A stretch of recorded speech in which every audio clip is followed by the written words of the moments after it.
Hello, everyone, and welcome to today's stream. Hope you're all doing well. Today, we're going to be playing the Mermaid Mask, which just came out today. It's well, third, fourth game. I'm not entirely sure. The next game in the Detective Grimoire series. If you recall, we replayed Secret of the Swamp and Tangle Tower a couple weeks back in preparation for this, and now we're going to continue that. I feel like because I've played those two games already, so recently, I feel like I have a pretty good idea of what to expect in this game. So I'm looking forward to that. I'll just note from yesterday, in case you were confused about what was going on with the streams. So initially I tried to play the Altar's Last Variable DLC, but then I ran into that crash again, so I decided to switch over to the Bookwalker, and I played that for, I think, about 3.5 hours. And then I ended stream, and then I thought to myself, I really want to play the Altars. I really wanted to play the Last Variable DLC. So I fiddled around, and then I tried a test stream, well, what I thought was going to be a test stream afterward on also my main channel. And it seemed to work. So yesterday I streamed twice. There's two VODs, one for Bookwalker and one for the Last Variable, and we did actually make quite a bit of progress yesterday, so yeah, you can watch those on my YouTube channel if you'd like. I'm not going to be able to get to the Last Variable DLC for a while. I might try to sneak in an extra stream maybe on Sunday for the Last Variable, because also the weather's kind of hot. I don't want to play that game's a bit more intensive than the games I usually play, like the Mermaid Mask or these sort of indie games. So I want to try not to play it when it's like 30 degrees Celsius out. So I'll try to sneak it in on Sunday, and then maybe we'll come back to the Mermaid Mask earlier next week, like on Monday or Tuesday. So yeah, that's the rough plan right now. But enough yapping. I want to play this game. I'm really looking forward to this one. And then the crazy thing is tomorrow I'm going to be playing yet another new game. Desktop Explorer is coming out. And then, actually, before we begin, I also so there's also Database Detective Minor Crimes Division. I've been saying I want to play that too. I just realized there's another game. It's called The Incident at... Oh, I can't even remember it. Hold on. I guess maybe it wasn't so memorable. The Incident at Galley House. And this kind of slipped under my radar, but apparently it's made by the same people, or at least a lot of the same people who made The Root Trees Are Dead made that game. And I can't believe I missed that, so I'm going to have to try to sneak that game in at some point. But yeah, lots of puzzle games, lots of narrative games. They're just all coming out this week. I don't know why, but yeah. All right. We did play so I did play the demo of this game briefly. It did show like it does take place in a submarine of some sort. And there's and just like Tangle Tower, initially you're presented with a murder that seems impossible. And I think it's the same sort of thing that happens here. So let's get into it. Okay. Eavesdrop what the stars are saying, earthly tether, slowly fraying, floating helpless from the worst of jealous hunger, selfish thirst. Take a moment, kneel and meet the flowers growing at your feet.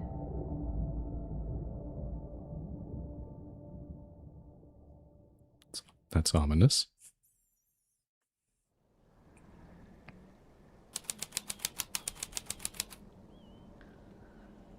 Stone Top Inn. Yeah, I remember we started here in the demo. Let's click all the things. Fishing trips on board the Dearest Selena.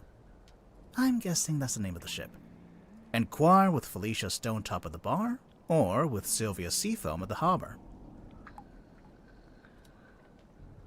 Okay. It's a painting of a sea serpent. Wait, is it a serpent if it has legs? What do you think, Sally? Thanks for clearing that up. I feel like the thing is, I played the demo before, like Secret of the Swamp and Tangle Tower.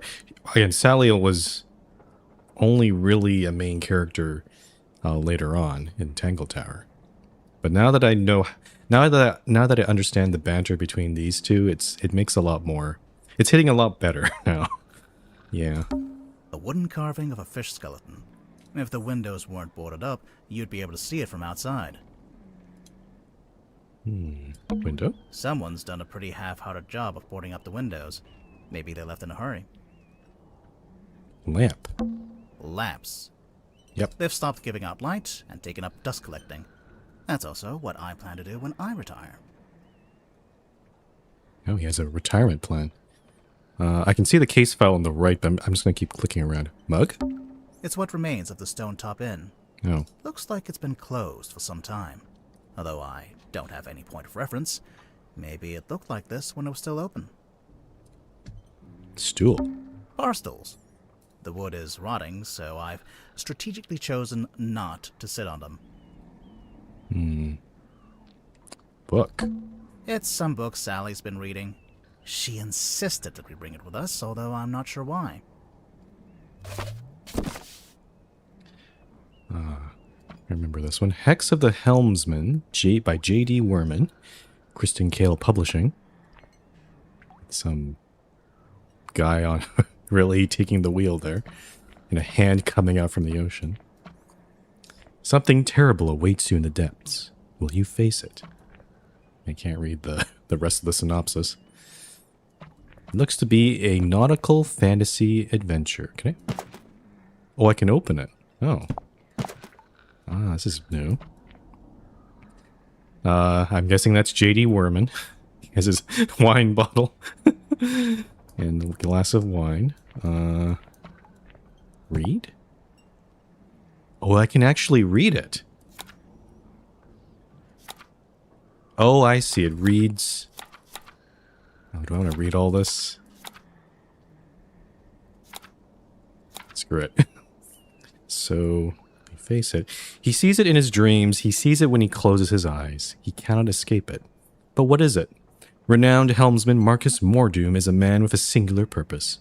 He will not rest until he uncovers the truth of what's really hiding beneath the waves. Hailing from a small fishing town named Silkworm-on-Sea, J.D. Werman moved to the big city to write his first novel. And it's that novel that's already carving him out in a place in the annals of history, as Werman's mastery over the typewriter shines through in every beautifully crafted sentence. The only question I have is this. How can he possibly follow this up? I mean, this is from the publisher. That's not a really, it's kind of a biased review, don't you think? Oh, and there's, for T.W. Ibis, for imparting upon me what it is to love the art of writing. In Chapter 1. Marcus Mordoom tightened his grip on the wheel and stared out across the bleak horizon. On this morning, the familiar frigid air of the South Sea carried something more than salt spray as it whipped around his weathered face. On this morning, the familiar howling voice of the wind seemed to be in duet with a much grander voice, a voice that spoke in language that Mordoom could not understand. Not yet. Okay, they certainly put a lot of detail into just this one book. I don't know how relevant it'll be. Hex of the Helmsman by J.D. Werman. Looks like Sally's read through it a couple of times already. Well, must be a pretty good book. Must be your favorite. I wonder what's so interesting about it. All right. What else can we... Oh, barrel? It's what remains of the Stone Top Inn, although I don't have Okay. any. So that's... You already got that. How about this barrel? There's nothing written on the barrels. I'm sure they were once filled with some kind of wonderful, unsanctioned local ale. I think that's about... Well, I don't know, unless these hanger thingies... It's what remains of the... Although I don't have any. Oh, and also Sally herself. It's Sally. She's fast asleep. To be fair, it is 4 in the morning. I agreed to stay awake and see if anyone shows up. So far, nothing. If I recall, if I recall from the demo, kind of similar to, actually kind of similar to Sands of Lake Manor in a way. Somebody, and also Tangle Tower, somebody from the submarine hired us to investigate this murder. But of course, we don't know who that is. They've remained anonymous. We usually figure that out later in the game, but I guess we will. So It's the case file, the reason we're here. It was left for us right here on the bar. For Detective Grimoire, a rugged leather-bound folder was left on the bar of the Stonetop Inn.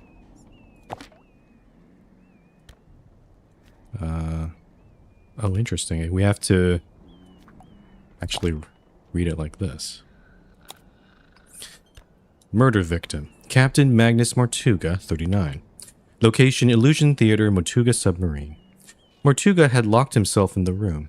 It was later forced open and the body was discovered. Mortuga was found alone, laying on his back with a single cut across his throat. No bladed weapon of any kind was found in the room.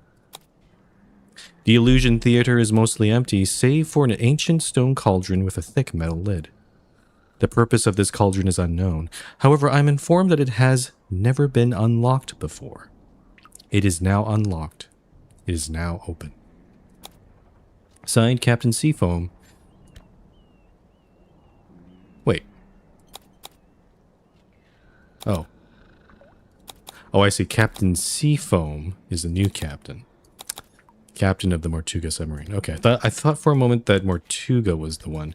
But I remember the captaincy has been transferred to someone else. Captain Seafoam. As far as I know, that's who hired us. And who left the case file here in the inn. But where are they now? Where is anyone? Sally, what do you think? Great contribution. I thought I heard something outside. Hello?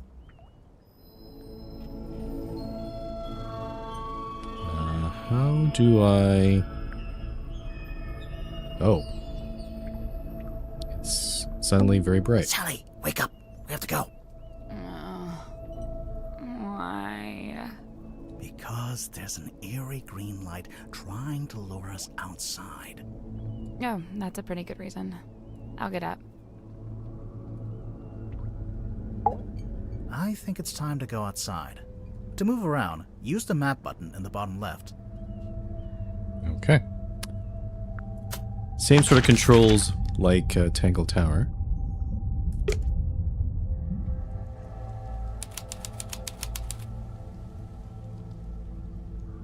Okay.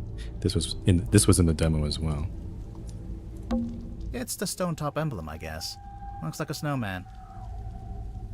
Also, yeah, no, Stonetop was one of the last names, one of the surnames of one of the people from Tangle Tower, right? Yeah, it seemed familiar to me. It's not... Why would it be a snowman? Alright then, what is it? I think it's 3 stones stacked on top of each other. Oh, that actually does make more sense. The Stonetop Inn. The best inn in Silkworm-on-Sea. It's the only inn. And therefore the best. The Stonetop, and therefore the best. It's a billboard for a theater. Baroness Fortuna presents Fortuna Hall. Performing tonight, Waylon Wolf. Oh, tonight? Yeah, we didn't come all this way to go to the theater. Also, the sign is several years old. I guess a lingering question is, why is the town so abandoned? Another abandoned building. Mr. Grip's Emporium. What do you think they sell? Currently, nothing. That must be the logo for Mr. Grip's Emporium. I think it's a hot air balloon. I've always wanted to go in a hot air balloon. Well then, you're in the right place. At the wrong time. I do find it funny that they're emblems for both Mr. Grip and Mr. Stonetop. I wonder if that becomes relevant later in the game. It's very specific attention to those two. There's an old lighthouse up on the rock. Can we go up to the top? Do you have permission from the lighthouse keeper? No. Then no. Is the lighthouse keeper even there? That lighthouse isn't on. It's completely dark. A large stone statue on top of a fountain. It looks like a fisherman wrestling with some kind of dragon. It says right here, the silkworm serpent. It can't be a serpent. It has legs. Right? We just had that conversation. A large stone It statue. can't be. Right? Okay, so that stone statue takes up so much of this frame. I feel like, yeah, whoever the artist, the background artist of this game is, they're very intentional about like making these foreground elements like take up almost a third of the screen. It also helps that it reduces the amount of other things that the player can click on. So it's like, yep, this is this whole thing over here. Sally? Are you awake? I thought I was, but maybe not. Maybe this is my dream. It's not a dream. That's exactly what Dream Grimoire would say. Dream Grimoire. Sign? It's a signpost. Lists a bunch of places in the town. Drummond Shipyard, Seafoam Harbor.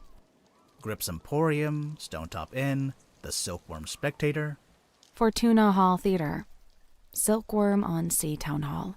None of those places are open, so we don't have to worry about them. Good, because I've forgotten them all already. Silkworm A on... ghost town? Oh. I just meant since, it's abandoned. But yeah, there might be ghosts. I think it's almost dawn.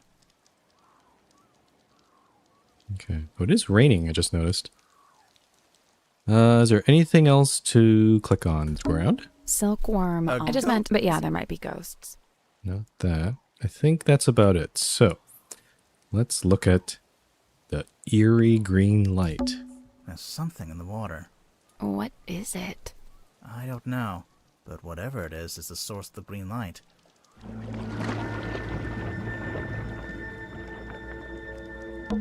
Is that? A submarine. I think I can see someone standing on the deck. Maybe we should go take a look.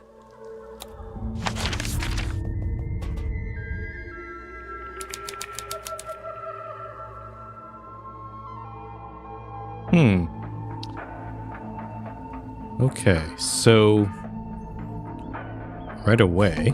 Looks like it initially said Seafoam, but that got crossed out, and now it says Mortuga. I'm getting mutiny vibes from this. I don't know about you. It's the wrong way around. What? Take another look at the case file. Yeah. We saw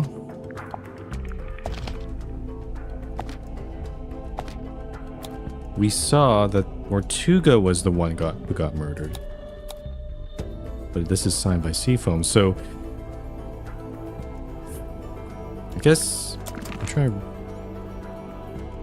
Maybe Seafoam was the original captain, and then Mortuga took over, and then Mortuga got murdered, and Seafoam took over. I don't know. It could be like, mutiny upon mutiny. An old wooden boy with a face. A buoy. It's chained to the deck of the Mortuga submarine. There's a faint green glow in its eyes. This is where the green light was coming from. I noticed it started to fade as soon as we stepped onto the deck. So it's a buoy that doubles as a lighthouse? The opposite, really. A lighthouse warns you to stay away. But this thing lured us in.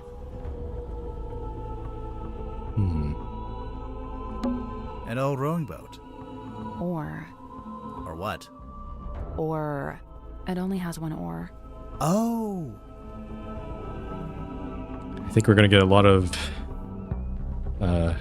jokes of that caliber. I'm kind of expecting it. An old rowing boat. What? Or- Oh! Flag? I can see the other end of the submarine. There's another deck back there. That one looks like it's made of wood, though. Presumably that's the aft deck, also known as the poop deck. Yeah, let's go with aft. Okay, click on this chain maybe? There's a chain connecting the buoy to the door. So when the foredeck is underwater, the boy floats up above it? That explains how we saw the green light before the submarine actually surfaced. I see. It's the bit that sticks out of the top of the submarine. It's called the sail, or sometimes the fairwater. Wait, you know submarine words? Apparently so. She did. She was reading that fantasy novel. Maybe it does. Maybe it also involves a submarine, or at least underwater things. So I would not be surprised if she's knowledgeable on all this. It's dawn. Looks like the sun is trying to come out. I needn't have bothered. We're not going to be around to see it. Oh no! How come? Because we're going inside the submarine. Oh yeah. Okay. I guess I'm also assuming we can't actually go back to Silkworm Sea, so I think the rest of the game is we're stuck on the submarine. So There's nobody here. The door's open, though. Somebody must have opened it after the submarine surfaced. Does that constitute an invitation? Ready, Sally?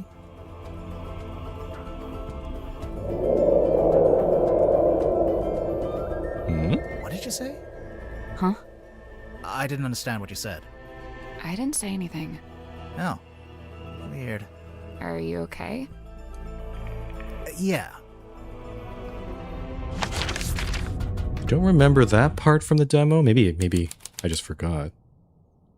But it sounds like something is trying to communicate with us, or maybe just, or it might be just the sea monster, generic sea monster. What's at the bottom of the ladder? I can't see. It's pitch black. Should we go back up? Wait, I think there's a lever.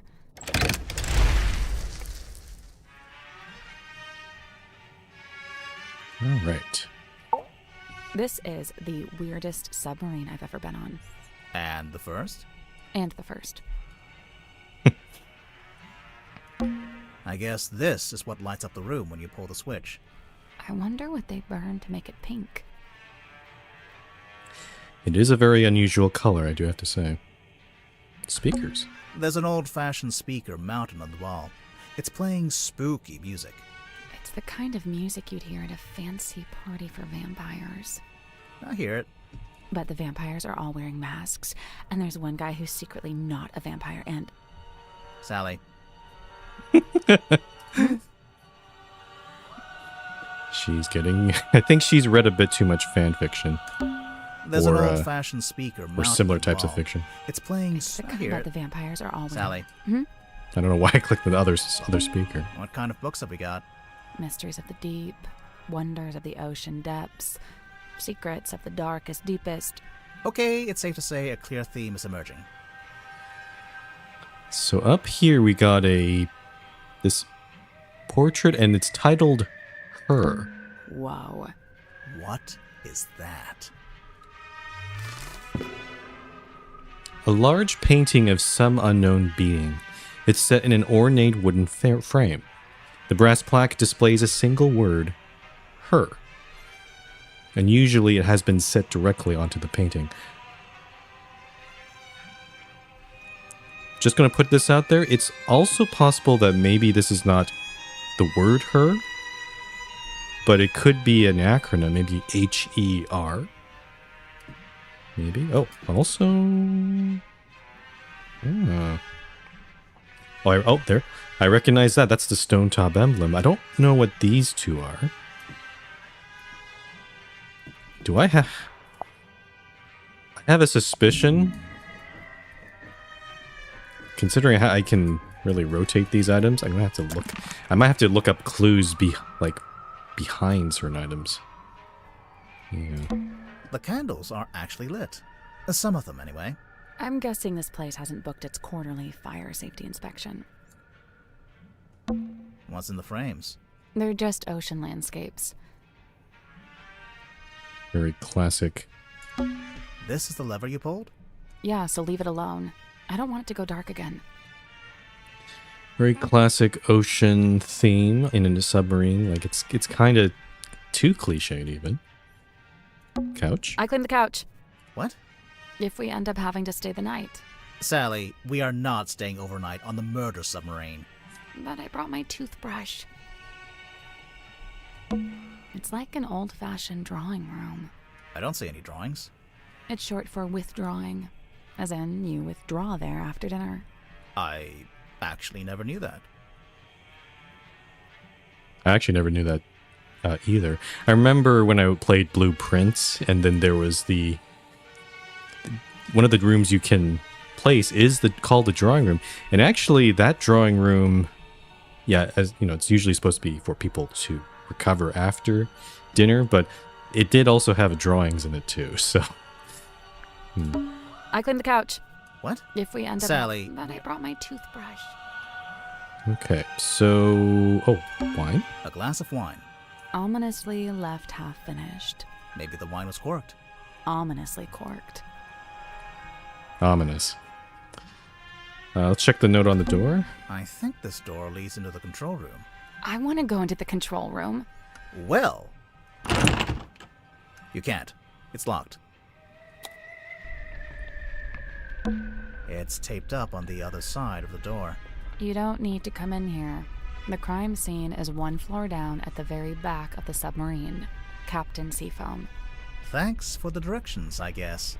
Do you get the sense that the captain is hiding from us? Why would they do that? It is a bit suspicious. Why you just stuck in the control room there? It's like an old. I don't see it's it. short for. I actually never knew. Okay. Don't think there's anything of interest. It's the ladder leading back the up ladder. to the foredeck. Okay, let's keep going. So I like how, like, in Tangle Tower, we had to deal with 2 towers and basically went up into the tower. But also there was an underground portion that we discovered later in the game. In this one, we're going down, down, down in the submarine. And wonder what other... There's probably some other hidden area. But I don't know where... It would probably be outside the submarine. The mess hall. Pufferfish? Pufferfish lamp. A timeless classic. Didn't we see a pufferfish lamp in Tangle Tower, though? Ah, okay. I think I see. This scene has been put here as a reference. This looks like dead coral. Is coral ever alive? Coral are marine animals, dude. What?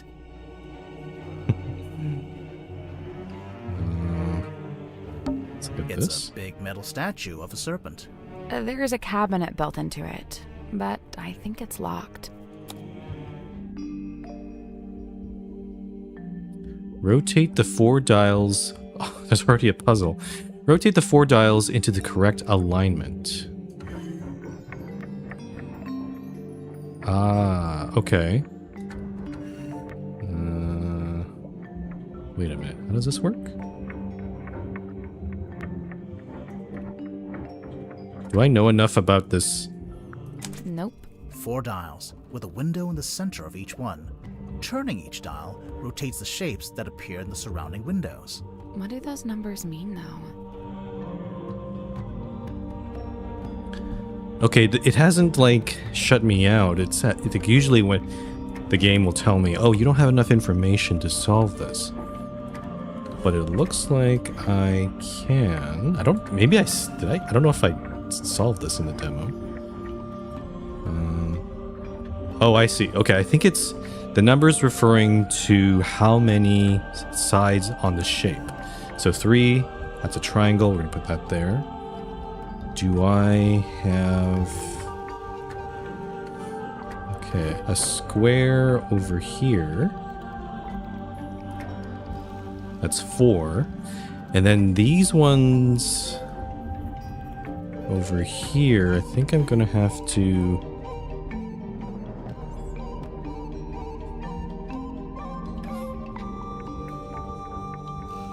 Also, the music is very similar to the Tangle Tower. It's like slightly different from the Tangle Tower, actually. It's interesting. Okay, so I think what we need to do here... This actually needs to stay as 4. I can put it into a position where the square is in this one on the right, and the pentagon, with the 5-sided one, is still here. So maybe I just need to put a square there. Yeah, so that's 5 plus 4. That's 9. And then the one thing that's left is the 7 here. I can make the triangle and square appear. I just need to change this to a triangle. Right? There we go. Yeah. Nice. The little cabinet opened. Anything in there? Oh. Okay, that's kind of thematic to my character. Sun tablets. A brown glass bottle containing 3 varieties of tablets. I guess maybe if you're stuck under a submarine, you don't get your vitamin D, so... Maybe this is the remedy. Actually, can I open... Wait, hold on. Can I open this? Open. Ah. So, okay, so... Yeah. 3 different kinds of tablets. Okay, let's continue looking around. Pots and pans. Pots and pans for cooking. Stove. Hey, it's a kitchen. We didn't have one of those last time. What? Nothing. Oh, is she referring to Hey, it's a Tangle kitchen. Tower? We didn't have one of those last What? time. Nothing. There wasn't a kitchen in Tangle Tower. No, yeah. It's a big metal statue of a We serpent. opened the cabinet and We found this. we already got that. Not the window, actually. Wait, are these windows or lights? Both. It's a good idea, since you'd never get any natural light down here. Is artificial light coming through those windows? 3 tables, arranged into a Z shape. It's actually more like an S from this angle. Oh, maybe they were trying to write my name, but they ran out of tables. I don't... That'd be a lot of tables, Sally. Playing cards. Looks like someone got dealt a bad hand. Oh, really? I have no idea, I just thought that would sound cool. 3 tables, arranged. It's Oh, actually- maybe... A little pot with a red crayon and a blue crayon. You're not going to pick it up? No? $10 says this turns out to be an important clue. You're on. He says you're on, but he didn't actually pick it up. It's not in my clue list. Also the fact that realistically, you're not supposed to light candles in a submarine. That's going to eliminate the oxygen real quick. Generally not a good idea. Also fire There's a hazard. metal sculpture of a serpent. Better not touch it. It's probably a load-bearing serpent. Oh. Load bearing. I see. It actually spirals around the room. A picture of a fish. Delightful. Hey, it's a We kitchen. didn't What? have- Nothing. I guess this is the mess hall. It is kind of a mess, yeah.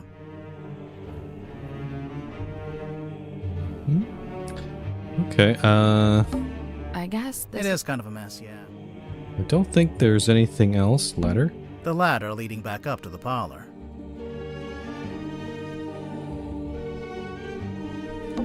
It's a big We metal... opened the cabinet and found this. Nope. Chandelier, maybe? A wooden chandelier. Yep, I don't see anything unless maybe like stool. I guess this is the It is kind of a mess, yeah. Yeah, I think we've clicked everything in the mess hall. So let's keep going. We're going all the way to the crime scene now, I think. The Illusion Theater. It's a very oddly named room because it's not really... It's... Why is it called a theater? It's also... There's no benches. It's very small. tickets. Someone's hung up a banner with the words Illusion Theater painted on it. What's the illusion, I wonder? You know, I think this room's had some kind of rebranding. Rebranding from what? What was it before? Possibly nothing. A small room like this wouldn't normally have a name at all. There's a cloth hanging up on the wall. Sailcloth. A ragged square of thick sailcloth found hanging up on the wall in the Illusion Theater. Stargazing Girl. The Stargazing Girl.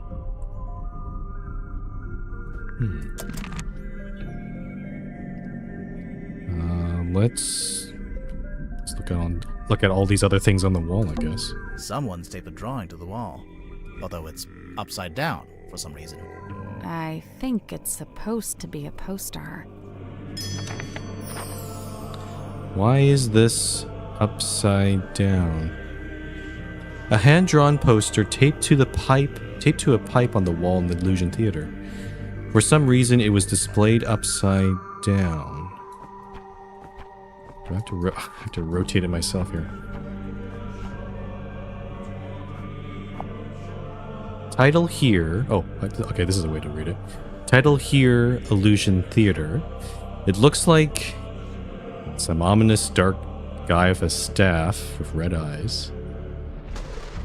And some guy with a pear-shaped head in front here. Is that supposed to be the cauldron right here? Baroness Fortuna presents Lady of the Looking Glass. Unfathomable, beyond anything I can imagine. Inconceivable. I don't know what to believe anymore. Book tickets, Fortuna Hall, Silkworm on Sea, Monday to Saturday, starts at 8 p.m. Oh, I see. This is the actual poster, but someone's made a kind of a wannabe poster on the back for the Illusion Theater. Huh. Someone wants to get into the arts community, I guess. Someone's hung up a curtain here. It's tied to the wall right now, but looks like it could be drawn across the middle of the room. Oh, like a theater curtain. Finally, something to justify the name of the room. And the curtain is currently... It's not splayed across the room. It's set to the side here. There's a hole over here. There's a wooden panel on the wall here. Can you see anything through that little hole? No, it's too dark.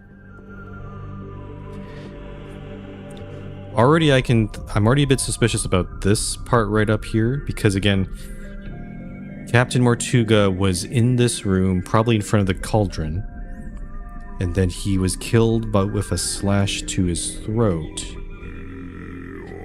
Though again, it might be the same problem that we saw in the Tangle Tower, because the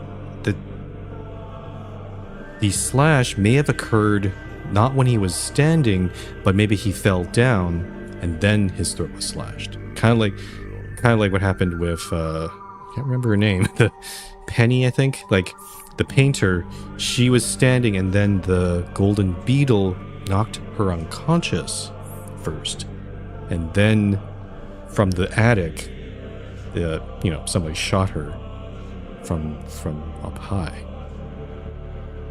But again, the position of this hole is a lot closer to the cauldron, so maybe this time it actually occurred here. Because if he fell down, there doesn't seem like there's any place where, who could slash him. Again, this room was completely locked. There's no... Yeah, if there's any sort of entry, this is the only other place I would think that could happen. Let's take a look at this. The stool's been knocked over. Doesn't it look familiar to you? Sally, it's a standard wooden stool. I don't... The Stone Top Inn stool? It looks exactly like the bar stools in the Stone Top Inn. It does. Though, I mean, Huh. Interesting observation. It's a little window. It looks out into the endless, dark void of the ocean. Why did you phrase it like that? I don't know. Alright, let's check the cauldron. This is the cauldron? Not quite what I was expecting. An ancient-looking stone cauldron. It was found in the Illusion Theater in front of Mortuga's body. The glittering interior of the cauldron is marked with several deep scratches. The exterior is spotted with algae and barnacles. And it was left in the open position when the murder was found. The case file said it had never been unlocked before.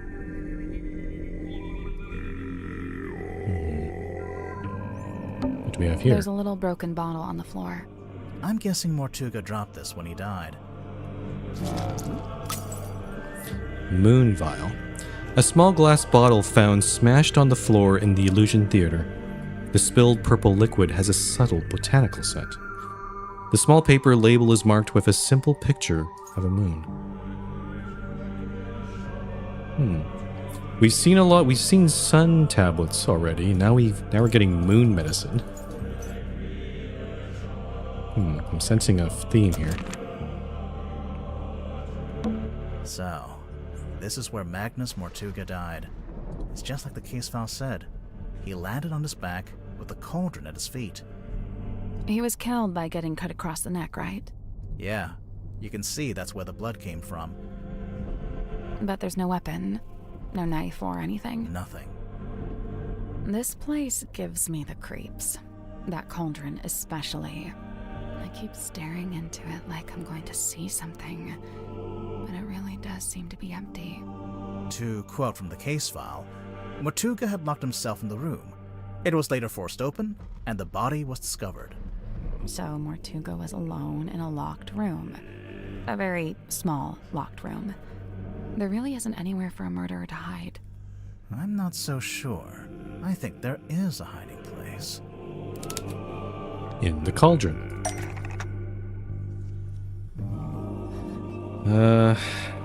Let's see.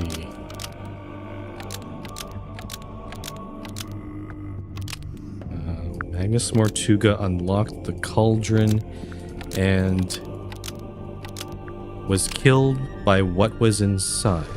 Magnus Mortuga unlocked the cauldron and was killed by what was inside. I really don't think a person would fit in that cauldron. And didn't they say it had never been unlocked before? If that's true, there couldn't have been anyone in there. Right, I agree. I don't think it was a person. Then what? I don't know. But you have to wonder why it was kept locked in the first place. I'm guessing there was something pretty bad in there. Look, Mortuga died from a cut across his neck, not from some vague paranormal entity. Unless you're suggesting it was a vague paranormal entity with a knife? Did you get a good look at the inside of the cauldron? There was something I noticed. The scratch marks. Oh, we actually have to... Yep. The scratch marks.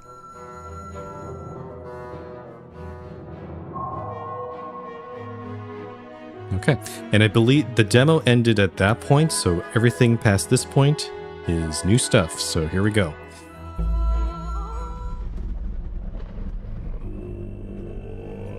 Alright, do we have full reign to go around the ship? Yes, it seems like it. Though some of these rooms are locked, I think that over there is the control room. Locked.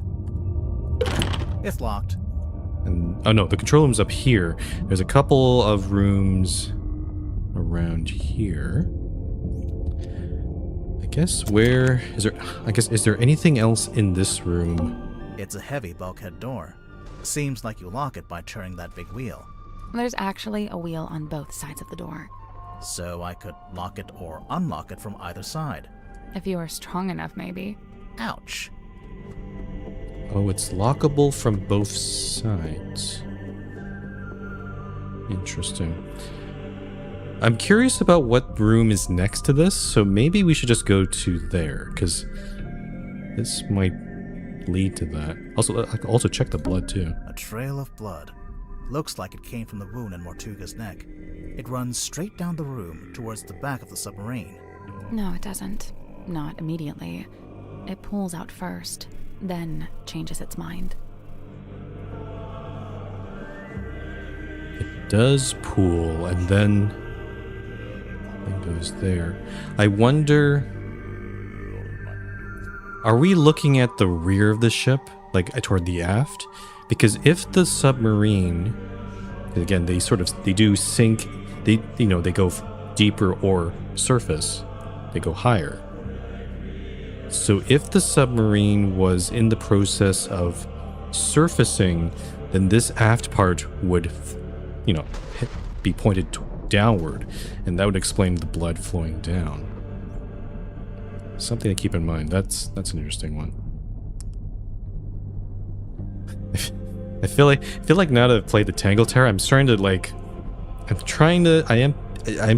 already piece together some things and make hypotheses. It's kind of fun, to be honest. Let's check out the room next door.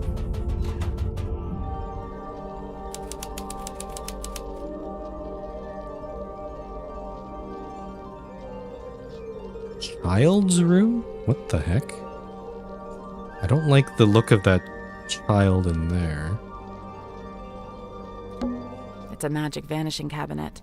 I think it's just a wardrobe. Let's take a look inside. Oh, it's empty. Vanished.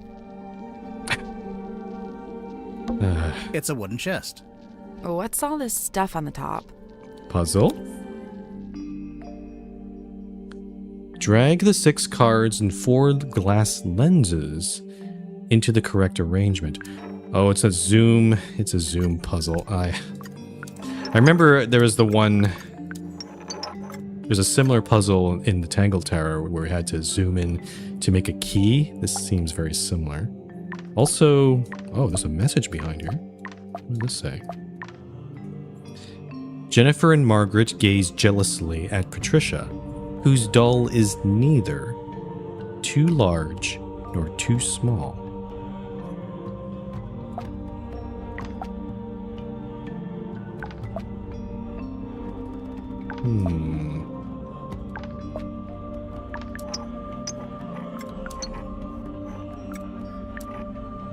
Okay. Unfortunately, there's a lot of items to run around. Okay, we have 4 lenses. 3 heads. Oh, I see. Okay, so it's like the bottom and the top. Jennifer and Margaret, whose doll is neither too large nor too small. Let me try some of these lenses. That's okay. It's that size. That's reverse magnification. Put that over here. That one makes it...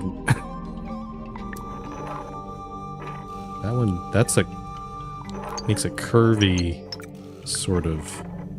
And so does this one, too.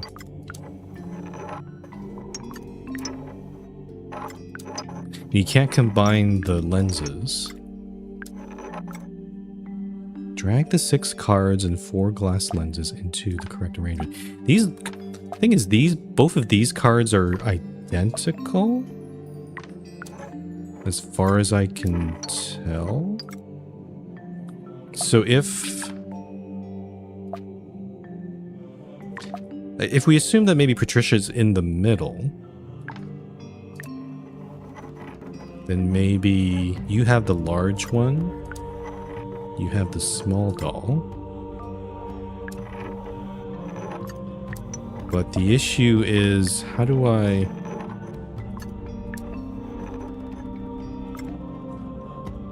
I mean, I could make their eyes bigger and make it look like they're looking... Both these girls are looking at Patricia like, ugh, they're jealous at her. I don't know, is this the answer? Nope. No? First things first, we need to make sense of that clue written on the box. Right. Surely it's the key to knowing where to put everything else. Jennifer and Margaret, gaze jealously at Patricia, whose doll is neither too large nor too small.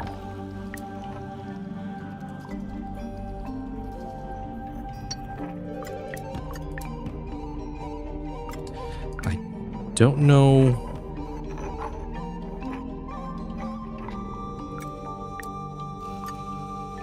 I'm actually not really getting this. Like, I'm not sure what it wants me That's to do. not it. So, the 6 cards can be put in pairs to make 3 images of the same girl. Yep, And then the glass lenses change and warp those images. yep. I know that. But how do I make it so that they look jealous? Nothing. 2 of the lenses use magnification to make things larger or smaller. And the other 2 use a kind of fisheye effect, which bends the images in different directions. Oh, wait a minute. Oh, I see. We're supposed to make them look... I see. So this just makes their eye look bigger, but if I move the lens this way, it makes it look like they're turned... I see. Turned toward Patricia in the middle. Oh, that was it. There we go. Okay. Nice work. So I had the right idea. Just had to turn their heads a little bit. It opened. What's in there? An eye. A strange glass eye found in the child's room. It smells musty and unpleasant. Also, I just noticed there's now a percentage counter in the top right corner. I don't remember seeing that in the Tangle Tower, but we're 11% done through the game, so that's kind of cool. And generally I've seen only like 1 puzzle per room, but you never know. There could be... They could have done something different. Let's keep looking around. Cards? Is this your card? No. Aw. Cane? A walking stick, standing up by itself. I think it's part of an illusion. What illusion? Invisible man, maybe? I don't see it.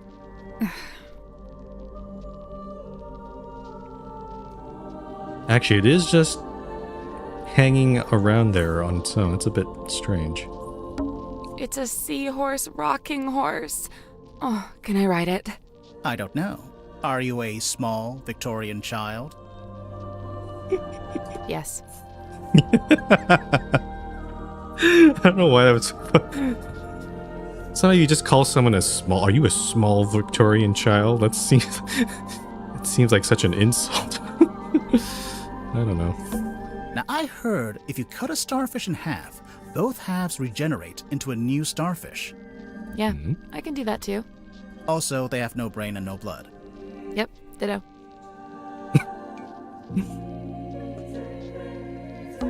An old-fashioned child's room with an ocean theme. Currently being used as a magician's workshop. Magicians... Oh yeah, there's some magician-y things in here. Lamp? The lamp fell over. Wow, you really are a detective. I'm the best detective. It's a model submarine. I think it's a doll's house. Anyone important in those photos? I don't think so. Good. Fish hanging from the ceiling. It's like we're underwater. We are underwater. Oh yeah. Okay, fish, starfish. Let's look at this A page newspaper ripped out article. of a newspaper. A single page from a newspaper found in the child's room. Lady of the Looking Glass enchants audience. Theater review by James Dusk. Okay, that's the show that we saw the poster for in the town. Oh, we can actually look. Oh, we can actually read the article. The young illusionist, who goes by Symmetry Silk Moth, because why not, begins the show with her signature act, in which she somehow holds parlance with her own reflection in a large antique mirror. The two symmetries, who seem to move independently of one another, speak upon their morbid anxieties and intrusive thoughts, which, it transpires, form the themes of the show at large. Even though I have my theories about how the trick is achieved, to a less cynical eye it would present a thoroughly convincing spectacle. I mean, the easiest way to do this sort of magic trick is to have literally twins, or at least two people that look very, very similar to each other. So, yep. The mysterious Miss Silkmoth rounds off her performance with a surprisingly comedic set piece in which she attempts to communicate with her departed Uncle Gregory, who appears as an apparition within a crystal ball. However, it doesn't go to plan, and the audience laughs as Symmetry is put on hold in her disastrous attempt to telephone the afterlife. Overall, the show is a triumph, a brush with mysticism that stays with you long after the final blow. Final bow. Misread that. Hold it, please. Also, I'm reading all these. Oh, okay. Godric grips. Nautical and aeronautical precision, measurement and navigation instruments. Drummond Shipyard. Rigging, reefing, restoring, repairs. The Stonetop Inn. Ales, wine, and food. Daily fishing trips speak to Harbor Master Sylvia Seafoam. And on the other side, the Silkworm Spectator, editor Mr. T.W. Ibis. Ibis. Where have we've heard that name before? Ibis. Catch of the day, mysterious sea serpent hauled ashore. Oh. That's a serpent, alright. 3 a.m., the witching hour, and the moon is out. Dearest Selena creaks into port. Its once cheerful frame now seems burdened, heavy. It has a secret. A moment passes. What's this? Something is hauled up onto the slime-slick rocks beside the old Silkworm harbor. A body. A creature. Its eyes are closed. No, wait. Look again. It has no eyes. A serpent of a sort. But it has arms. So a dragon? No, that doesn't seem right. Serpent it is then. Okay, so the debate that Grimoire and Sally had about, is that a serpent? I thought is it a serpent. Should it have legs? Should it not have legs? Or arms? It seems like that's going to become a big thing later on. Okay. Cool. I really appreciate the amount of detail these devs have put into a lot of these things. It makes the story and the place, the setting feel more alive. I do kind of like that. Magician boxes. Okay, I've been kind of ignoring the... She's blinking at me. I just noticed. But I've been kind of ignoring her for all this time. Is there nothing else I can click on? Maybe? Juggling balls. Oh, balls. Grimoire, you look like the kind of guy who can juggle. Why did that feel like an insult? I don't hear you denying it. Plastic cups. For magic tricks? Presumably.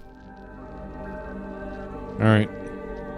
Let's click the lady. An eerie painting of a girl standing in the woods. It is just a painting, right? Sure. Maybe. No. Maybe.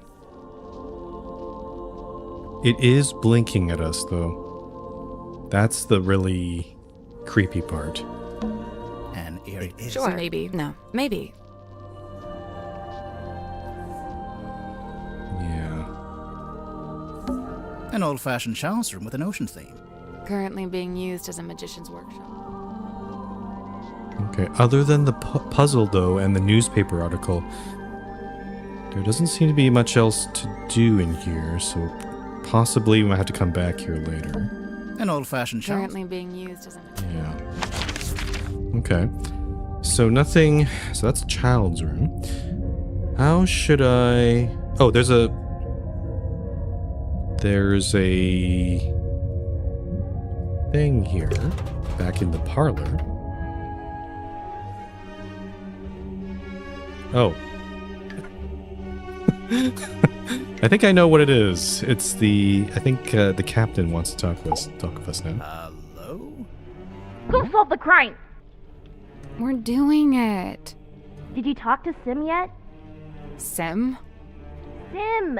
Symmetry! Where is she? She'll be in the room nearest the Illusion Theater. Oh. I was just there. The child's room? The one with that weird painting? We checked in there. Yeah, no, there's no weird painting in that room. Just a weird girl.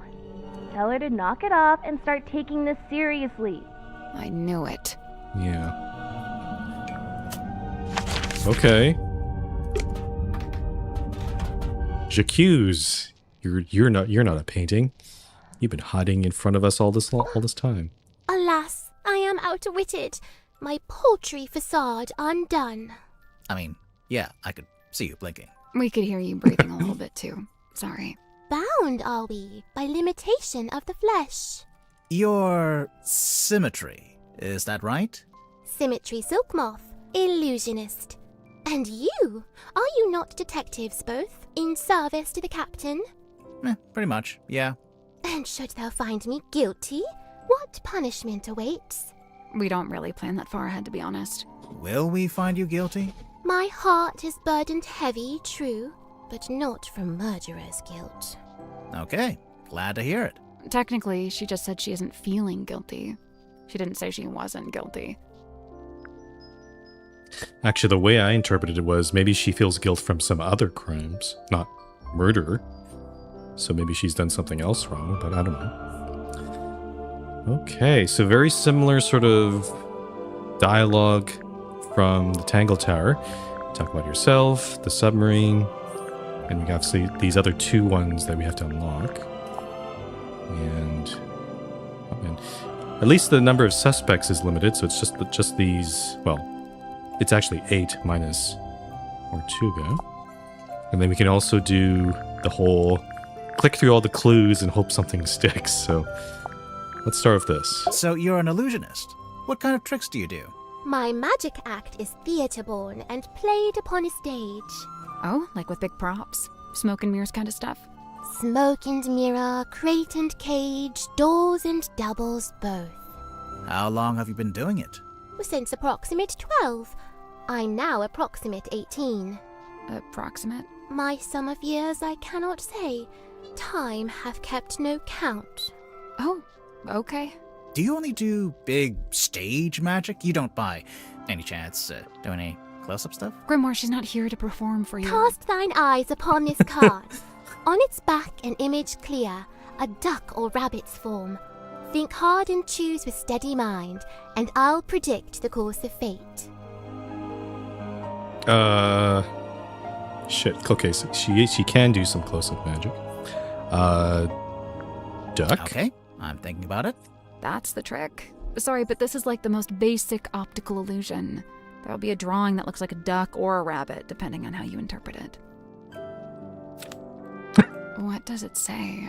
That's the trick. Sorry, but this is like the most basic optical illusion. There'll be a drawing. Okay, I get it. Very good. Well done.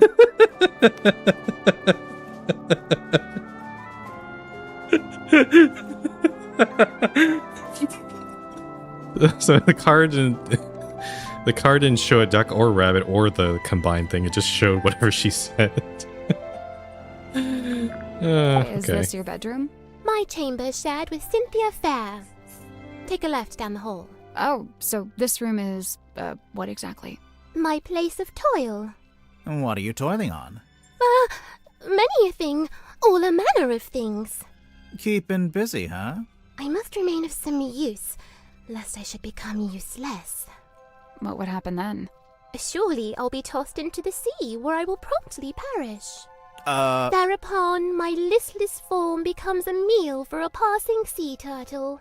Symmetry. But oh, the turtle finds me scant sustenance, and he too will perish, and we'll both be dead forever and ever. Symmetry! She sure is dramatic, I'll have to say. I like how Grimmer was like, symmetry! Just stop this nonsense. Scene opens. Submarine Oh, no. interior. Nope. Symmetry lies Oh no, awake she's in bed. reciting it. We're really doing it like this. She is restless, wrought with guilt. Guilt about what? A sudden movement of the submarine wakes Cynthia. Cynthia, noticing Symmetry. Oh, you were already awake. What is wrong? The two young women briefly talk to one another. Not gonna give us that bit? Cynthia, getting up. Oh, I must go and inspect the control room. Exit Cynthia. Symmetry lays in bed a little longer. Symmetry, getting up. Oh, I must return to the Illusion Theatre. I cannot bear it. Return? The Illusion Theatre. The door is already open. Symmetry sees Captain Mortuga laying dead on the ground. She screams. She also sees a large face passing by the window. What? A face outside the submarine. Enter Dansum and Worman. Dansum. Oh, my dude, this is crazy. Worman says nothing. Enter Madame Tadpole. In her wake, Mr. Grip, Cynthia, and Mariana. And after a short while, Dr. Zephyr. Madame Tadpole taking charge. Oh, which one of you is the murderer? Tell me now so that ye may be punished appropriately. I'm sure that's exactly what she said. Exit Cynthia and Symmetry. Cynthia, visibly nervous. Oh, but who will become captain now? Symmetry, pondering. Oh, do you think Mortuga wrote a will? Not a bad question. The two young women attempt to enter the captain's cabin, but the door is locked. They decide to visit the control room instead. Cynthia is now moving with urgency, and Symmetry is lagging behind. Cynthia emerges from the control room. She is holding several sheets of paper and the captain's logbook. Cynthia goes down the ladder. Symmetry follows behind. Outside Worman's bunk room, Symmetry noticing a piece of paper on the ground. Oh, surely this was dropped by Worman, as it is from his typewriter. I shall return it to whence it came. She places the paper back into the typewriter. Symmetry returns to her bedroom. Scene ends. I'm just gonna say that's probably one of the most creative ways I've seen of reciting what, like, this is basically, we were asking her, what was, like, basically what is her alibi? What did she observe on the night of the murder? And the way she presented it was, that was so good. I love that. It's if you ever, and I think a lot of people, if you've studied Shakespeare in school, you will recognize some of those sort of same sort of things. It's basically like a Shakespeare play. So it's like Cynthia enters or exits, and you know, all this sort of dialogue. There's a lot to unpack from that, though. So Cynthia and Symmetry, they were in the same room. They had a conversation with each other. She chose not to share it, so, and Sally did sort of mention that. They decided to go to the theater, but Symmetry is claiming that the door was already open, which doesn't really line up because apparently someone must have opened the door beforehand. Unless, again, maybe Symmetry could be lying, but there's that. And there's the face. Okay, she also mentioned the face on the wall, on the window. That's concerning. I don't know what that means. And then, yeah, after that, it seemed like all the characters gathered regarding the murder there. So,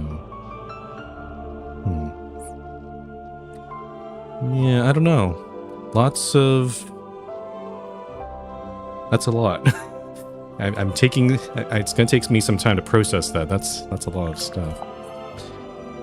Talk about yourself. You look kind of pale. Are you getting enough to eat? Alas, By flesh and frame and bone and blood I set but little store. Yeah, that's what I thought. So what do you set store by? Oh, like, what are my interests? Yeah. Enwrapped, enthralled, of cloth-in dolls, of effigies, of twins, Okay, sure. of glass and gleam, of mirrored eyes, of phantoms falsely cast.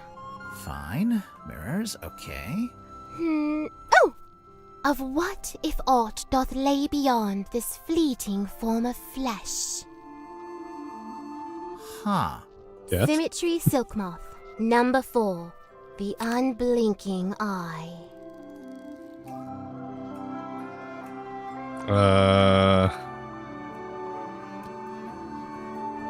What is that supposed to mean?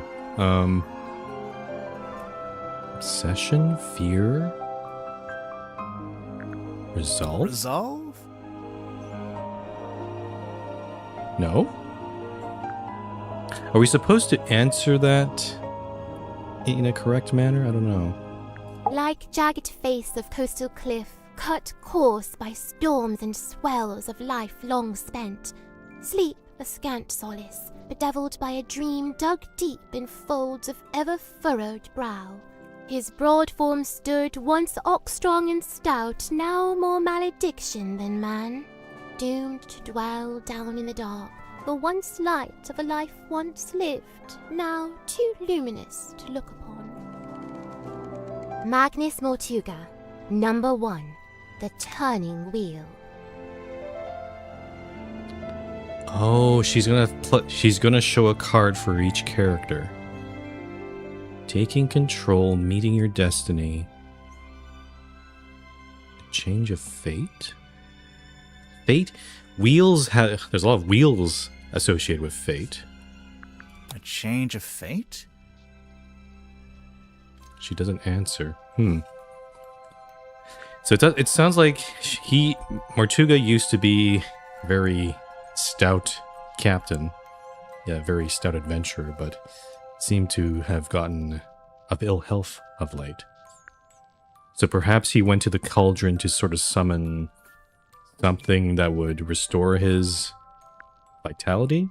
His youth, maybe? I don't know. Alright, click all the clues. Sin, Damn. look, it's you. Oh, long faded yesteryear, I'm shocked you knew that she was me. Yeah, I'm not sure you're old enough to say yesteryear in any context.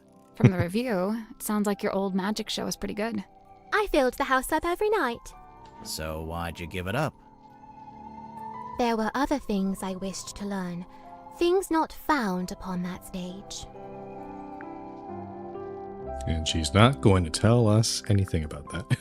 About what other things. Care to explain what this is? Nay, Do you know what it is? I, I'm not sure if that was a pun or not. Where'd you find it? in the parlor, on the floor, So someone dropped it? so it would seem.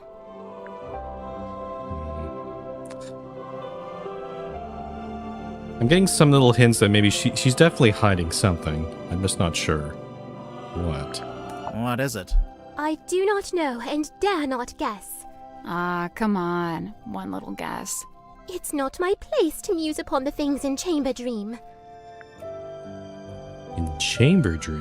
What does she mean by that? This cauldron to Mortuga held deep worth, it seemed to me. When speaking of its somber form, his words were most severe. What did he say about it?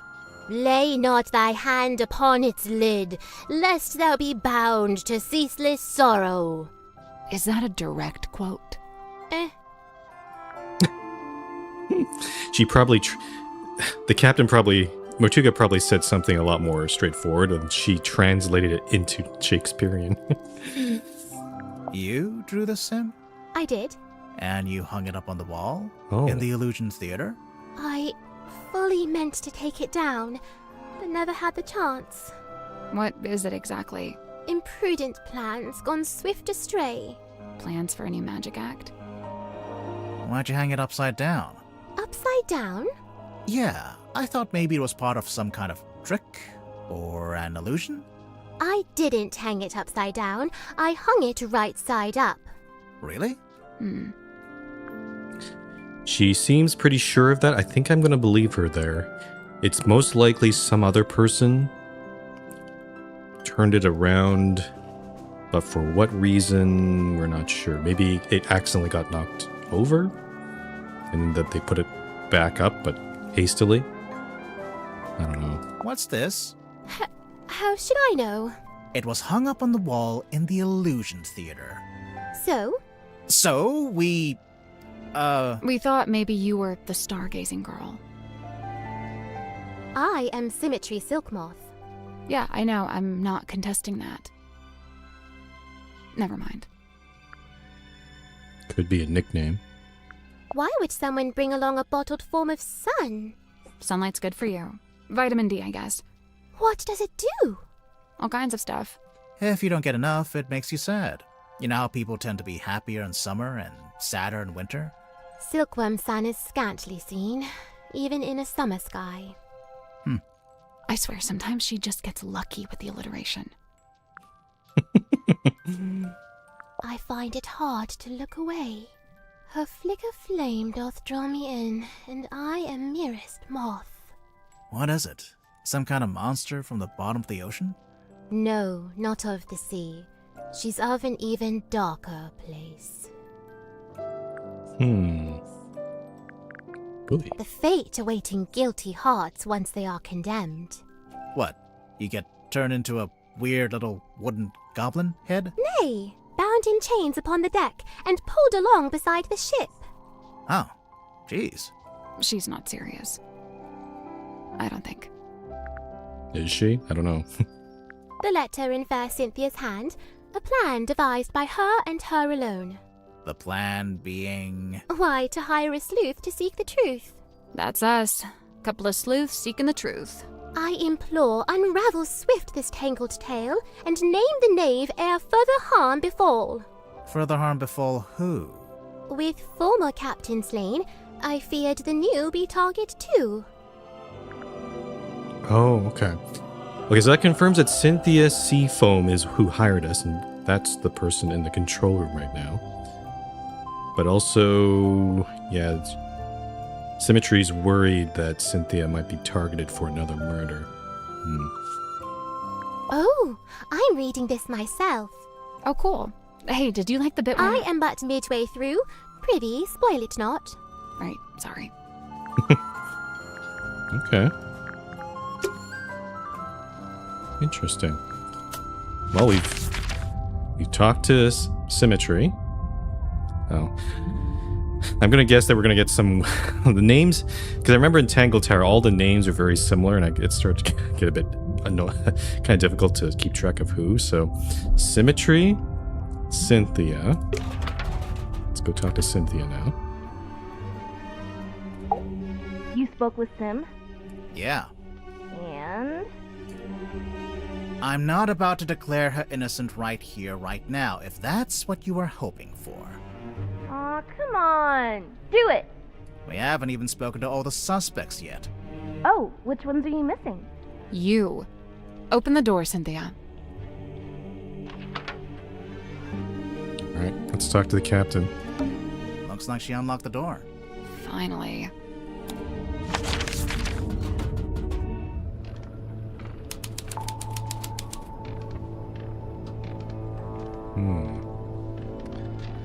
Let's take a look around first. Wheel. Ah, the ship's wheel. Don't touch it. I won't. That was not convincing. Sounds like Sally really wants to take control of the ship. Like, probably based on the novel she's reading right now. Oh, also... I don't know if the position of the wheel makes any difference here.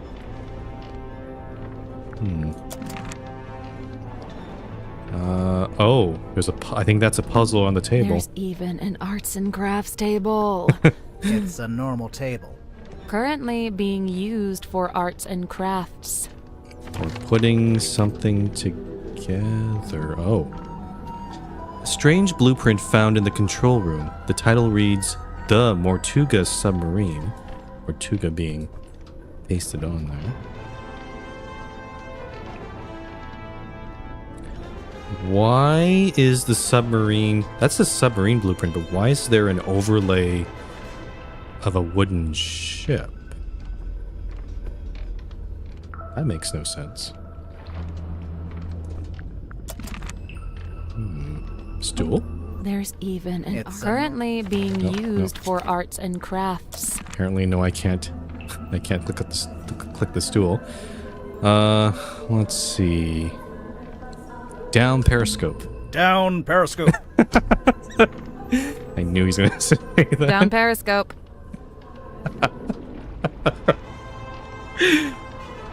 Great minds think alike. Don't touch that, please. It's behind glass for a reason. It is a garment of great historical significance and must be preserved. Should I hold on here? What if I can make a clip of that Down's periscope? What if we just look at it from a distance? Fine. An ornate jacket displayed on a wooden mannequin in the control room. We can't touch it as it's kept locked behind glass. Does this belong to Mortu? No.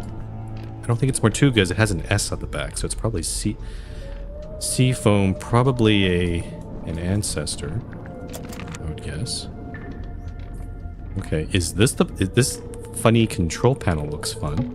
Can we look at the control panel? If you promise not to press any of the buttons. I will make no such promise. No, I want to push all the buttons. Ooh. There's a lot of post-it notes here. Not a whole lot of actual controls. Yeah, it's mostly a bunch of measurements and readings. There's a kind of waveform. I think this is for listening to the ocean. What are they expecting to hear?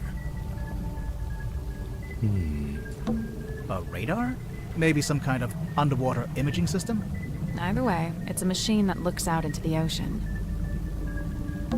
It's a lever. It is a lever. I don't know if I should pull it. Let's not. Looks like something's missing here. Something with 3 small holes. Bowling ball? I guess. Coconut?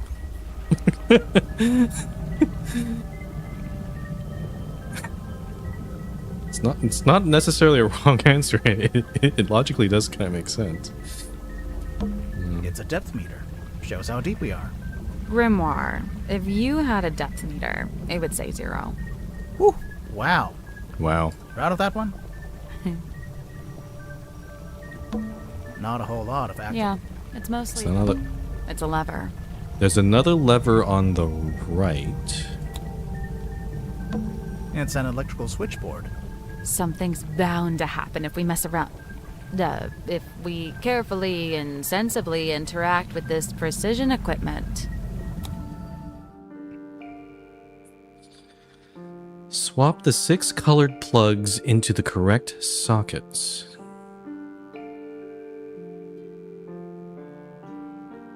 Oh, I see. We're trying to make this pattern down here.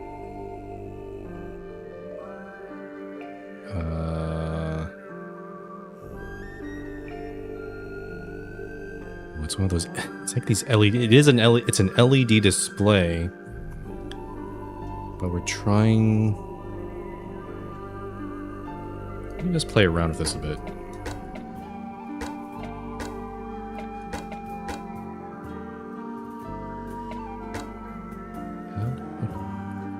If I connect... Okay, so if I put these two here, I get... Oh, I see. I see. There's an overlap happening here. It's why I'm kind of like... So if I... So right now, it is... Oh. I guess it's only the... It's only lighting up the sides. But if I connect this up, then it lights up the top one for both of these. So it's this one here and this one in the middle. But if I plop this one in, it overwrites the red and blue ones on the side until I take it off or do something else. Huh. This is I have to say, this puzzle seems a lot more unusual. It's definitely a lot different than what I'm expecting. I'm also noticing that the red triangle up here is... These are the... and the blue one also. They're on the corners. But I think that all that matters is we need to just make this pattern. So, let's see. Let's start with the red and blue on the first column. The red definitely needs... Yeah, 5, which will get us the left and the top.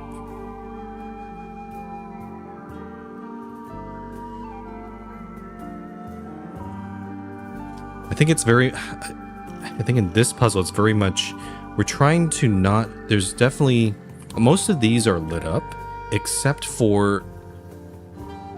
Actually, just four of these lights. So it's more... This is more of a game of just making sure we don't light up those 4. So this is 5.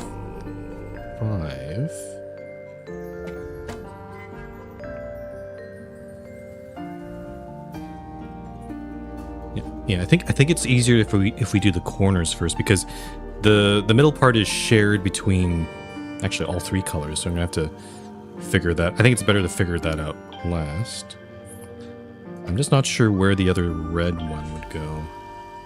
It looks kind of like... Oh, actually, maybe it's not this. It might actually be 9. Because if I put this on 5 to do this corner here, if I want to do blue here, it can't do 5, right? It's already covered here. So I think it's actually... Well, it's actually 9 for red. And I'll put blue here. Well, actually, it doesn't necessarily need to be 5. It could be something simple like 1. So let's try this. 1. And then I need to figure out where this is supposed to go. Okay, so basically... Okay, so let's 1 and 3. That seems like that's correct. Let's assume that. The other red probably needs to be the bottom one, so it could be 3, 4. Wait, why is it? Oh no, that's incorrect. No, this should be 5. Yeah, okay. No. No, 9. 9 and 4. Yeah, 9 and 4 creates the C pattern.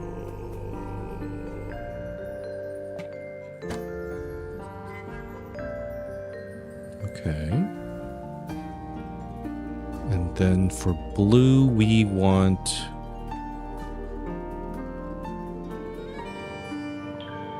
left and right? Like this? Yeah, that seems to work. We have the red C pattern, and for the blue, we have the left and right lights on only. The top one is not lit here, and the bottom one is not lit here. That's correct.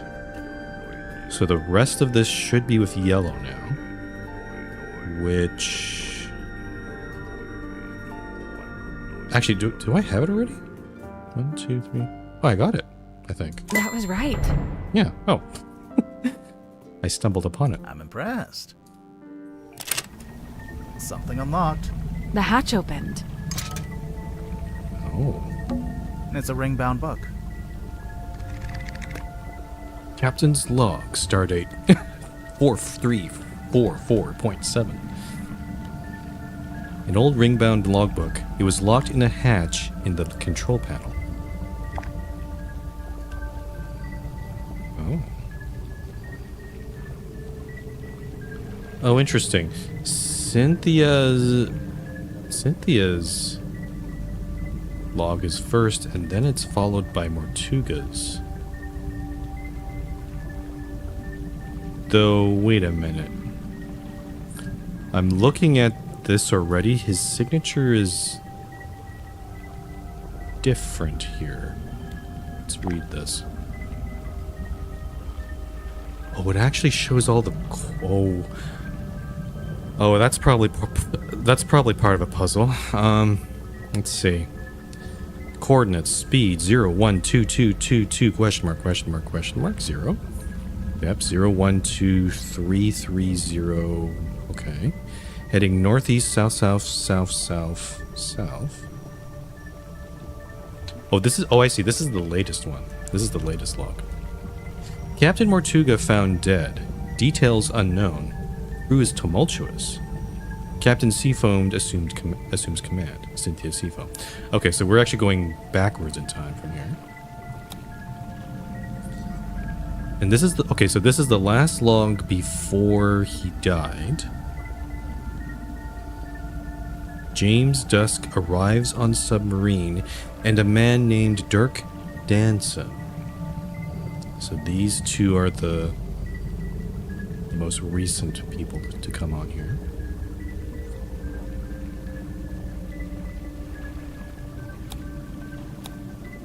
Oh, what? Okay, I'm getting... His signature keeps changing every time. That's... This guy does not have a consistent signature, it seems.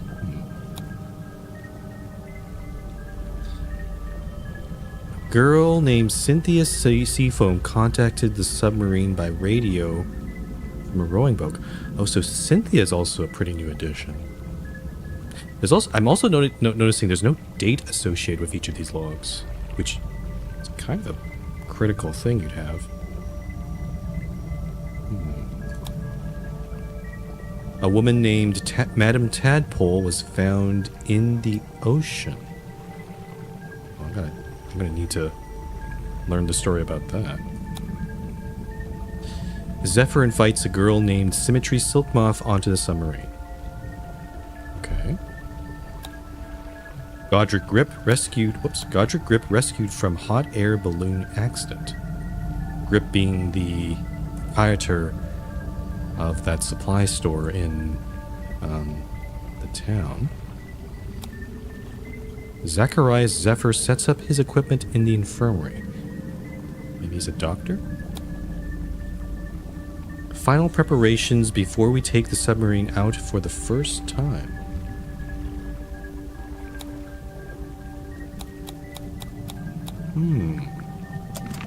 Definitely going to talk to Cynthia about that. These look like the dials on my oven. You don't have an oven. I meant my microwave. Well, now I just feel bad. She doesn't have a real oven? A radar? Either way, it's a machine that... Should I pull the levers? I think I... It's a lever. Oh. A sheet of glossy paper came out. I think this is how they print out stuff they see with the radar machine. So, is there anything on it? Did it see anything? No, nothing. Okay. I'm guessing that we're gonna have to get... I'm guessing we probably have to move the submarine into some sort of position. And then the radar... This waveform will change, and then we'll print out the radar results. And that'll turn into a piece of evidence. Yellow lever? It's a lever. Oh. A little card came out. It's got a bunch of numbers printed on it. Oh, I guess it shows the daily readings for the depth, the speedometer, and the heading. And then the captain would copy those down into the log. I I see. wonder why you'd need that. Insurance purposes, maybe?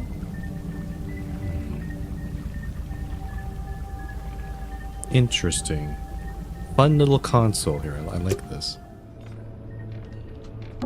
Can we look at the control? If you I will prompt. make no such promise. Okay. Well, let's look out the window. You can see out into the ocean. Anything out there? Uh-huh. What is it? Whole lot of water. There's a whole raised dais here. What's that symbol in the middle of the floor? An 8? No, it's an S. And then, oh, I see. Yeah, S for seafoam. Is there something at the back of the chair? It's a throne. It's not a throne. Oh, well, what is it? Well, it's, the captain's control chair. There's a label taped to the back. Maybe it says what kind of chair it is. That's not a label. It's a whole document. The heck is this? Command contract. A typed document that was taped to the back of the captain's chair in the control room. There are 2 handwritten signatures at the bottom of the last page. Oh, it's an agreement between Magnus and Cynthia. What did they agree to? This contract represents an agreement between the 2 individuals in contention over the ownership and command of the Mortuga submarine. For their safety and privacy, these 2 people shall only be referred to as Party A and Party B. Though I can see on the image, Party A is Mortuga and Party B is Cynthia. Previously, Party A has been considered the legal owner of the Mortuga submarine and thus its rightful commander. However, a recent development has exposed that Party B is in fact the legal owner of this vessel. This proves Party B is the rightful commander of this vessel and all its operations. Oh, it's not. This contract might be fake. Because again, the signature here may not match. It's hard to tell because his signature went all over the place. Yeah. Something is afoot here. There's certainly a motive Ooh. for Cynthia. Hey, so thanks for finally letting us in. You know, I have to say, that really was pretty unhelpful. It is I, Cynthia Seafoam, fearless captain of the Mortuga submarine. Hi, I'm Sally. Aha!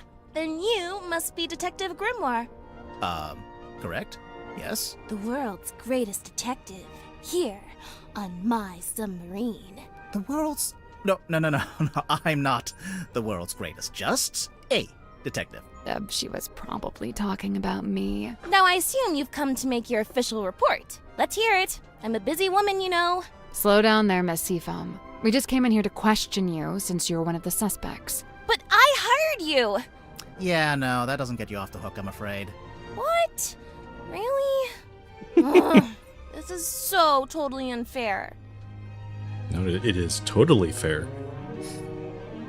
Particularly based on all the things we've discovered so far.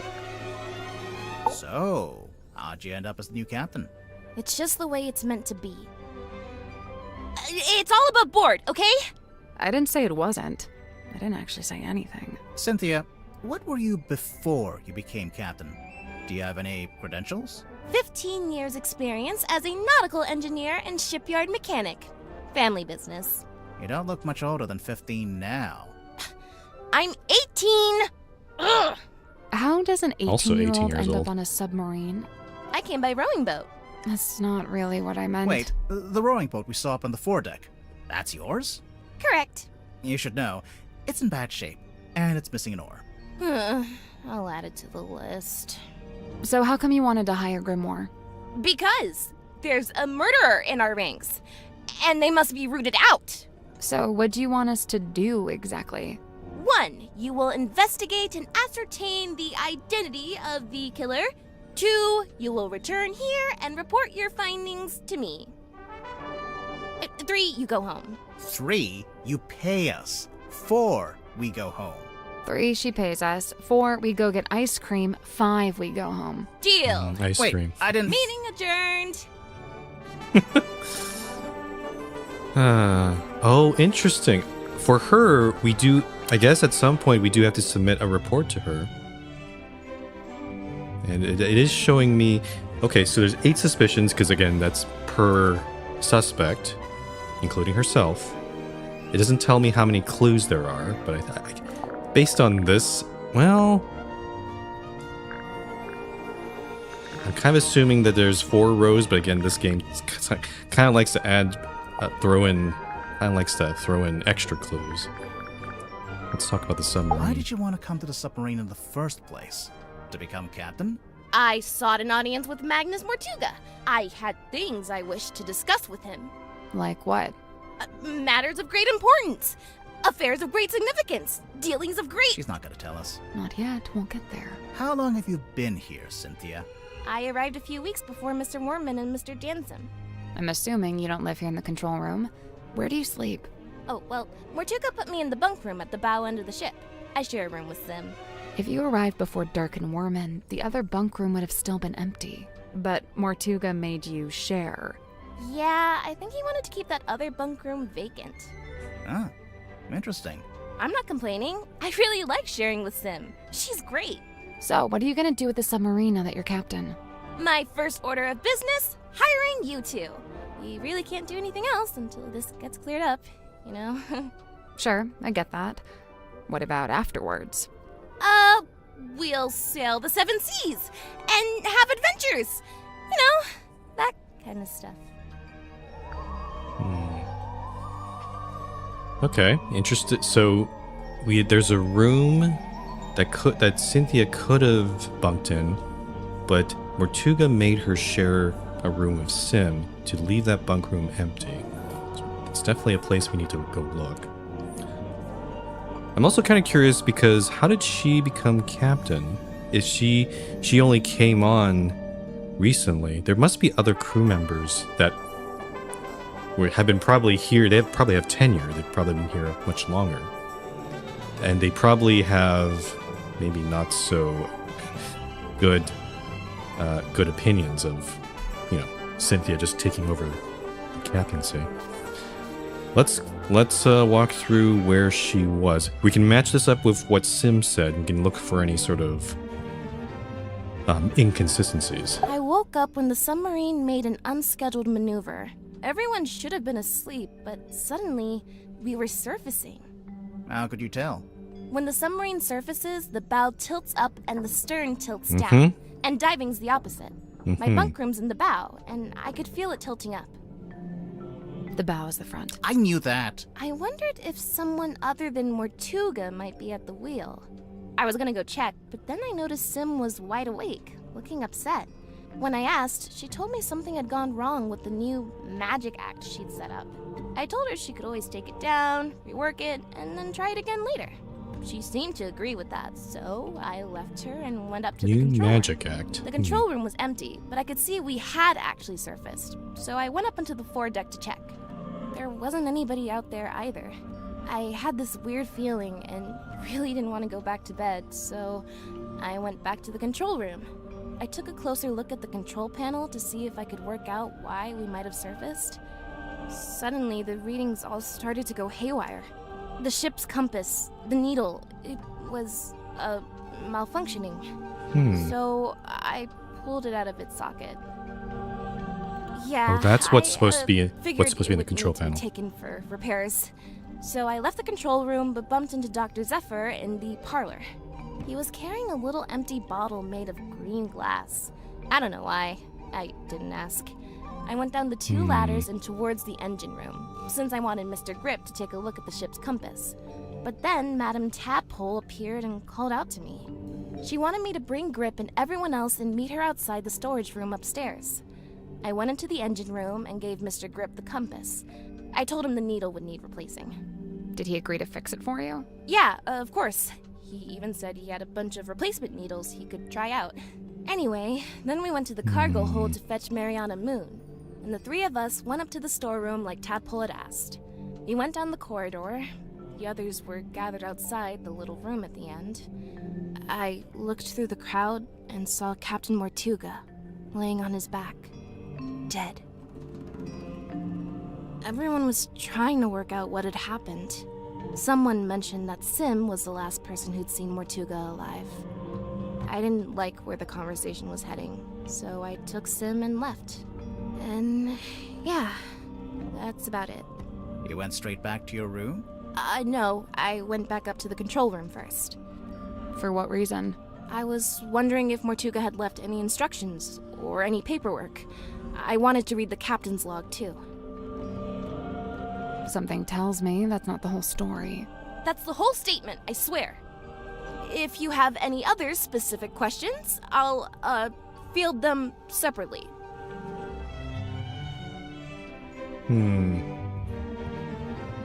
Okay.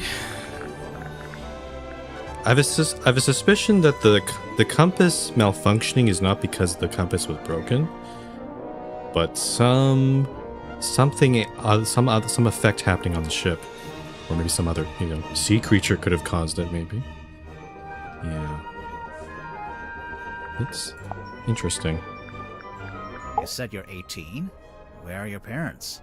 My stepfather's still in Silkworm. He's too stubborn to leave, even though the town's pretty much dead. Whereabouts? The shipyard beneath the lighthouse. That's where I live, too.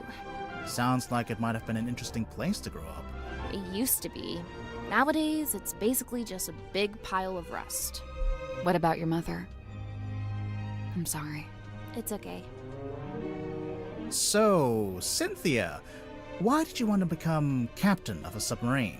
Not a submarine. This submarine. Like I said, it's just the way it's meant to be. Sim's my best friend. Well, that's nice. She's really cool and weird, and she knows all kinds of stuff about illusions and magic and curses and psychics and haunted dolls. What a ringing endorsement. Curses? Oh yeah, Sim's obsessed. She's convinced that she's cursed. Or even that she is a curse. That's why she wears that locket. I don't know. This sounds like kind of an unhealthy predisposition. Oh yeah, totally. I'm actually pretty worried about her. Especially since, you know. No? So it's looking like Sim was the last person to see Mortuga alive. They were both in that storeroom the evening he died. The Illusion Theater. Sim didn't tell us that when we talked to her. She only told us that she discovered Mortuga's body first, suppose, or at least she saw the door was open and she saw Mortuga dead on the floor. I have to talk to Sim again. When did you first meet Mortuga? When he let me into the submarine. Oh, it's just, you're both from Silkworm. I thought maybe you'd have run into him before that. My parents did. I know that much. Remind me. The harbor master and the shipyard mechanic. Ah, that tracks. So Mortuga lived an active life back then. He wasn't like a recluse? I don't think he's ever been outgoing, but from what I gather, he was very loyal to the few friends he did have. In fact, I'm pretty sure he was trying to reconnect with someone he once knew from the town. Who was it? Did he say? No, I never found out. He was trying to reconnect with someone from the town. Alright, go through all the clues. I think this command contract looks suspicious. Let's definitely ask her about this. There it is, in black and white. Signed by me, signed by Mortuga. Yeah, I can see. Where'd it come from? Mortuga wrote it. I think he used a typewriter. And what? He presented it to you? When? Well, no, because he died. So. But we've both signed it, so yep, it's binding. Any further questions? Yeah, how did you... No? Great, let's move on. Yeah, no, I have a feeling we're going to have a suspicion come out here, and we're going to have to confront her about that. That does not add up. Oh, you found the captain's log. Sure did. How does it work? So, at the end of every day, you're supposed to print out one of these little cards with readings from the submarine's movements in the last 24 hours. Then, the captain signs it and writes about anything noteworthy that happened. So the card on the top, that's from the day Mortuga died? Yeah, I figured we should have a record of it. You took over as captain that same night? What of it? Nothing, just asking. So there's definitely some numbers that are jumbled at the very end. And then she was the one who noted, she's the one who recorded those numbers. Probably to cover something up. Yeah. The more we're going through this, the more suspicious Cynthia is becoming. So, I noticed you're the captain, but you're not wearing the captain's jacket. I have my own jacket. This one stays behind glass. It's just the way it's meant to be. Okay, so what about your jacket? It's based on the one Mortuga had. See? The epaulets are kind of the same. Oh, I've been wanting to ask someone about this. How come Mortuga's jacket is like half a jacket? Apparently, he didn't want to wear anything on his right shoulder. Some kind of pain from an old injury, I think. Interesting. It's a work in progress, okay? What are you trying to do exactly? I'm trying to get a handle on the exact form of the submarine. Is that difficult? Given its messy history, yes it is. Wait a minute. Is the submarine... Hold on. Was the submarine... Was it originally a boat and then it converted into a submarine? Because that's what that blueprint is kind of implying. How come there's two different wheels? The big wooden ones for steering left and right. The smaller ones for diving and surfacing. Speaking of, what does the S stand for? Seafoam. Yeah, figured. I remember this. My mom had a copy framed and put it up on our hallway. That's her in the photo. Yeah. Who's the other woman? Oh. That's her best friend. They were always going on little adventures together. And one time, they came back with a sea serpent. The silver snake. Also known as the silkworm serpent. Why'd they take it out of the ocean anyway? It was injured? They wanted to look after it until it recovered. Does it not have eyes? Nope, no eyes. And its skin was rock hard, but shiny, like a gemstone. Where'd you keep it? In the shipyard? Yeah. Mom wanted to take it back into the sea, but she didn't want to leave it. She wanted to go with it. She wanted all of us to go. To go and live in the ocean. Mm-hmm. That's a bit concerning. Sounds like maybe her mom got smitten by the serpent, or maybe under a spell. Do you know what this is? I don't know. Does it belong to Madame Tadpole? Oh? Seems like the kind of thing she might have fished out of the sea. You know, if this is poison, then surely it's a red herring. How so? Mortuga didn't die from poisoning. Right. So, you think someone put it there as a false lead? I don't know. It's not a very good false lead. There's probably some other reason why that vial is there. Maybe Mortuga had it on his person. In the case file, you said the cauldron had never been unlocked before. And nobody knew how to unlock it, except, presumably, Mortuga himself. So you think it got opened in the course of the murder? I see 3 possibilities. 1, the cauldron was opened before the murder. 2, someone opened the cauldron after the murder. Someone other than Mortuga. Naturally. And 3, the cauldron was opened during the murder. Like the murder happening and the cauldron opening are one and the same. Maybe. The third one matches with Grimoire's hypothesis that something in the cauldron was trapped there and then came out and killed Mortuga.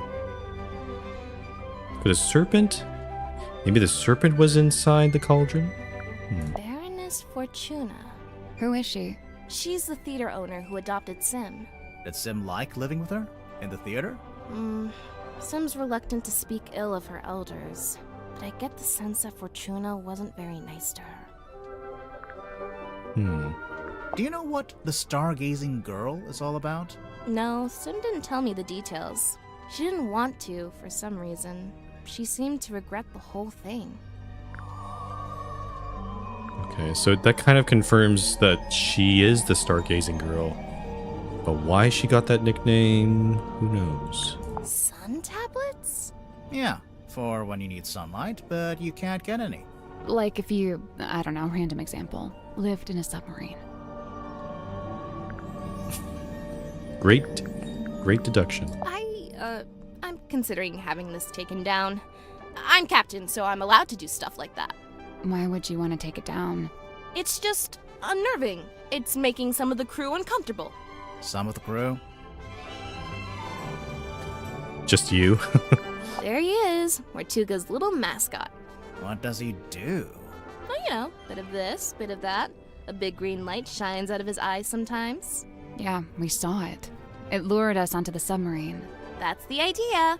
How does it work? Do you activate it from in here? Nope, it just kind of happens. Wooden buoy is confirmed to be magical. Aha! I see you found my case file. Sure did. How come you knew about Grimoire? Oh, I read all about the Tangle Tower case in a newspaper. I Ah, didn't know that got any press. Someone must have sold this story. I gotta ask, did Fiona end up leaving the tower? Or is she still there? Fifi? Yeah, she and Poppy moved out. Oh, good for them. They got a real nice place out in the countryside. That's so nice. I'm jealous. what was that about? What? Was she following the story of Tangle Tower and like hoping that they would live happily ever after? So this is what Mr. Worman did after he left town. Why would he need to leave town to write a book? I feel like you could do that from anywhere. It was probably more about making connections. You mean like in publishing? In anything. Silkworm's a real dead end if you got any kind of aspirations. Oh. So Worman is... Oh, he's on the ship. Oh, I see. Okay, so the author is on the ship. And he also joined pretty recently. So I wonder... I do wonder why... I Well, he's wonder on if here. Sim would let us take a closer look at that locket of hers. Can't hurt to ask. Not yet. Oh, okay, so I was kind of expecting, because of all the stuff that's added up with Cynthia, I was hoping we could have a suspicion on her. But I guess we haven't unlocked that yet. We instead got one for Symmetry, which I guess we could confront her now about it. Why not? Oh, right, I almost forgot. We should be able to get into Sim and Cynthia's bunk room now. Ah. Okay.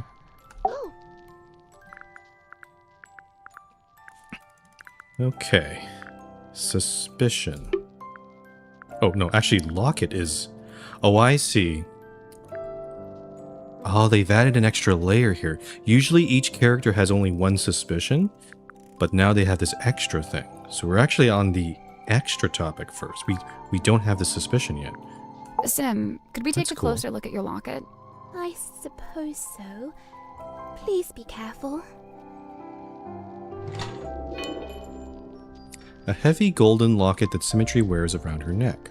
You really think we should open it? I don't know. Maybe. It's up to you.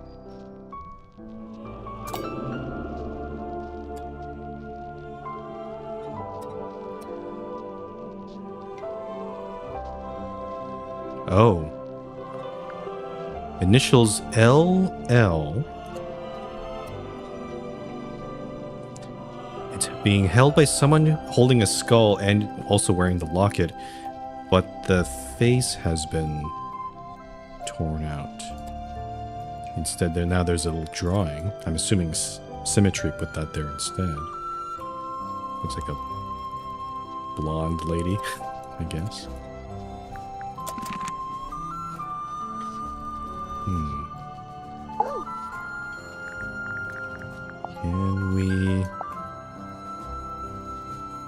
let's talk about the locket. It was my mother's own, or so I'm told.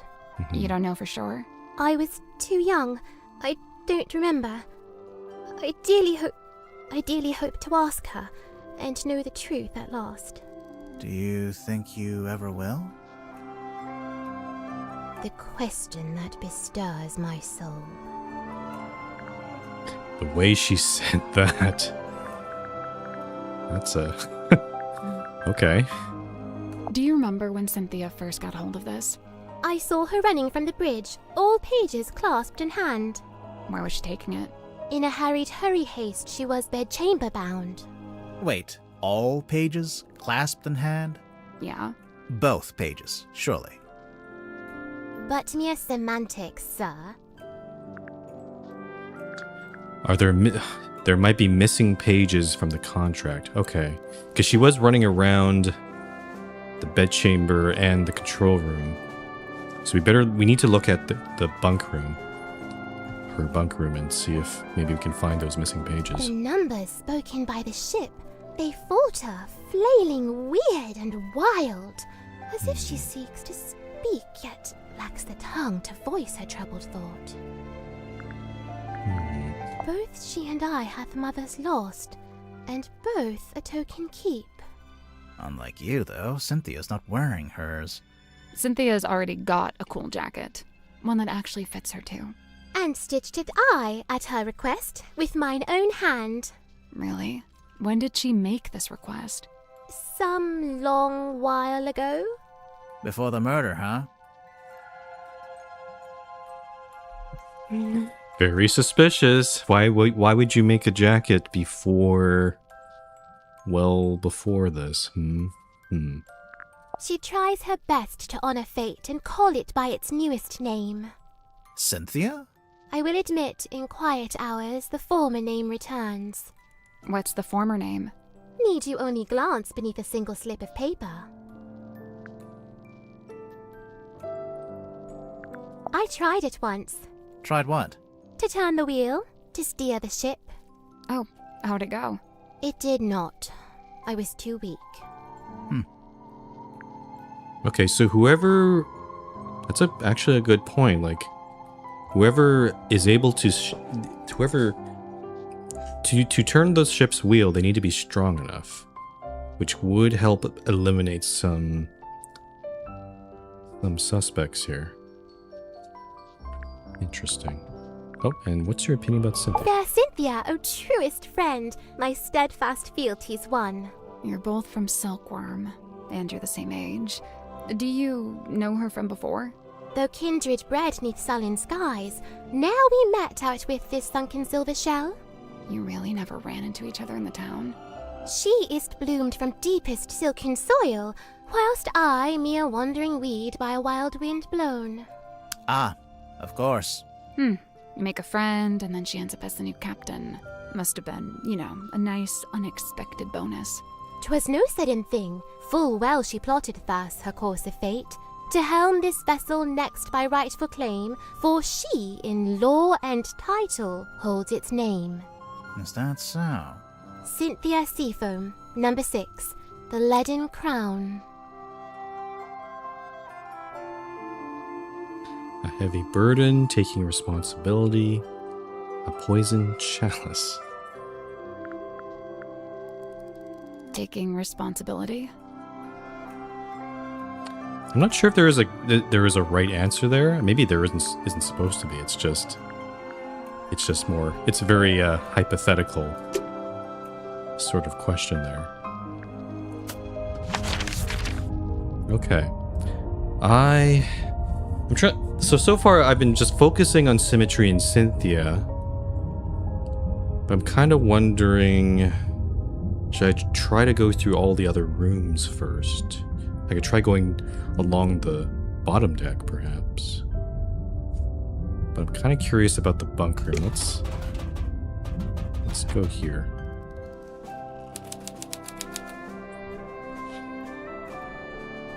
Okay. It's an origami bird. The movement of the submarine makes it look like it's blowing in the wind. A framed photo. It's been hung from the pipe, so you can see it from the bed. Ah, this must be Cynthia's bed.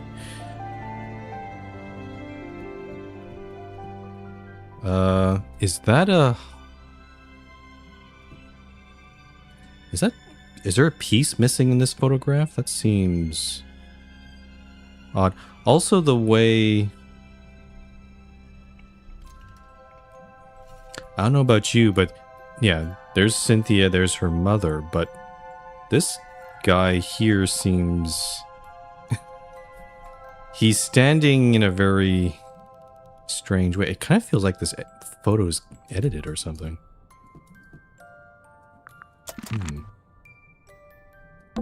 It's Cynthia's bed. How can you tell it's hers? Process of elimination. A little wooden box with art supplies inside. It's a mirror. Sally, you can use it to fix your hair. My hair is perfect and does not need fixing. A few drawings. A mouse, a girl, a leaf. They're, not good. You're right. They're great. What flavor? Sun-ripened tomato. Dang. Sounds good. I want potato chips. I'm starting to get hungry again. It's a pig. It's a safe. In the shape of a pig. Oh, puzzle time. Interact with parts of the safe until they're in the correct arrangement. Oh. These ones aren't buttons. It's just some kind of display. Okay. 1118 1116 5129. What is that supposed to mean? Hat? Okay, the hat's okay, the hat we can rotate in 4 different positions. The eye we can push in 3 different positions, both eyes.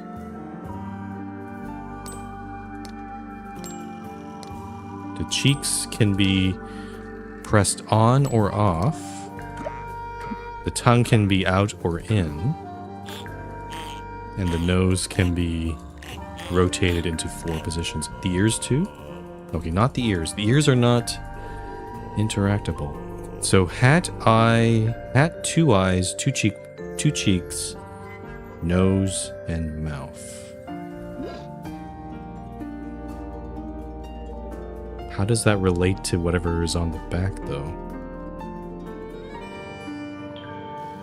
1 1 1. Let me see if I can try to do this without any hints. 86295. These non-lit numbers are all on the outer end. It's not a sum except These ones aren't buttons. It's just some... Except maybe these, like 1 + 1 is 2, but that doesn't make any sense. Oh, wait. Oh, it's a display. So if I change... I see. I need to fiddle around with these and then keep turning... Okay, hold on. Let me try that. Ah, the hat is 2. Oh, and I can... The hat is the only thing I can change from the behind, so I can prove that. Okay. So that means that whatever this and this one is, that has to stay as 1. So let me see if I can... I see it. That hat, 2 eyes. Oh, I think it's relative to the position of the face. So that's the hat. These are the 2 eyes. That's the cheek. Those are the cheeks. That's the nose. That's the mouth. Okay. I'm understanding. Oh, it's also not mirrored. So this is the right eye. So we keep that one there. These ones aren't Oops. buttons. Actually, let's leave that there. So this one can be 1, 2, or 3. And we need to make this add up to 8, which means that this must be 4. 3 plus 4 plus 1 is 8. There's no... The I can't go any further than... can't go any higher than 3, so this is locked in. There's no other possibility to add up to 8 here. And then... Okay, it's basically kind of Sudoku, so... the left cheek must be turned on for 2. The right cheek is left off. And then... This must be 3. So 1, 2... Yep, okay, so 2 plus 3 plus 1 is 6, and then 4 plus 3, tongue out. Hey, I did it! That was fun. I'm impressed. What's inside? Oh, a printout. From the control panel. It was hidden in symmetry in Cynthia's bunk room. What is it?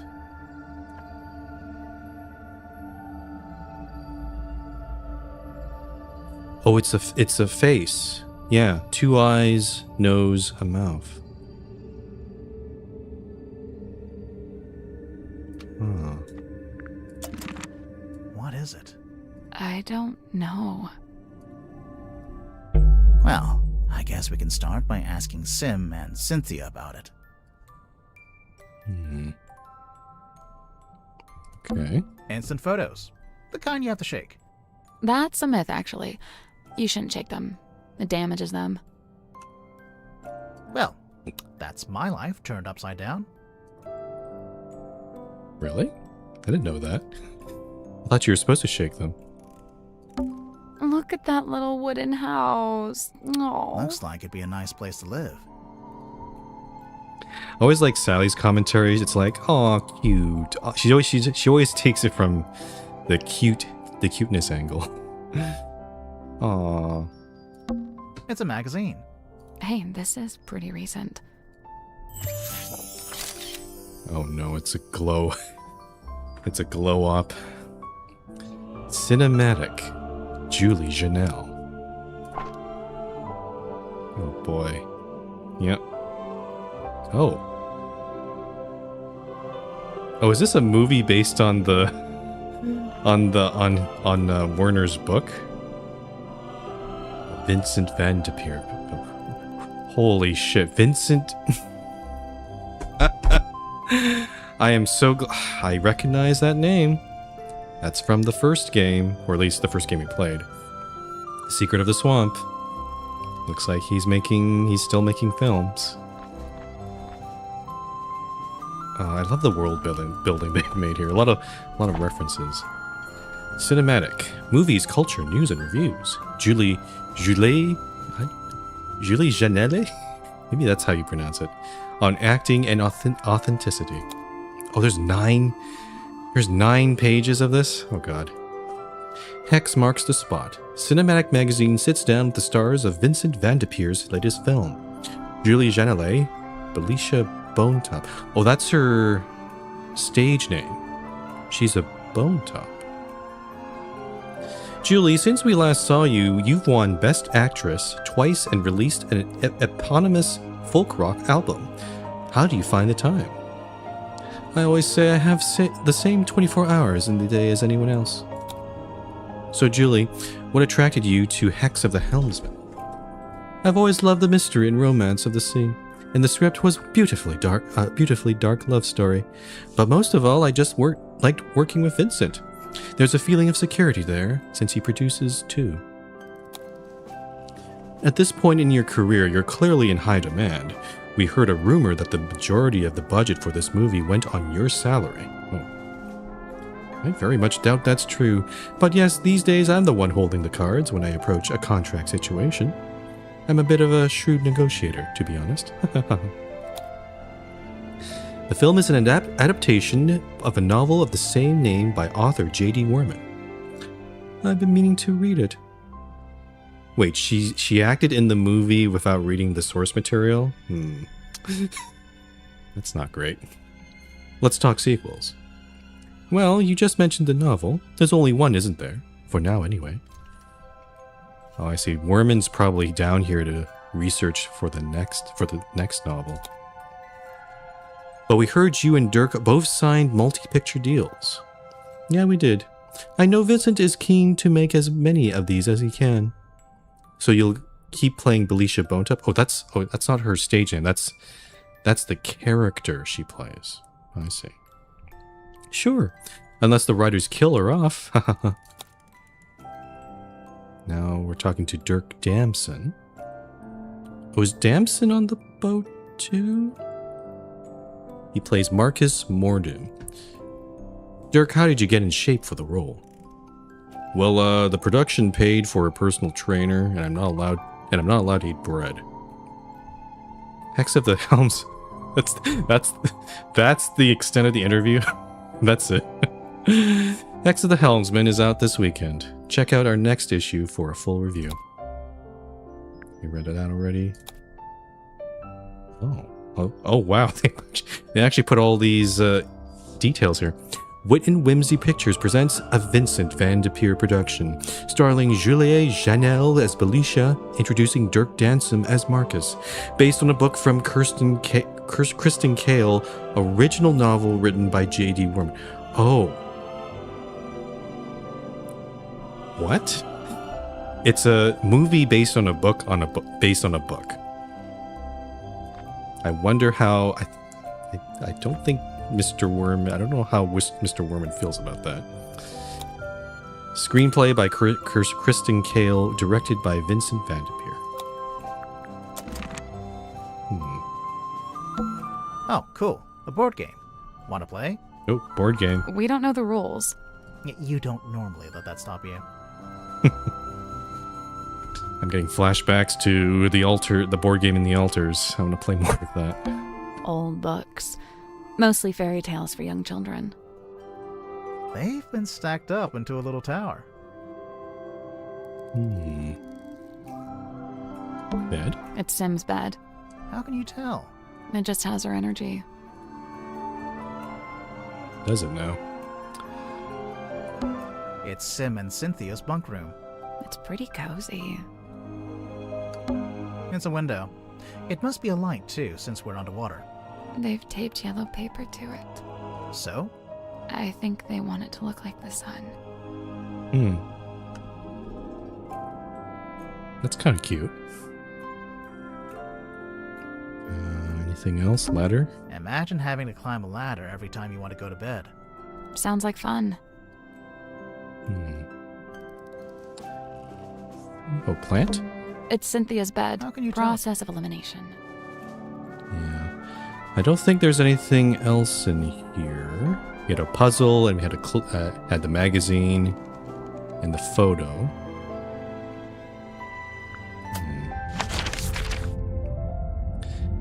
I guess the question is, do I confront Cynthia about this clue?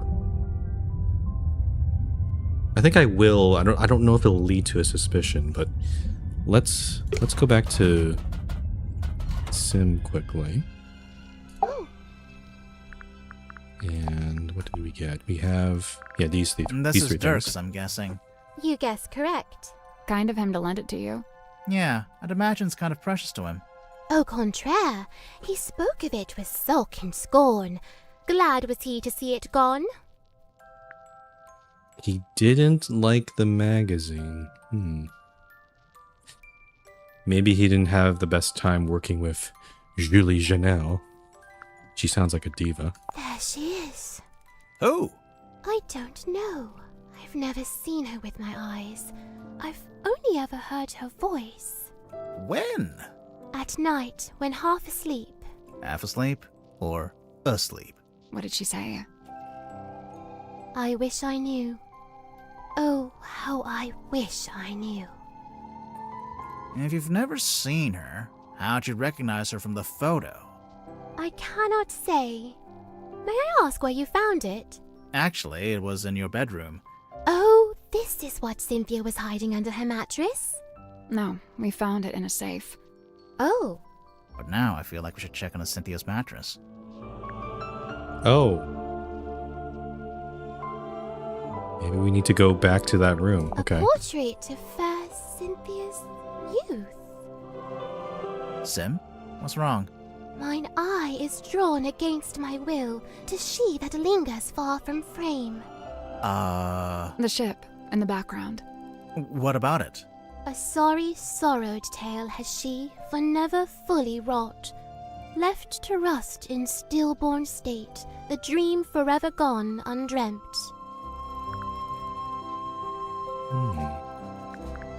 Did they build the submarine and never launched it or something? I don't know. I guess we should go look under Cynthia's mattress. Yeah, let's go do that now before we confront Cynthia again. Mattress. I hate to pry, but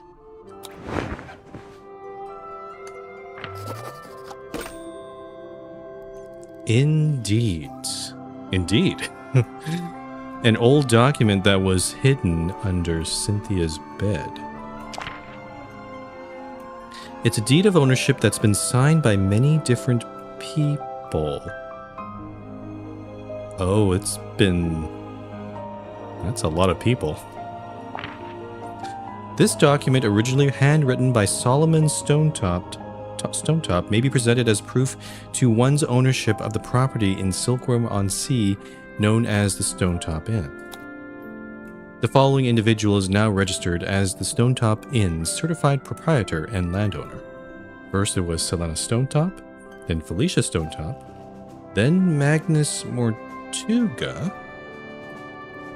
Oh, I see, they typed their name out and then signed it. And then the last one is Don Drummond. And oh, interesting. The red ink, you can tell the red ink has crossed off Mortuga's name. Oh, there's something on the back. Dear Magnus, I've come to see you before I leave, but you're asleep. I don't want to wake you up, as I know you need to recover after what happened.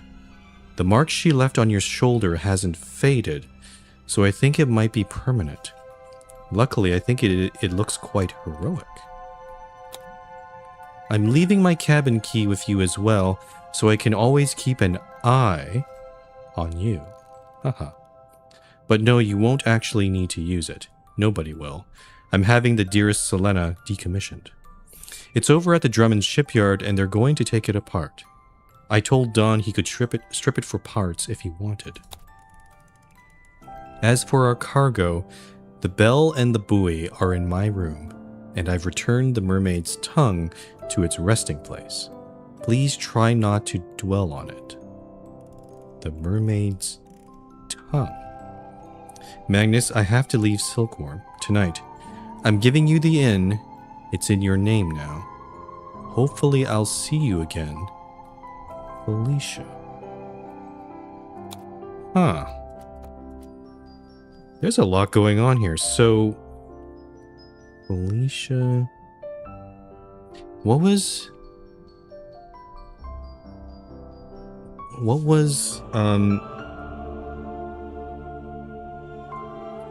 Hold on. Was Cynthia's mother...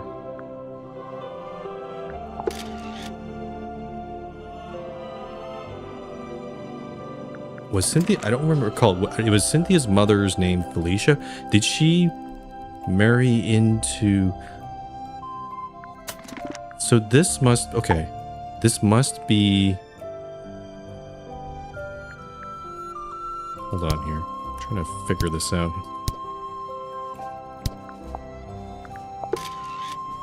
That kind of looks like a stone top to me. She must have married into a stone... into this stone top.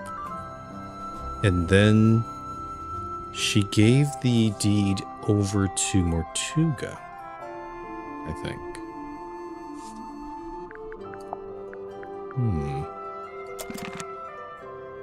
Okay. Let's go to Cynthia and confront her with this new piece of evidence. We'll finally get a suspicion out of her. Actually, let's go backwards here. Let's do the golden locket first. Sim let you see her locket? Do you know what's inside? Did she ever show you? No, and I didn't ask. She's allowed to have secrets. Wait, you didn't open it, did you? Yeah. Was it okay? There wasn't anything bad in there? It's fine. Okay, fine. That's your mom? Yeah, she was the harbor master. That's a pretty fancy jacket for a harbor master. Looks more like a naval officer. Yeah, well, she had a lot of big ideas. She was super ambitious, always making plans. My dad could barely keep up. That's your dad on the right? Yeah, stepdad, but yeah. Are you too close? Not really. We kind of drifted apart after a while. Stepdad. So I'm trying to put the timeline together here. If they're stepdad. Oh, wait a minute. Is Mortuga her father? Huh. I locked it in the safe. I didn't think... What is it? The night of the murder, when I was in the control room by myself, it was right around the time the ship's compass was freaking out. You used the underwater imaging system? I don't know why. I couldn't resist. But then this came out. I wish I hadn't done it. I put it in the safe so I wouldn't have to think about it. I can understand that. Really? Yeah, sometimes you gotta compartmentalize. One thing at a time, you know? That's true. You know, this article's kind of unfair to Dirk. It barely mentions him. Probably because it was written before the movie came out, so he wasn't famous yet. Oh yeah, true. The movie was a hit, right? So Dirk's famous now? I guess he must be. He told me he's getting all kinds of offers from other studios. Lucky him. He must be thrilled. Somehow I get the feeling that when we go talk to Dirk, maybe he doesn't like all the popularity. Alright, let's confront her with this. You found it, huh? We did indeed. Indeed. We did indeed. Yep, you got it. Yeah, Good joke. I made that joke too. Why did you hide it? I'm allowed to keep stuff under my mattress. Is it yours? It doesn't have your name on it. No, it doesn't. That's exactly why I brought it with me, actually. Go on. No, I'm done talking. What? Indeed. Oh, shut up. She's not going to talk about that. It doesn't have her name on it. It has Dawn's name on it. And we can't confront her about it yet. Huh.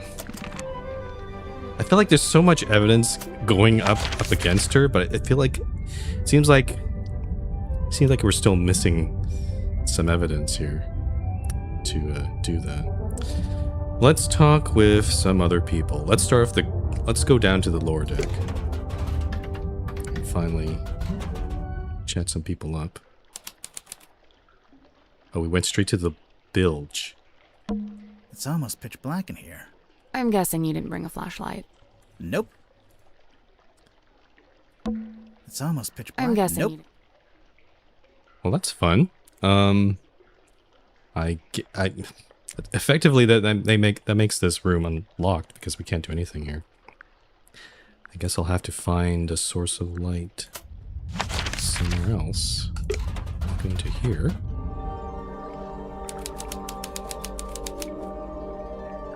Ooh. Airlock Grotto. Jellyfish. Looks like a jellyfish. It's 2 glass bowls and some seashells. Right. But what does it look like? Jellyfish. It's a diving helmet. One of those old, heavy ones. You think it's a safe? Nah, looks pretty dangerous. A safe. Oh, Oh. Puzzle. Oh. Oh, it's this. They made this whole 3D model of the helmet. That's pretty cool. Drag the diving helmet to rotate it. Tap on the dials to rotate them. Oh, I see. We have to match the shapes together. Let me see, but where do we begin? I think that looks like one end. And that looks like another. Let's start from the bottom. So we have here like some choices there. I guess we have to find the one that matches. Like if I do triangle. So if this is triangle, the next one must be cross. And then triangle. Oh, it splits. Wait a minute. If it splits, then... Oh, I see. These are two ends here. Let's see if this pans out. So circle... There's no circle here, so that seems incorrect. So I don't think this is triangle. Let's try... What other one can we do? Cross is available. Oh, actually, also arch is available, too. Let's do arch. So arch.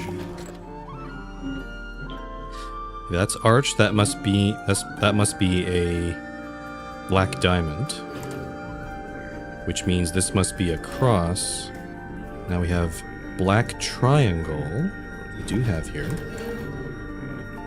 which then turns into an arch, which then turns into a drop, which is already set there. Okay. And what about this one? Black circle to a regular triangle.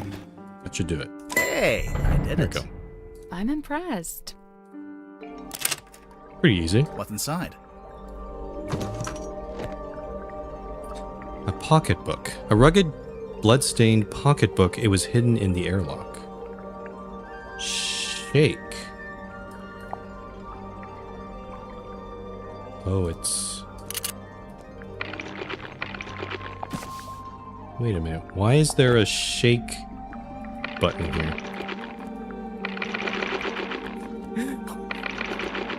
I don't see... This is unusual. None of the other items we've encountered has this sort of shake feature. So I'm like confused.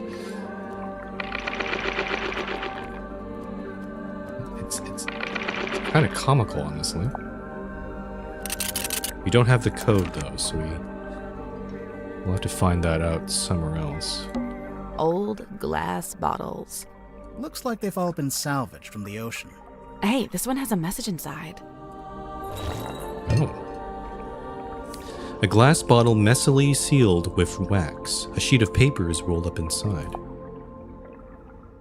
Curse in the cauldron. A small room within the bowels of the ship. His lifeless body lies in the shadow of an ancient stone cauldron. The cauldron's heavy iron lid has never been unlocked. It has never been opened. For all his strength, he ultimately proved powerless against the lure of the unknown. On this morning, the cauldron has been unlocked. On this morning, it is wide open. Oh. That does kinda look like how we saw Mortuga's body splayed out in front of the cauldron.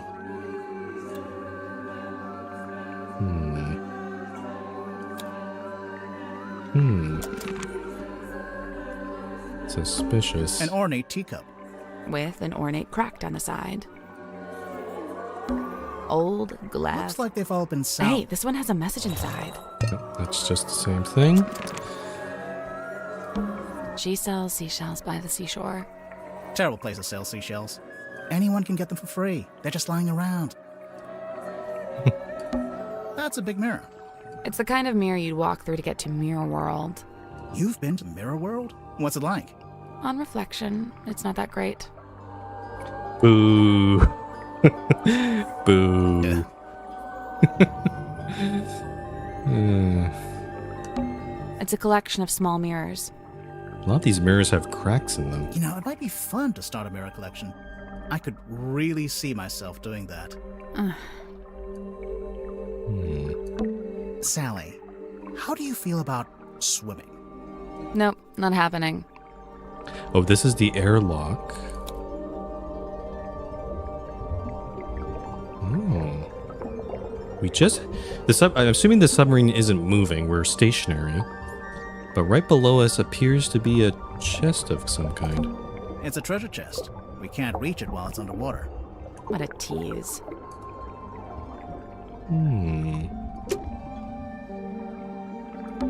It's a curved piece of wood. Looks like it's from the hull of a ship. I am starting to get the sense maybe it's not the old ship. The old ship got decommissioned, but it looks like parts of it got integrated into this new submarine. And perhaps, you know, maybe if there was like a mermaid's curse that was applied to the ship, the old wooden ship, maybe it gets passed on to this submarine in some way. I think it's the lid that fits over the airlock. It's been taken off the hinge. So there's no lid? What if it floods? Then we drown. As long as we're aligned on that. It's a ladder. It doesn't go anywhere, though. I imagine it's for lowering into the hole so you can climb down. Oh. Or, you know, you could use it to display your collection of rusty jewelry.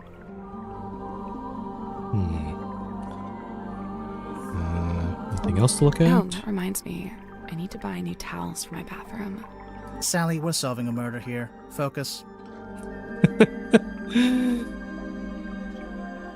I could use some new towels. So many colors. I count at least 6. Just saw another one. 7. Alright, let's talk with this person. Hey, it's me, Madam Tadpole. Yep, that's my name.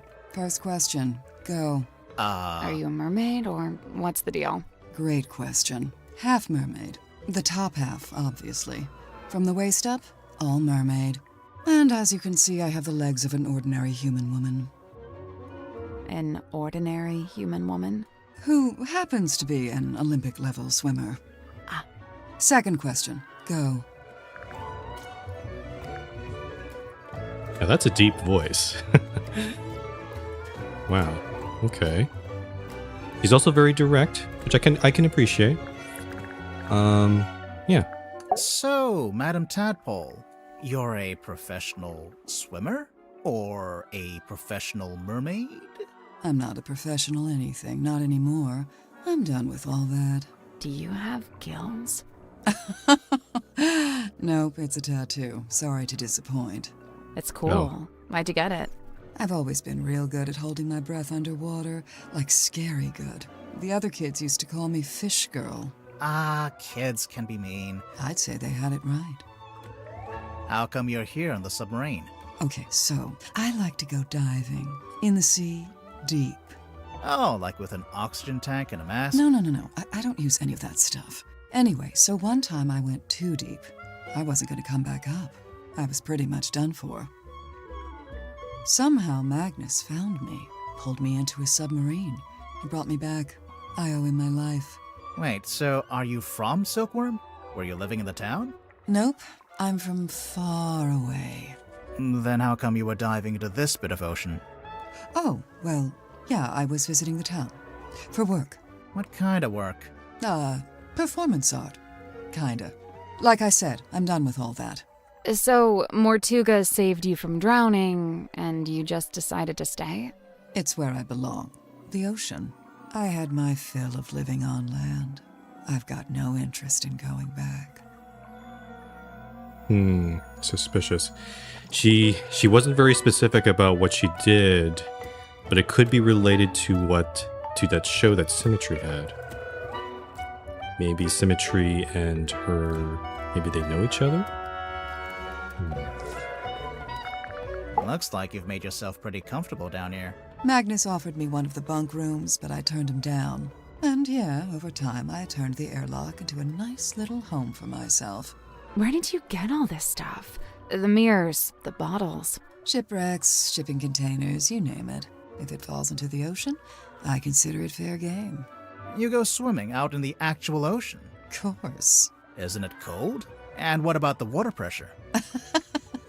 What about him? That's for other people to worry about. So, how do you get out into the sea?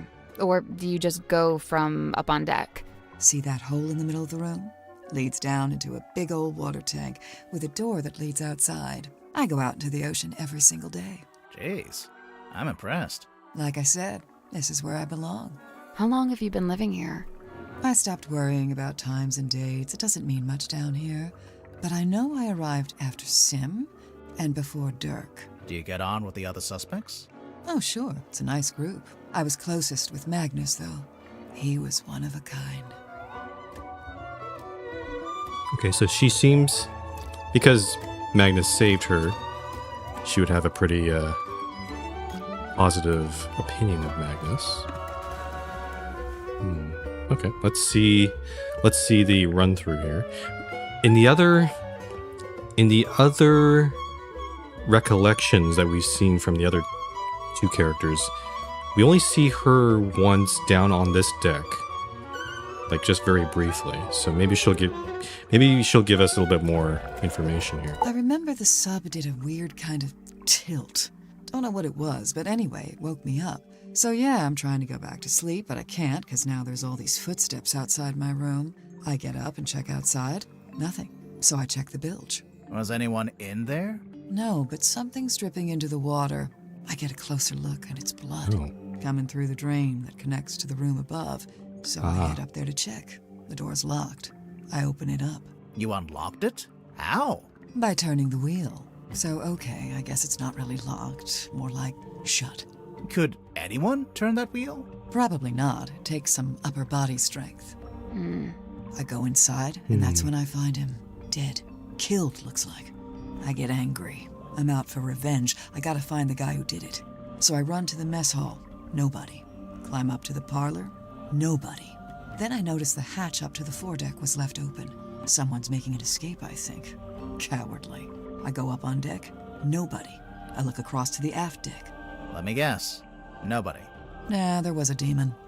Yep.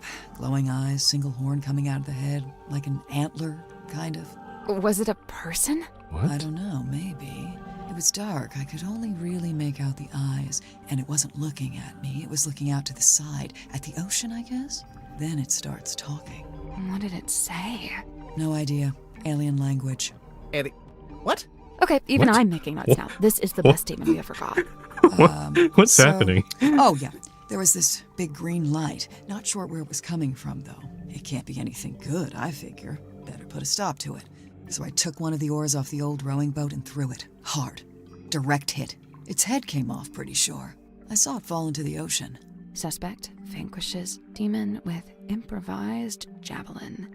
After that, the green glow went away, so now it's too dark to see anything.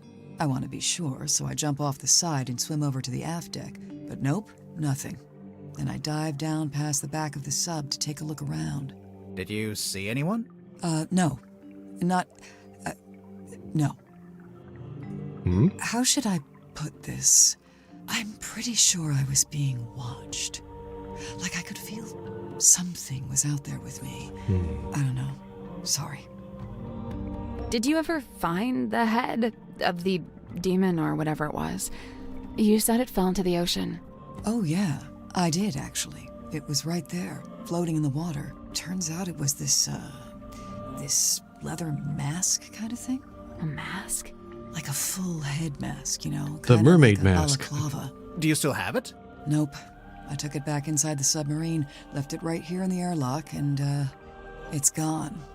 I think it got stolen. That's, disappointing.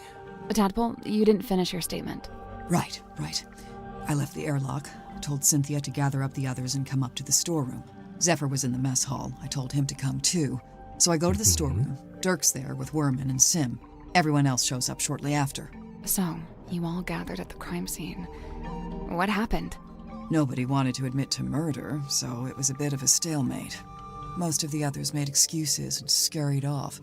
Zephyr, Grip, and I stayed behind. I guess we were the ones who knew Magnus best. That's it. Story's over. Get out of here.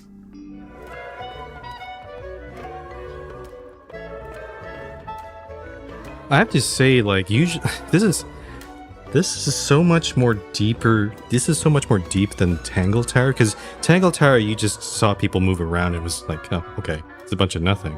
It's not really anything incriminating. But a lot of these have been so kind of incredulous. Like, she just started talking about a demon on deck. She threw a javelin at it, and she dove off the aft of the ship. Huh. I don't have any reason to not believe her, to be honest.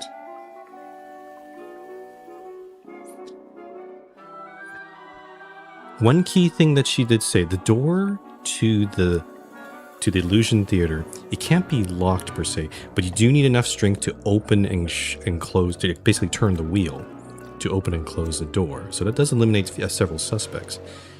Based on her account, the door was already closed. She used her strength to open it. She didn't mention closing the door again, so she left it open, and then Sim probably came by and looked inside. But doesn't mean that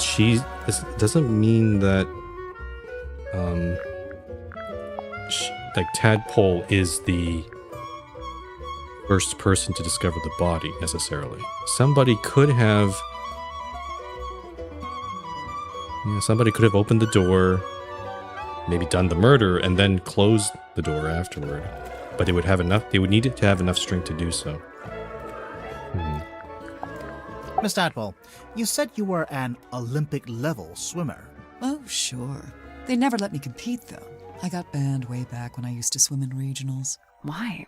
What did you do? Nothing. They just decided I had certain physical abnormalities that made it unfair to the other swimmers. That kind of sucks. It's whatever. I never really cared about competing anyway. So what did you do after you got banned? Oh, you know, left home, traveled, got a job, quit that job, traveled some more. And, have you always been green? Oh, you finally built up the courage to ask, huh? No, it was a reaction to some chemicals we used in a little water tank I used to swim in. The doctor said it's reversible, but I couldn't afford the treatment, so yeah, I'm green. Okay, she's green. I don't know if this is intended, but it kind of feels, the fact that she was like not allowed to compete kind of feels a little bit reminiscent of what's happening with a lot of competitive sports where, you know, transgender people are not allowed to compete because of quote unquote, you know, hormones. And in this game, for her case, it's because she's so abnormal.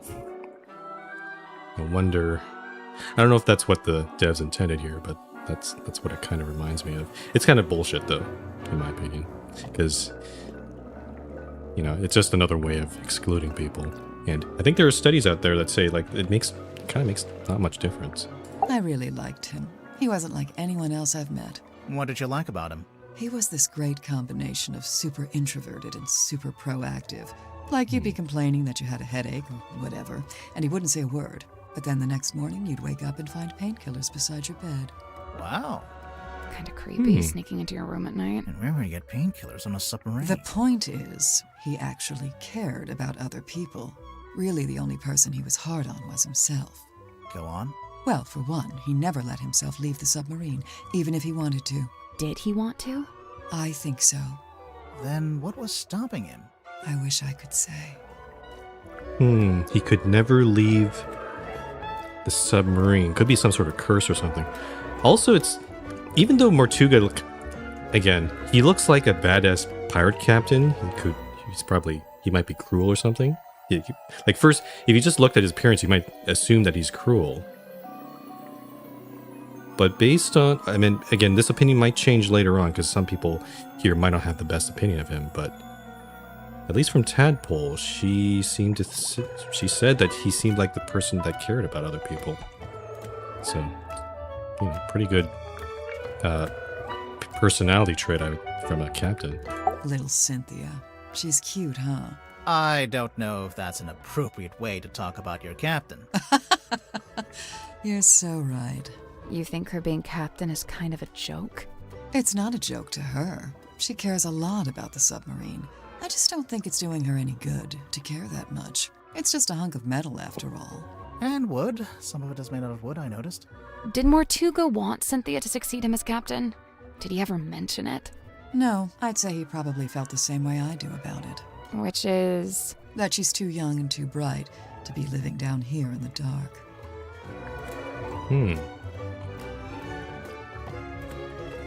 Okay, so they're not...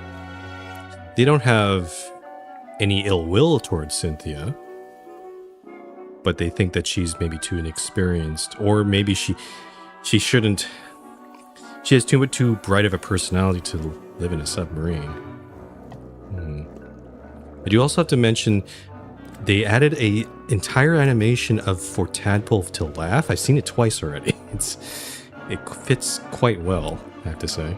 Sim's quite delicate. She's got some real self-worth issues. She's kinda eerie. Mm-hmm. And she's got this 1,000-yard stare, like a rabbit in the headlights. She's got a unique way of speaking, too. Yeah, I'm still not sure how much of it is sincere and how much is residual from her time performing on stage. I have heard her talking more normally, though, when she's with Cynthia. What about Sim's parents? Orphan. As far as I know, she was homeless for a while, until the system picked her up and she got moved into the theater. So, she's never had any kind of normal life. Nope. That 1,000-yard stare is starting to make a little more sense now, huh?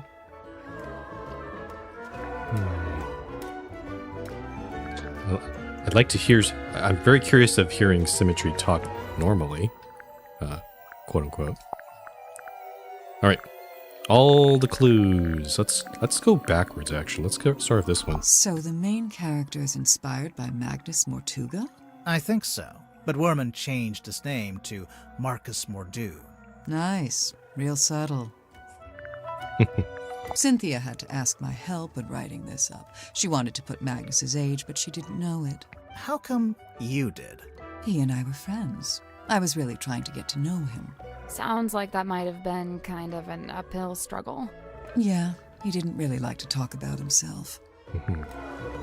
Makes sense. Magnus wouldn't bring this inside the submarine, but he didn't seem to want to get rid of it either.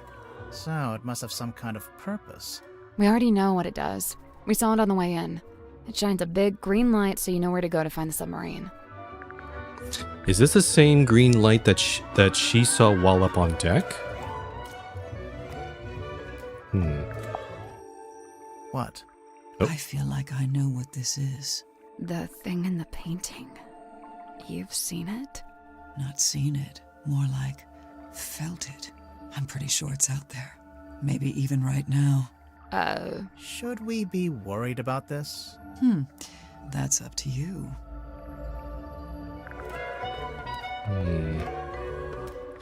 Every time the music cuts out, that seems very important. At least for Tadpole. Turk tried to get me to take these. He's convinced we've all got a vitamin D deficiency. He said that's why everyone on the submarine is, in his words, moody and weird. Moody and weird, huh? I'm pretty sure Magnus kept this in the storeroom. He had it covering the cauldron, I guess? It seems likely. Just to protect it from dust? Or maybe he was specifically keeping it hidden. I saw posters just like this up on the walls in Fortuna Hall. You went to see Symmetry's show? No, by the time I came through the town, she'd already left. But her posters were still up? Yeah, the owner was scrambling to find something new. I don't think she wanted to admit she'd lost her star act. The theater owner, that's Baroness Fortuna? That's her. And did she ever find a new show? No. It didn't work out. All I can say for sure is that at one time, this cauldron spent several years underwater. Not just underwater, but in the ocean. I can tell by the growth of the barnacles and algae. There's no growth on the inside, though. Or on the lid. Yeah, I noticed that too. So the bottom of the cauldron was in the ocean, but the lid doesn't have the same sort of barnacles or algae. This was on the floor of the crime scene. Do you know what it is? Poison, maybe? We don't know that. We don't know what it is. Doesn't make any sense for it to be poison. Magnus was killed with a blade, something sharp. Right, but there wasn't anything like that at the crime scene. Well, then it must be somewhere else.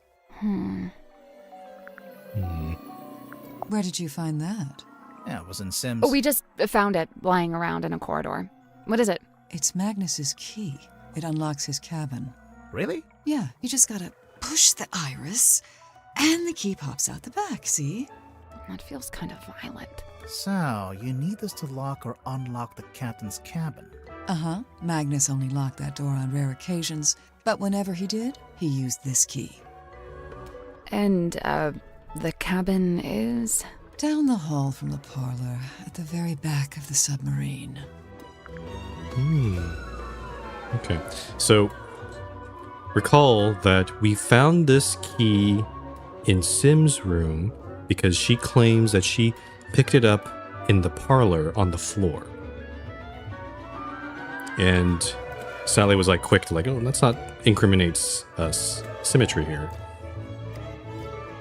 That does mean that this key, if true, then means this key was dropped by probably possibly the killer in the parlor, and it was used to gain access to the captain's quarters. Maybe we should go there next, now that we have this. Where did you find this? Symmetry had it. Does it not belong to her? No, it belongs to Magnus. Just the front page? Or did he have the whole newspaper? Just this one page. Why is he so interested in Sim's old magic act? He's not. He's not. I'm gonna have to look at that newspaper again. Magnus used to let me steer. He even taught me how to do it. Sounds like he was setting you up to be the next captain. I don't know about that. I guess now that Cynthia's captain, she wants an up-to-date blueprint of the submarine. Why was there an out-of-date blueprint? The ship has kind of a complex history. She's been through a few different phases, lived through a few rough patches. It's custom made. See the S emblem on the epaulets? And on the back? S for what? Seafoam, obviously. So why isn't Cynthia wearing it? I guess she'd rather keep it preserved. Is that actually the reason? Maybe there's some other reason. Magnus really wasn't one for record keeping. Well, he did make a few entries, though. Looks like it's just each time someone new arrives on the submarine. That makes sense. He was always people-focused. Human interactions, relationships. It's what he considered most important. Honestly, the more Tadpole talks about the captain, he seems like a cool guy. Looks like Mortuga chose to use a typewriter for this. To make it more official, maybe? It's more that he didn't like writing by hand. He'd even sometimes ask me to write things for him. Like what? Oh, just little notes, you know. So, if this is true, then based on this, maybe this command contract is legit. But again, we're missing pages from it, or at least one more page from it. And we didn't find it in Cynthia's bunk. I was kind of expecting to find it there. So it must be somewhere else. I'm surprised Sim let you see it. She's normally pretty guarded about it. Do you know why she wears it all the time? It's some kind of family heirloom, I think. There it is, on the left-hand side, in the big tank of water. What is it? Some kind of sea creature? I think it's the reason they built the submarine. They built a submarine to house a sea creature. Mm-hmm. I don't understand. Where would it live? Wouldn't it need to be in water? Yeah, there's a special area of the submarine that can fill up with seawater. Where? You're standing on top of it right this second. In the airlock. Okay. Tadpole, is this a photo of you? Why'd you say that? It's an underwater photo, and it kind of looks like a woman's face. I just thought... All mysterious underwater women look alike, is that it? No, I'm kidding. For the record, I don't think it looks like you. Right, it doesn't. In fact, it doesn't look like anyone. Yeah, see, this is what I'm talking about. Dirk looks way better like that. The beard, the long hair, the outfit. You like the rugged pirate look, huh? I can't help it if I have a type. Yeah, but nothing wrong with that. The Stone Top Inn. That's where Magnus lived, back before the submarine. He lived in the inn, but he wasn't part of the Stonetop family, surely. No, I don't think he had any family in the town. No family, huh? Hands off, it's mine. What's this symbol on the front? Looks like someone scratched it in with a claw or something. None of your business. How do you get it open? You don't. You don't know the code? Oh, I know it. But you don't. Is it your phone number? Your birthday? Name of your childhood pet? Sally, it's a number. Oh, yeah. It's so... The one part of this game that doesn't make sense is we just keep ransacking everybody's rooms and just stealing their stuff, and they can't do anything about it. Like, they're certainly, they can certainly be mad about it, but we have the pocketbook. Where did you get this bottle from? I found it in the ocean, like everything else in here. When? Recently? Yeah, this morning. Was it near the submarine? Of course, I never go too far out.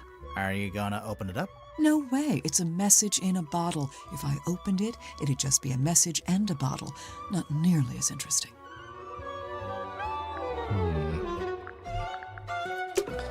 Tadpole didn't give us the code for the pocketbook. I noticed. So what now? Maybe someone else will know it. Yeah, I doubt it. How about this? If we ask everyone and nobody knows it, we can break it open. Ooh. It's an option? I knew that would cheer you up. I do kind of want to see what's on that piece of paper. We can read it just fine. But what if there's something on the back? Ah. So what, you want to break it open? Maybe, yeah. Hey, I don't go around breaking your stuff.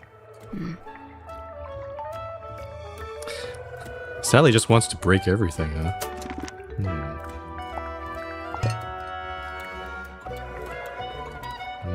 Okay. Lots of... Oh, also, I wanted to look at the newspaper page. So, Tadpole said that the show wasn't what Magnus was interested in. What else is on here? Oh, no. It'd be the serpent. Yeah. Yeah, that makes sense. Okay, I think we're done in this room. We do have access now, I think, to the captain's cabin. I'm going to take just a brief break here. We've been playing, actually I've been streaming for 3 hours now. I'm going to go for a little bit longer, not too long, because I do have to do some stuff, but maybe an hour or two. But I'm going to take a little break for just a couple minutes here. So, and also, ads just ran too. That's kind of poor timing, but yeah. Okay, so I'll be back in just a couple minutes, so don't go anywhere.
All right.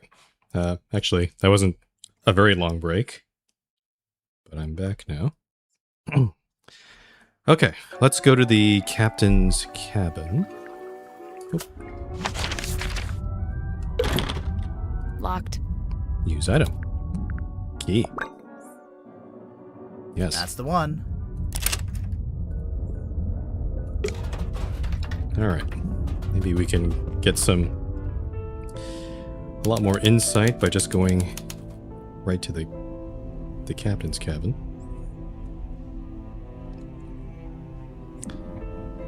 What are we... Well, that looks like a diving bell.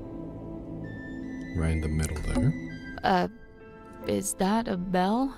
I think so. Why is it hanging over the desk? A heavy iron bell hanging above Mortuga's desk in the captain's cabin. Oh. Wait a minute. Hold on, what is this? So gear, moon. These symbols are, and also why does it have this sort of hexagonal screw at the bottom? It looks like it's supposed to fit into something. Eye. What's that saying? If walls had eyes? Something like that. I see a bunch of googly eyes in this chest here. And why is there a red laser light coming out of that? It's a treasure chest. Someone's peeking out from inside. Hello? What the heck is this?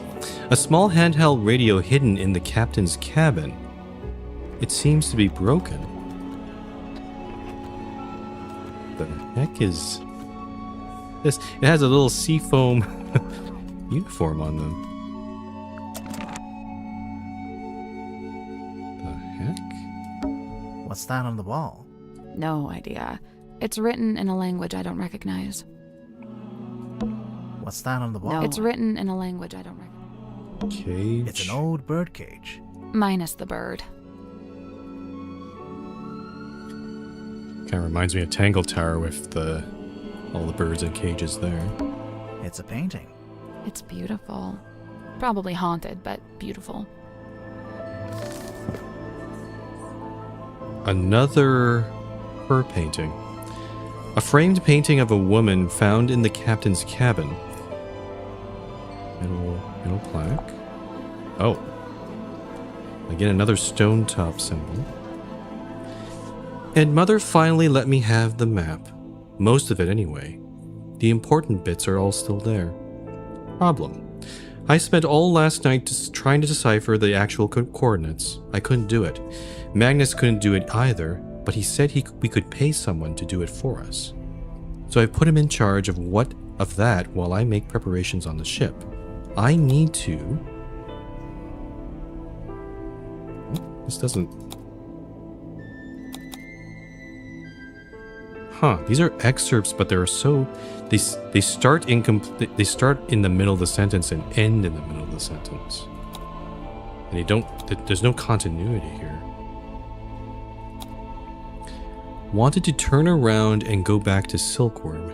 Empty-handed? Never. So all the way there, he was sulky and moody. Even more so than usual, I mean. He can be such a baby sometimes. I didn't let it bother me because, as I had known it would, the moment we saw the green light, his curiosity got the better.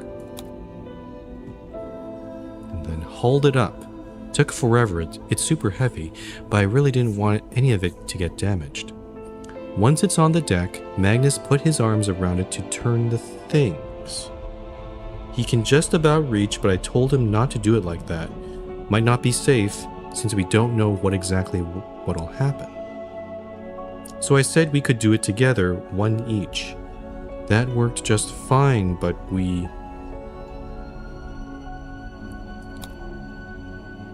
Mother let me...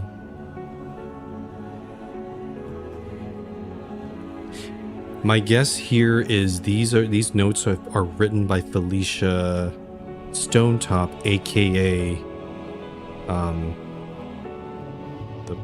the mother who went off with Magnus. So, who is it? Grimoire. Let's make sure to ask everyone about this. Everyone.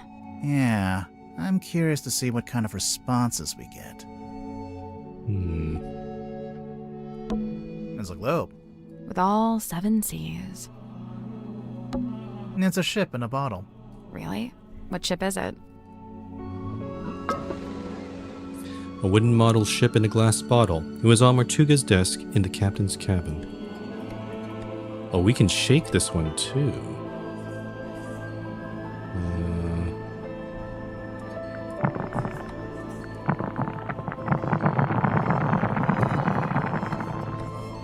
I don't think shaking it is doing anything. Would you not shake it like that? You're gonna break it. I think it already is broken. Listen. Something got loose on the inside. Oh. And it's a ship. Really? What ship is it? Something... It may be broken. Something can be heard rattling around when you shake it.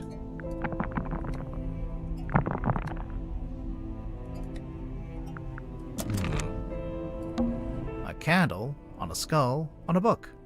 So, was Mortuga a pirate, or what? I don't think he actually did any pirating. I'd say he was pirate adjacent. That's one way to put it, I guess. Storage boxes. Why keep them in here, I wonder? Where else would they be? A storage room? I think we've pretty much come to the conclusion. The room in the Illusion Theater was the storage room, because I've seen how some of the other characters mention it. But he turned it into the theater, so he moved all the stuff from that room up to here, I guess. It's Mortuga's bookshelf. A lot of these aren't books. They're scrolls. Scroll shelf. Nice window. It looks directly out the back of the ship. The ship? Yeah, you know, the submarine. This room looks more like, and I think we saw in the diagram that we saw in the control room. This looks like this is more part of the rear of a wooden sailing ship, right? But it's been attached to the aft of the submarine. I'm kind of expecting a puzzle of some kind. What about the chair? That's one impressive chair. Fit for a captain. I'm trying to... There's got to be a smoking gun in here that maybe I'm not seeing. We've got the bell, the painting, the walkie-talkie. Mortuga's desk. Anything in the drawers? Just dust. But usually I kind of expect a puzzle of some kind. It's an old rug. It's old, but it's not quite as dusty as the rest of the room.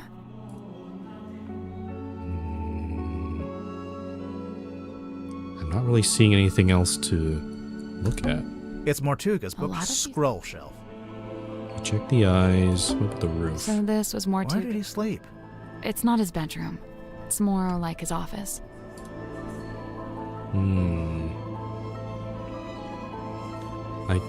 I'm not seeing anywhere else to look at. I guess also the ship in the bottle.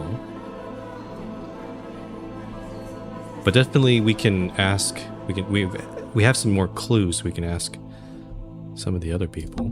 It's a treasure chest. Someone's. Hello? Yeah. Unless maybe. Hold on. Do I have to inspect these? No. Yeah, that... Okay, I guess we'll come back to here, perhaps at some point. Oh, and... Oh. We can't get in there right now.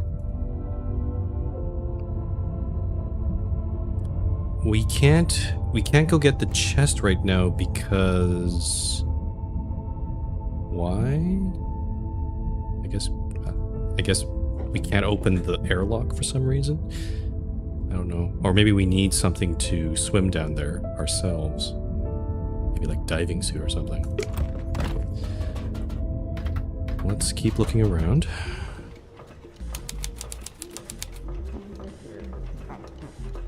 So the engine room. This is where Mr. Grip is.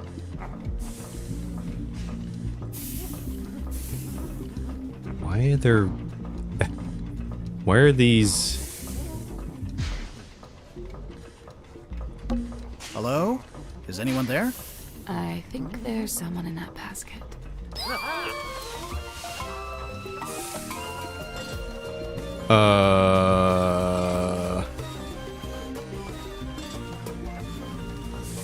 Okay. This is so...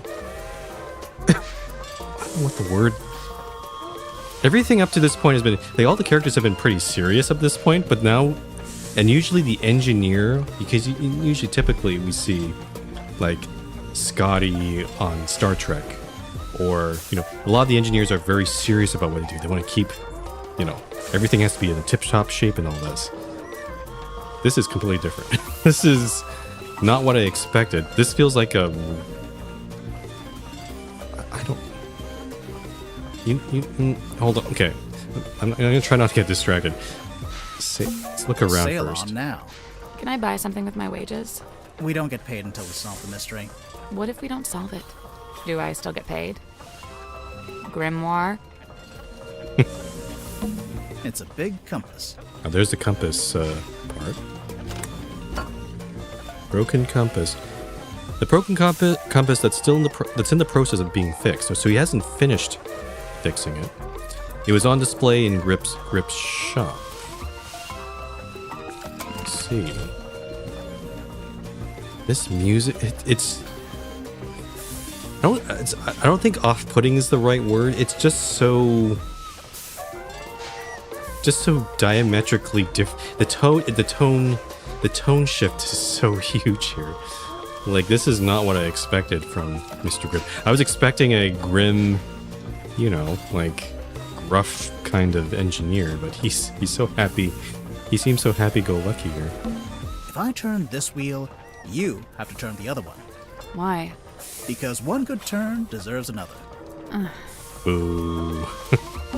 What's this bit? Oh, that's the wiggler. What does it do? It wiggles. It is wiggling. If I turn this Why? because one... Who are these guys?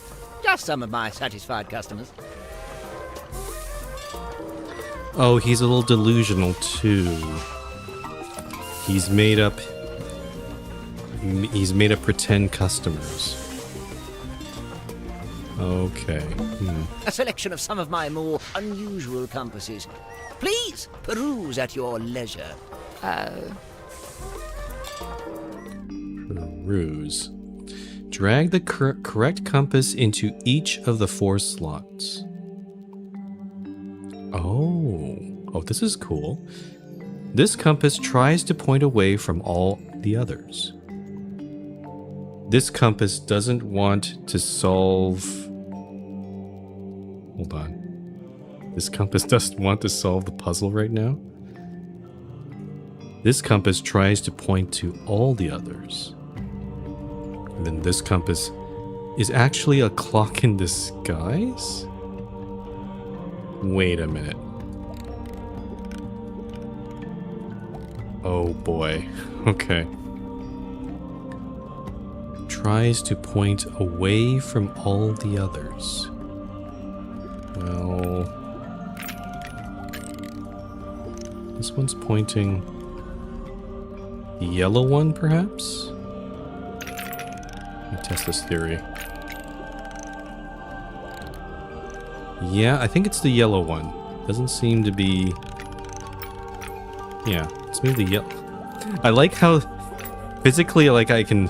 It's kind of like... I feel like I'm playing like skeet ball or something, or not skeet ball. Like like air hockey. You ever play on those like boards? Like you can move these around. Physically you have to make way for it. So I'm gonna move all these away. Put the yellow one there. This compass is actually a clock in disguise. Is it actually reading my computer's time? Because right now, just so you know, so right now it's 3:30 p.m. in the afternoon.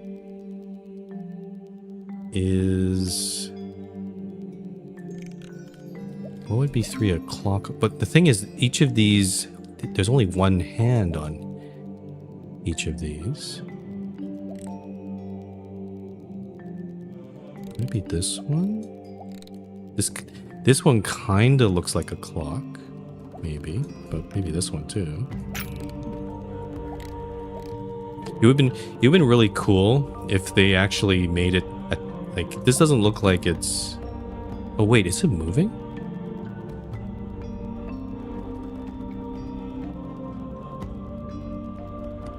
Oh, I see. It's very, very subtle. It is very, very slowly moving. I see. Okay. So that's what they mean by clock. Okay. But it would have been really cool, though, if they figured, you know, if they had one of these, if the actual answer was like, it was set to your computer's time, and you had to, like, find that. This works, too. Okay. So that's the clock. This compass doesn't want to solve this puzzle. I don't know what that means. And this compass tries to point at all the others. Tries to point at all the others. Doesn't seem like it's the purple one. The red one might be that. The green one doesn't seem like that. And the blue one, not so much. So I think it's the red one here. I don't know about this one. Doesn't want to solve this puzzle right now. Could be any of these. This blue one seems pretty fixated on this green one. And this green one seems more fixated on the pink one. Pink one? Nope. So there's 4 slots, and each one needs a compass to go in it. The labels are all describing a particular compass, I guess. I figured that much, yeah. So not the green one. Maybe the purple one? There we go. Why the purple one? Nice. I don't understand the purple one. That's something unlock? Nope. Yeah, it did. I heard it. Sounded like a box opening. Pure conjecture. Box opening, huh? Noisy, dangerous, confusing. Yep, it's an engine room. I thought you were talking about me. Could also be true. This is so wacky. Honestly, I'm gonna applaud. Honestly, I applaud the devs for making this choice. Like, they could have gone the sort of usual trope, but this is so much more fun. It's open. This thing's What locked. is that? Some kind of scroll? That is not for sale. Please don't touch it. Too late. Sorry. Yoink. It's ours now. An old scroll hidden in the engine room. It unrolls to reveal a map. A red X is marked somewhere in the ocean. Ah, another. We had a treasure map in the in Tangle Tower, so we got something similar here too. There's a bunch of letters here. Oh, what's on the back here? Service record. Map coordinates 28.685 by -95.431. approximately 2 miles from Silkworm Coast. Map interpreted by Godric Grip. For customer, Magnus Mortuga. Cost, waived. Mr. Grip's Emporium, Silkworm on Sea. How nice of Mr. Grip. Also, the map doesn't look complete. It's ripped on the bottom.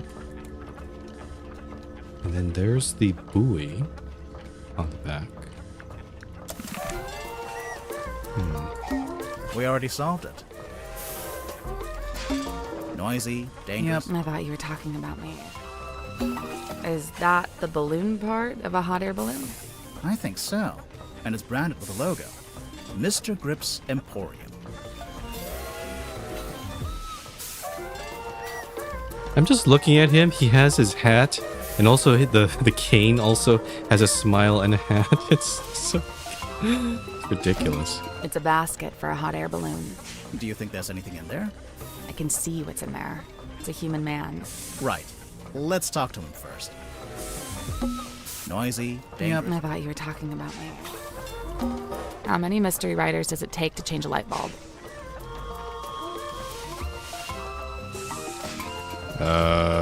Should I try to answer this? 1? 2. Oh. 1 to hold the bulb, and the other to give it an unexpected twist. Nice. Okay. Alright, let's talk to this silly man. I think it's going to be a very silly conversation. What on earth are you doing? Ah, customers! Come in, and welcome to Mr. Grip's Emporium. Wait, what? I guess he's Mr. Grip. What's that? You'd like a succinct yet exhaustive rundown of our operational philosophy? I don't think I said that. Here at Mr. Grip's, we plot the unplottable, chart the unchartable, and measure the unmeasurable. No sea too vast, no night too dark, no fog too thick. With the right contraption in your pocket, even the great unknown may be quantified and calculated. So fret not, noble navigator, as we stock all the essentials. What is this? What am I clicking here? Oh, it's an actual shop. I have no coin. I've not collected any coin. So we can buy a compass, a sextant, a map, a chronometer, spyglass, and chart. I love this. Oh, this music. Oh, there's so much whimsy here. I love it. Oh, this is cool. Okay, I don't know where I'm gonna get coins though. Oh, what? Are you serious? Oh, hello? Uh-oh. I can't click this. Do I have to click one of these? I'm sorry, you can't afford this item. I don't want it. Do I have to click all of these? I'm afraid you don't have enough money. Yes, I don't have any money. I know! I'm not trying to buy anything! Oh, okay, I see. Apologies, you can't afford that one. Ugh. Mr. Grip, we're not customers. We're detectives. We need to talk to you. Oops. Why didn't you say so? Now, what is it you wanted to know?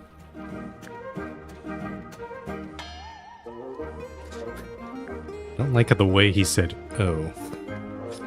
He seemed very disappointed that we weren't here to peruse his wares. Can I get your full name?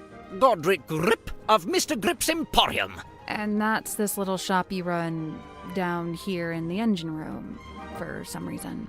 This is merely the newest branch. The flagship site is back in Silkworm on Sea. Yeah, we saw it. It's all boarded up. Yes, well, I can't make a living selling compasses to the ghosts in a ghost town, can I? So that's what you do? Sell compasses? Seems kinda niche. We buy, sell, and service all manner of nautical navigation equipment. What's that? Ah, yes, we also provide cartographic consultation. We'll analyze and decipher any map, all for a low fee. Some maps may be invalid, fee to be decided on a case-by-case basis. Sorry, did you just talk to your stick? You mean Cornelius Kane? And he's given it a name. Great. Don't Cornelius ask any follow-up Kane. questions. Maybe he'll let us move on.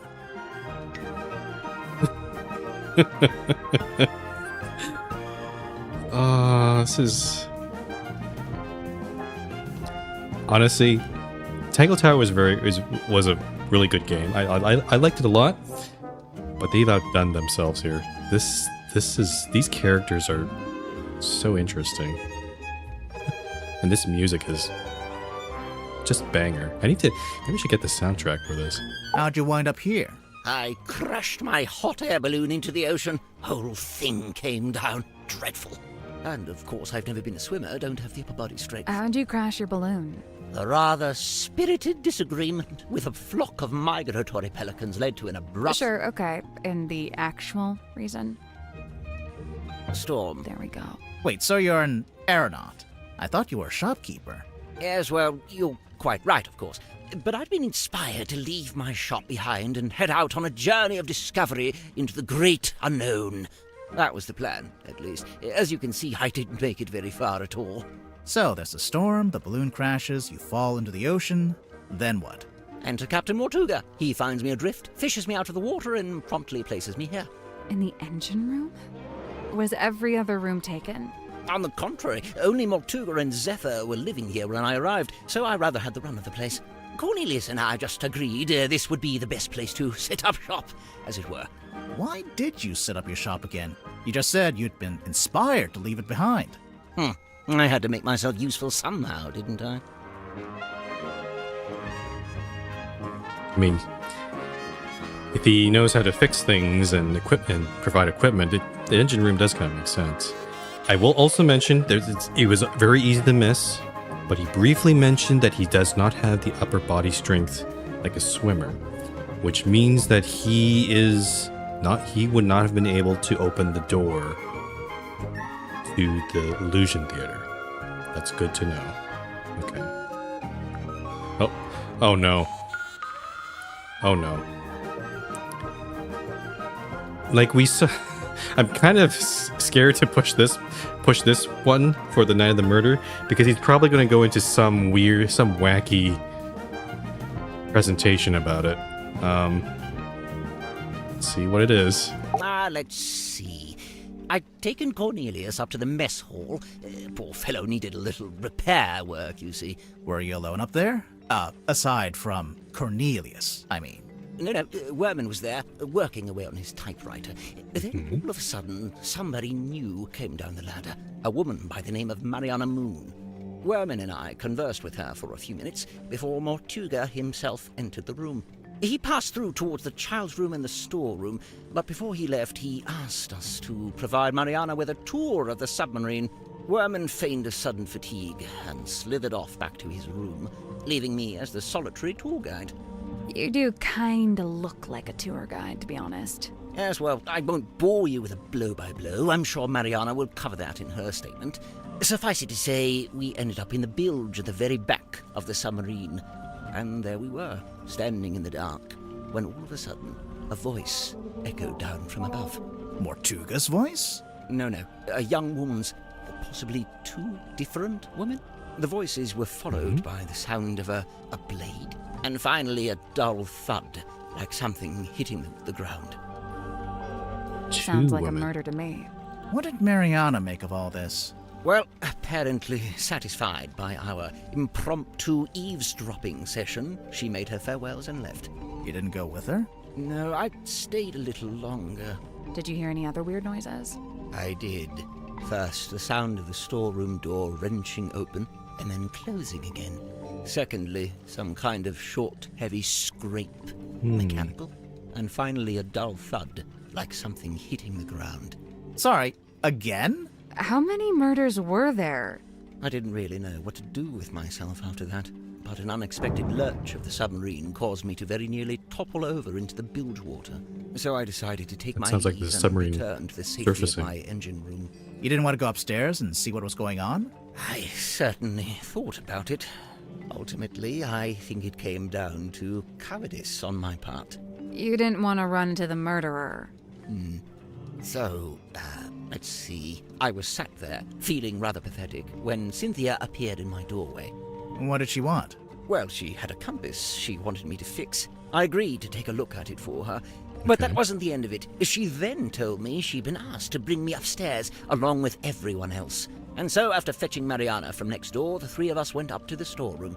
I saw Mortuga's body laying on the floor, saw the cut across his neck. The cowardice I'd felt before, compounded. Tadpole spoke to the room. She wanted a confession, or even just an explanation. It goes without saying that nobody was willing to offer one. Really, that's the end of it. After that, several things happened very quickly. Cynthia became captain, decided to bring in a detective. You two arrived, and here we are. Okay. That was actually a lot of good information from him. I'm actually surprised. I thought he'd go off explain in a weird way, but that was actually very informative. If he was... Okay, this Mariana Moon person, she's the latest addition. So I guess we'll talk with her next, because she's apparently next door.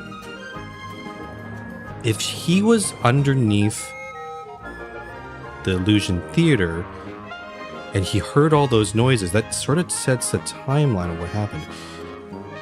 Mortuga was talking with two womanly voices, and then a blade attack happened, but then his body may have not dropped until much later, because somebody opened the door and then closed it.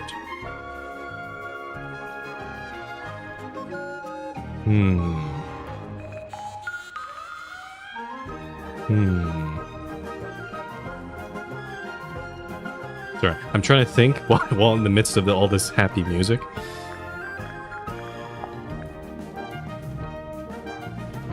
Man, this rocks. I love it so much.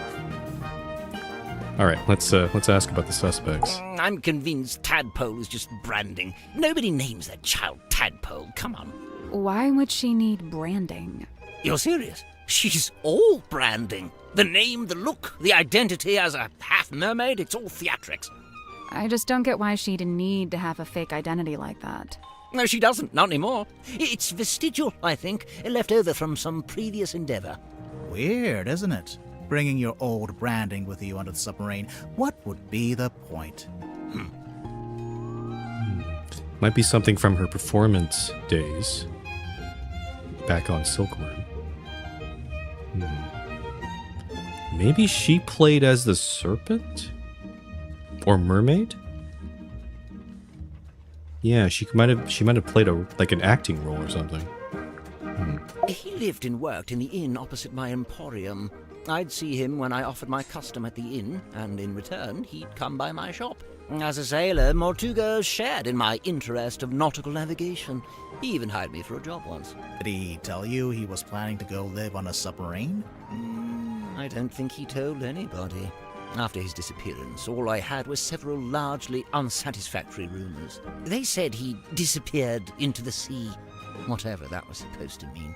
The first time I laid eyes on his eponymous submarine was when it rescued me from my fallen balloon.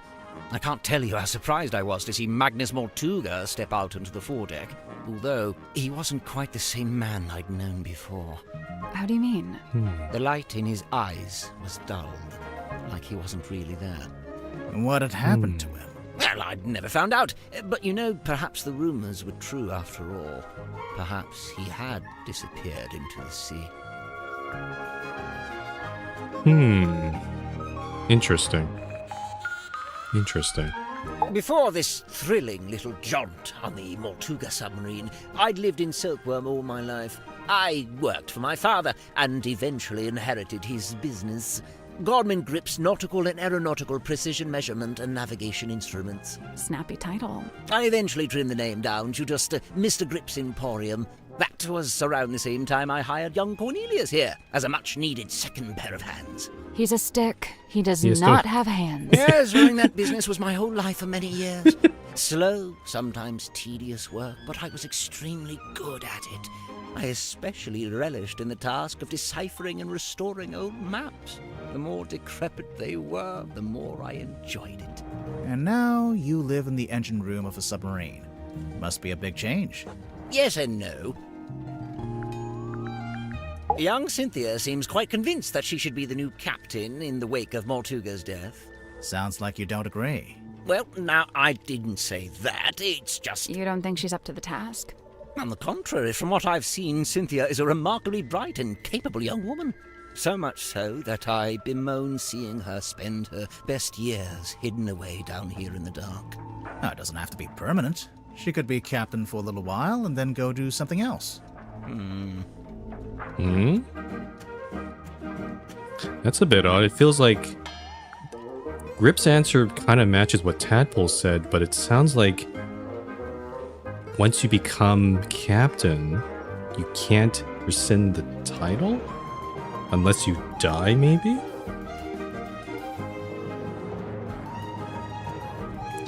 Is it possible that Mortuga might have actually...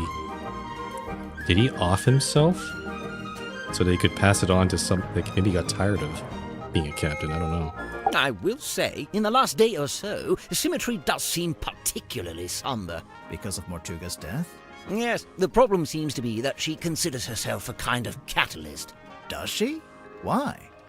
Well, I believe she'd been working on some new project, and shortly before Mortuga died, Symmetry shared this project with him. And? And then he dies. It's probably just bad timing. What kind of project was it? I really have no idea. What's that? Oh, yes. Cornelius tells me he saw Symmetry drawing something while in the mess hall. A poster, apparently? We already knew about the poster. Yeah, Symmetry was work... No, it has something to do with the murder. Alright.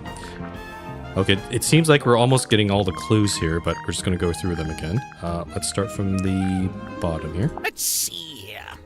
Nope. Doesn't say it anywhere. No based on, no inspired by. Inspired by what? True events. Then again, I suppose it is largely imaginary and mostly guesswork.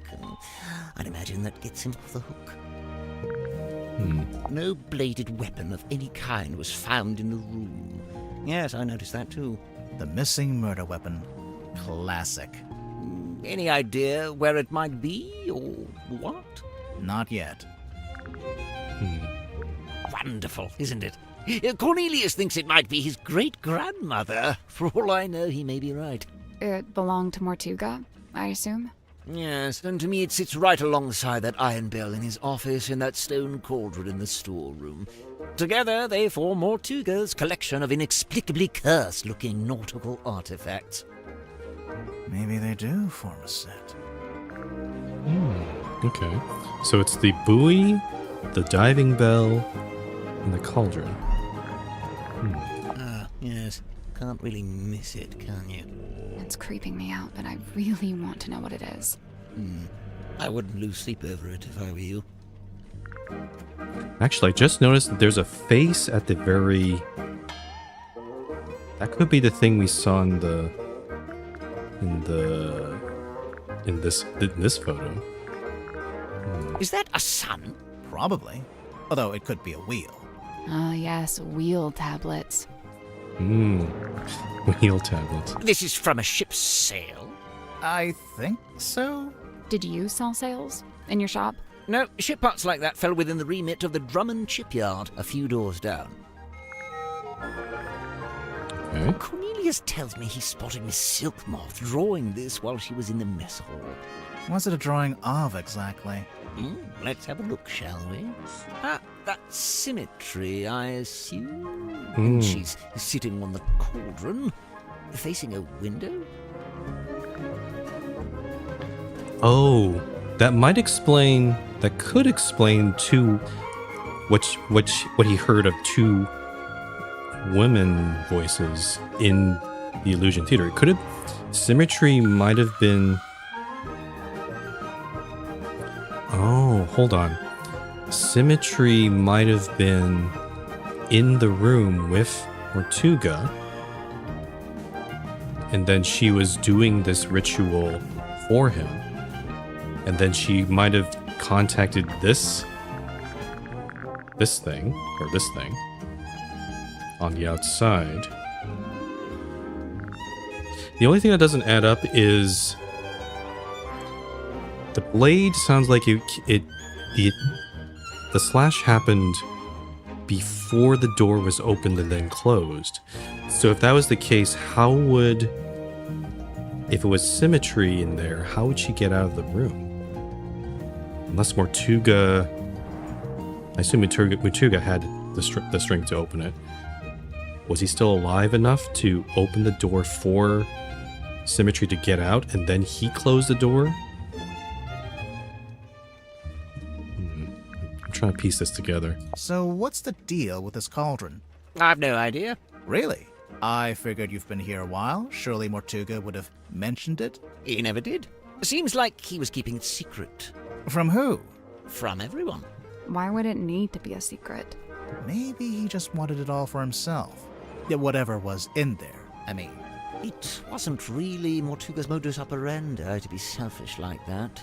Quite honestly, it's more likely to be the exact opposite. What, so keeping it secret was him being selfless, somehow? Like if it was dangerous. He kept it hidden as a way of keeping you all safe. Yeah. That seems like a likely reason. We think Mortuga might have dropped this when he was killed. You can think that all you like. Personally, I think it came from somewhere else. If it wasn't dropped by Mortuga, perhaps it was dropped by the culprit? Might have been neither. You're suggesting this bottle made its own way into the crime scene? Maybe. Where on earth did you find this? It was just lying around. Do you know what it is? What I do know is that it belonged to Mortuga. But you don't know what it was actually for. I couldn't say with any academic certainty. Godric Grip's nautical and aeronautical precision measurement and navigation instruments. Great name. As well, this was shortly before the rebrand. Why'd you decide to rebrand the shop? You see, the news about the silkworm serpent put the town in a particular sort of mood. Interest in all things nautical adventure was on the rise, you know. They put up that statue, we get tourists even. So you capitalized on the zeitgeist. Look at you, using the vocabulary. Zeitgeist. I mean, that is an accurate way of describing that. Do you know how the wheel got damaged? It looks in working order to me. No, look. Some of the spokes are different. It looks like they broke off and got replaced. You're quite right. I didn't Although notice that. It's not exactly at odds with the ship as a whole, is it? Meaning? Look around you. She's a ramshackle old thing. Sturdy, yes, even handsome in places, but undeniably a patchwork of sorts. What's the deal with this blueprint? It's kind of a mess. Speaking of They patchwork, say Mortuga bought an incomplete submarine and then paid for it to be completed. So it only makes sense that the blueprint's as ramshackle as the ship itself. Where'd he buy it from? How'd he pay for it? One, the shipyard, I imagine, and two, I have no idea. He'd never seemed to have any money. Yes, this was clearly made by someone who understands the value of iconography. You mean the S emblems? The whole thing? Mortuga's log. Let's find the entry about me, shall we? Here it is, right after Zephyr's. Godric Grip rescued from hot air balloon accident. To refer to it as an accident, a merciful gesture indeed. Two individuals in contention of the ownership, however, recent developments exposed. No, I don't like it. No, what's wrong with it? The wording, it's too vague. It could be about anything. But if it's not about Cynthia and Mortuga, what would it be about? I couldn't say, but I stand by it. There's a chance Cynthia's got the wrong end of the stick. Perhaps she oughtn't be captain after all. Oh, sorry, Cornelius. He doesn't like it when I say wrong end of the stick. Bingo! Lillian's locket in the flesh. And Lillian is... who? By all accounts, some kind of sorceress. How come you know about this? Well, it's a brass trinket, and thus it's often placed within the jurisdiction of my expertise. oh, that's what the initials LL That probably... Yeah, that matches up with Lillian. Okay. Oh, yes, I remember hearing about this. A submarine constructed by the harbour master and the shipyard mechanic, who I believe was her husband. Where'd you hear about it? Just gossip from around town. Actually, I just realized Oh, yes, I remember hearing about this. that's not a hole in the picture, that's her hair. I was like, oh, that's such a huge, that's so huge. It's a huge, that's not even a ponytail, that's like the rest of her hair right over there. Okay, so there's actually nothing missing from the picture. And yeah. Okay. A submarine constructed by the harbour master and the shipyard mechanic, who Where'd you hear about it? Just gossip from a... Goodness me. What's it a photo of? Well, it's a face. I suppose we can agree on that. Doesn't look like any face I've ever seen. No, well, perhaps you ought to count yourself lucky. Are there really only 2 characters? It's just a poster. I'm sure there are more in the actual film. If it sticks to the novel, there actually might only be 2 characters. Grip, what do you know about this document? Ah, yes. I believe it belongs to Cynthia, and she gave it to Mortuga shortly after she first arrived.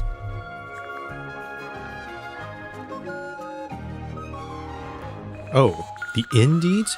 Cynthia had them and she gave them to Mortuga when she came on the submarine?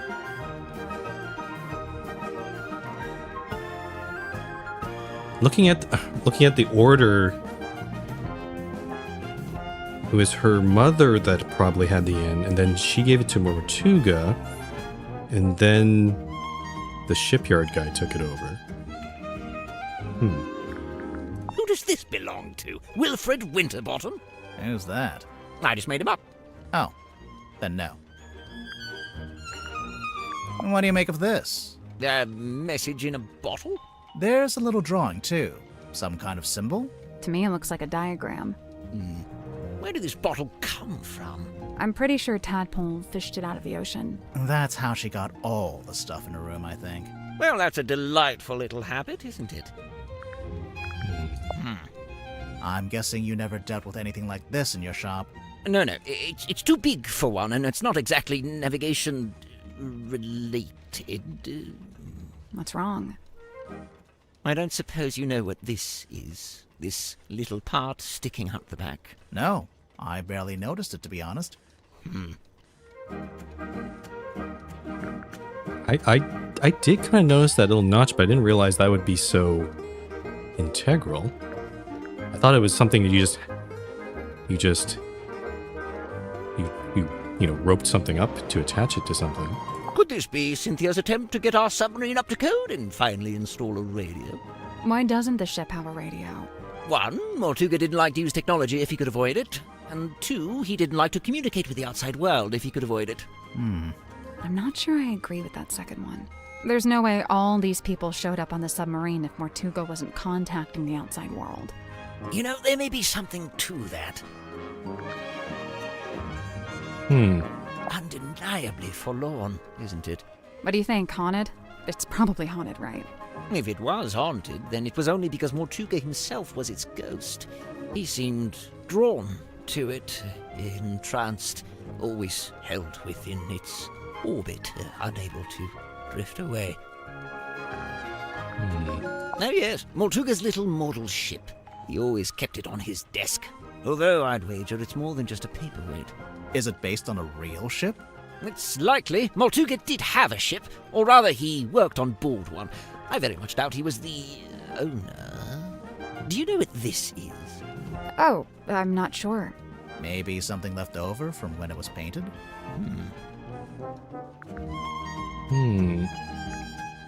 He's giving lots of little hints for a lot of these things, like the bell and the ship. What's with all the needles and cogs and stuff? It looks like Grip's halfway through fixing it. That's what I figured, anyway. Ah, thank heavens! That's what I was hoping for. Sorry, what? Perhaps I should explain. You see, Miss Seafoam came to me with a compass she needed fixing. I went to put the needle back on, but Cynthia stopped me. No, she said. The whole thing is broken. You'll have to take a look at the insides. You'll have to replace the needle. For some reason, she seemed to need it to be true. She needed the compass to be broken. I told her I had various spare needles I could try out as replacements, and here we are. And you left it out so Cynthia would see it? So she'd think you were actually fixing it? That's the idea, yes. So if you kindly put it back where you found it.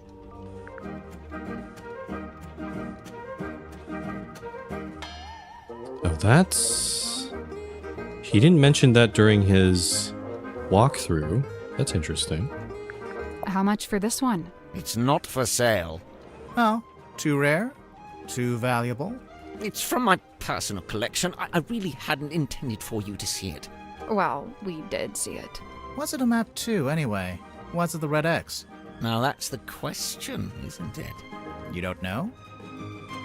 Unfortunately, not.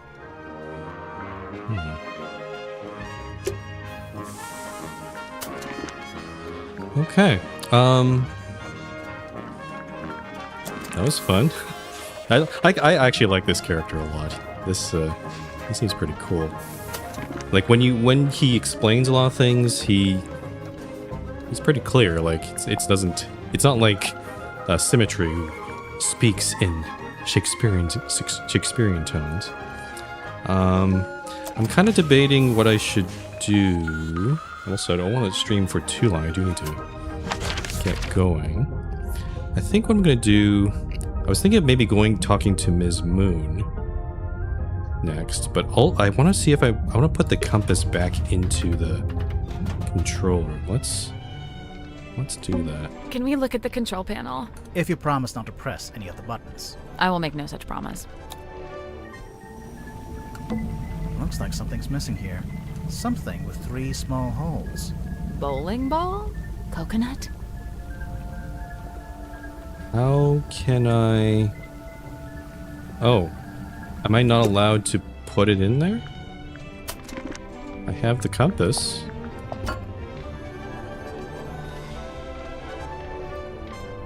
Or do I need to actually fix it or something? I don't know.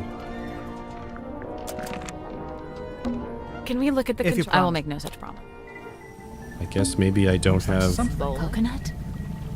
I guess I can't put it back in there. Okay. Yeah, I think what I'm gonna do, I'm gonna talk to this person here. Go to the room nearby or next door. This is the cargo hold.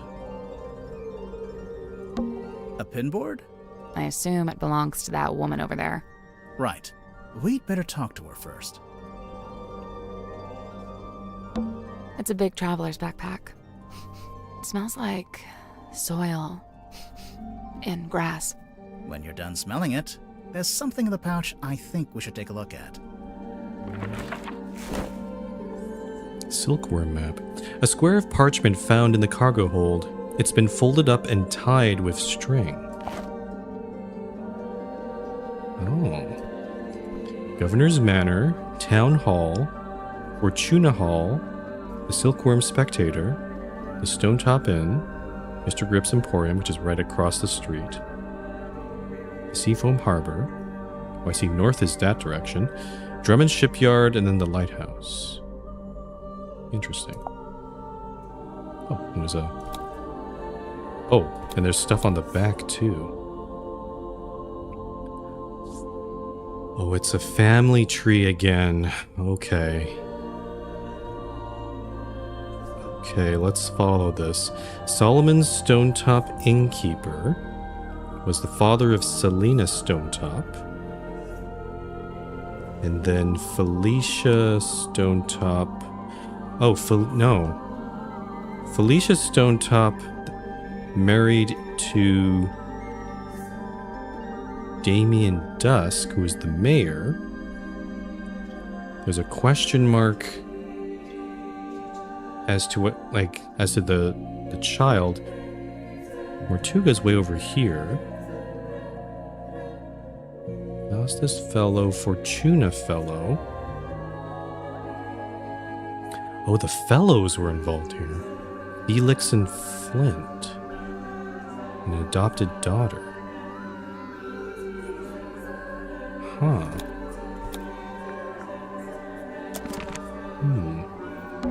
What's in these old wooden crates? I don't know. I can't get them open. What did I tell you? Always bring the crowbar. Crowbar is very useful, as we saw in the Book Walker yesterday. I can... Oh, they must be full of something heavy. Actually, I think they're empty. Oh. Well, wood is heavy. I assumed it was tea, but actually it smells like coffee. It's unfiltered too, and there's no milk. Hardcore. Unfiltered coffee? Ugh. This is actually a pretty good place to hang laundry. Assuming you want your clothes to smell like the cargo hold of a submarine. It's a little mirror. It could do with a polish. You could do with a polish. That's a fire hazard. This whole room is a fire hazard. A submarine can't burn down. It's underwater. That's not true. It's a pizza oven. No, it's a furnace. For heating the submarine. Right. But you could put a pizza in there. Pizza. I'm getting hungry myself. I assumed it was tea. It's unfiltered. Hardcore. Okay. Tent? It's a tent. It's a piece of fabric draped over a rope. Yeah, a tent. Hold on there, bucko. That's private, all right? I enjoyed that she called you Bucko. This is the first character we've seen that said, "Don't go in there."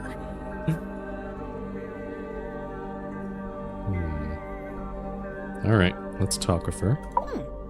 Ah, weary travelers. Take a seat by the fire, shake out your boots. We're not weary travelers. Then why do you both look so haggard and trail-worn? Ouch. There goes my self-esteem for the rest of the day. We're detectives. I'm Grimoire, and this is Sally. We're here investigating the murder of Magnus Mortuga, your previous captain. My captain? Never.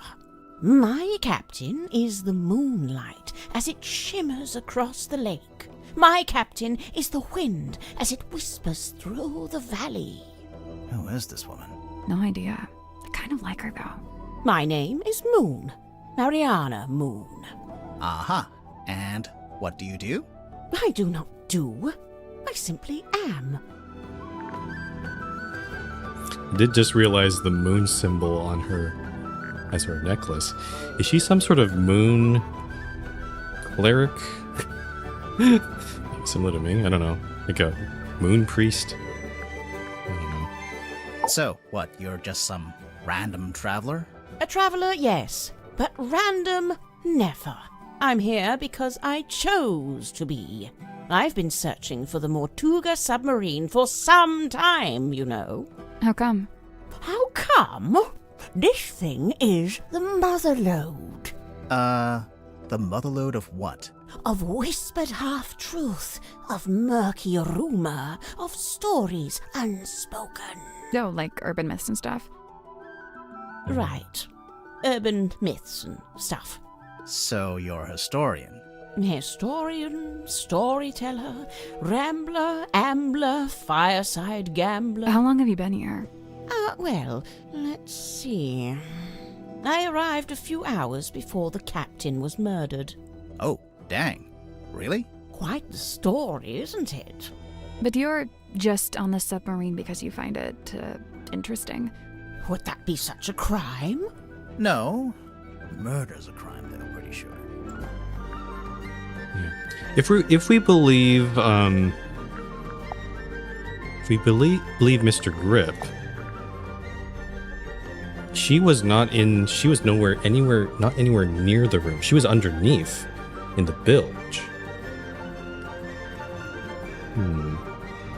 Also, I like that very. I don't know if you noticed, when she was putting the cigar or pipe. No, that's a pipe. When she put the pipe in her mouth, the voice actor also sounded like she had something in her mouth. Again, attention to detail like that. That's just peak. That's amazing. Let's talk about the submarine. A merciless wind rattles the rotting wood of the old silkworm harbour. The shadow of a vessel lurking low in the night-black water. A mysterious stranger steps onto her foredeck. Cloaked in darkness, she slips inside the submarine. Who is she? What is her dark purpose? It's you. We get it. A mysterious stranger, I said. She descends into an ornate parlour, empty, save for a lone figure standing by the fire. So, not empty. He turns, his face still half hidden in flickering shadow. It is Captain Magnus Mortuga. What was he like? Nice guy. Stoic, but polite. Kind. He tells me to wait in the control room and then disappears off towards the back of the ship. After a little while, he comes back. But now, he's a slightly different man. What do you mean? The light is gone from his eyes. He seems sad, angry. He avoids my gaze as he crosses the room to take hold of the wheel. He tells me to head down the ladder towards the mess hall. Doing so, I encounter two gentlemen named Mr. Worman and Mr. Grip. Neither of them look like sailors, so I know they can't be crew. I assume they must be guests like me. And true enough, it transpires that Mr. Worman is a writer and Mr. Grip is, some kind of watch repairman. Captain Mortuga reappears, descending the ladder. He asks the two men to show me around the submarine and introduce me to the others. Then he disappears through the rear corridor. It's the last time I see him alive. Mr. Worman apologizes, explains he's too tired, and leaves through the opposite corridor. Mr. Grip, unable to come up with such an excuse, agrees to show me around. Now, I wrote this down in my diary, so I may as well let you read it. Oh, how kind. Imagine my excitement to finally get a good look around the Mortuga submarine. I was even given a tour by one of Mortuga's subordinates, a Mr. Godric Grip. Okay. We began by visiting a bizarre laboratory known as the Dream Chamber. It smelled of dried herbs and dusty glass, but was devoid of its dream custodian. Dream chamber. Mr. Grip didn't mention this part of... No, in his recollection, he just basically said he gave the tour, but at the end of the tour, we ended up in the bilge. So he sort of omitted that in his explanation. Okay. The dream chamber we haven't visited yet. It must be one of the remaining rooms. An early disappointment. The captain's cabin was locked. Mr. Grip explained how Captain Mortuga mostly keeps this room locked when it's not in use. Oh, I see. Okay, so we can't see the... I see. We know the map of the ship, but we can't see it here. But I see the dream chamber must be the room next to the captain's cabin. Okay, that's the one room we have. That's one of the rooms we haven't visited yet. We climbed down into the living quarters, where a pair of bunk rooms sat at the end of a corridor. Okay. The first smelled of crane dust and unwatered flowers. A young woman was laying in her bed, poring over an old document. There's Cynthia, okay. She hastily hid the document away and introduced herself as Miss Cynthia Seafoam, a name to remember, dear reader, as she will shortly become quite important. Okay. The second bunk room smelled of aftershave and desperation. The two men within, Mr. James Worman and Mr. Dirk Dansom, both appeared to be asleep, so we decided not to intrude. Okay. So the actor and the writer, which we both haven't met yet, they're in that bunk room. Okay. Next on the tour, a room inhabited, by the looks of things, by a young child who is also a stage magician. Sadly, this mythical child magician is nowhere to be seen. Interesting. Symmetry wasn't in her room while the murder might have been taking place. She must... Okay, that it adds more credence that she was probably in the Illusion Theater. The room at the very end of the hallway was sealed with a heavy bulkhead door. Mr. Grip dismissed it as a storeroom that only Captain Mortuga makes use of. Okay, fair enough. Perhaps you'll agree with me, dear reader, when I suggest the peculiarity of a simple storeroom being sealed off with such a significant door. Mr. Grip took me down to the cargo hold. It smells of damp wood and tarred rope. Yes, I describe it in the present tense, for it is here I sit as I write this very diary. Next door, the engine room, burnished bronze and tea-stained parchment. I learned that it's something of a nest for Mr. Grip himself, and thus was currently unoccupied. Outside, I encountered a Dr. Zacharias Zephyr, the aforementioned keeper of the dream chamber. Surprised to see us, he nearly dropped the empty glass bottle he was carrying. He was... Empty glass bottle. Clearly wishing to remove himself from the situation, the good doctor muttered something inaudible and disappeared up the ladder. We continued on into the next room, which I was amused to discover was some kind of shimmering mermaid grotto. I smelled her before I saw her, the unmistakable mix of salt, seaweed, and sequined spandex. It can only What be alliteration Madame there. Tadpole, a name which may be familiar to long-time readers of this diary. Salt, seaweed, and sequin spandex. Tadpole and I caught up, while Mr. Grip skulked in the doorway, clearly hoping this would mark the end of the tour, but it did not, dear reader. It did not. Right, so, yes, I can see there's one more room to visit. Mr. Grip insists it's just the bilge, a dark, dank, and smelly place, ill-frequented by humankind. I tell him he couldn't have sold it to me better if he'd tried.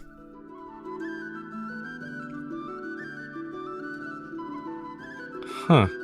Okay, so we're getting a very different... We kind of got like a... This... Asking this question, usually the other characters just answer. But again, she hasn't been on the submarine for that long. So basically, this is basically her... I guess her pre-account of what happened. Like, basically her tour. And the actual murder...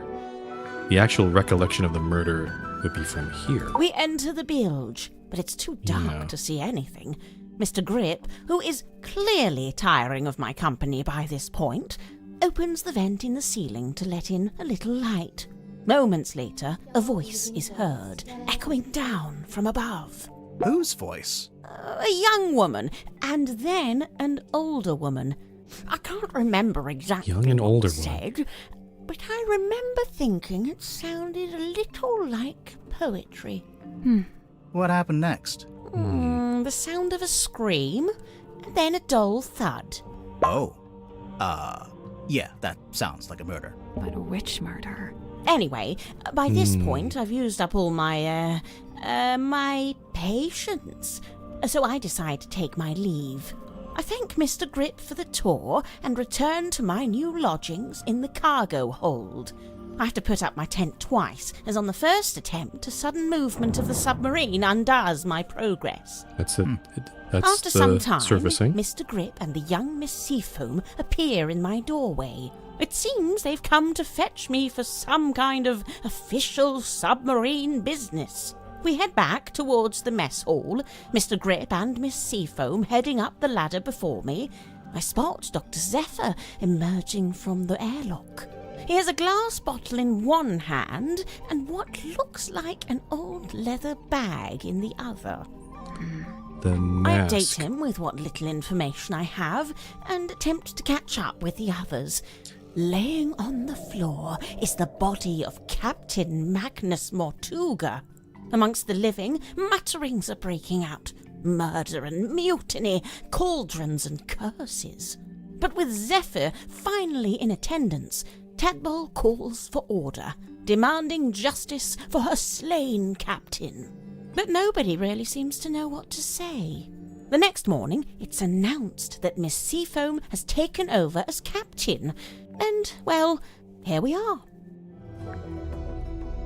Okay, so at least now we know that Zephyr, which we haven't met yet, they took the mask, the leather mask that Tadpole had found, because Tadpole had put it in her room.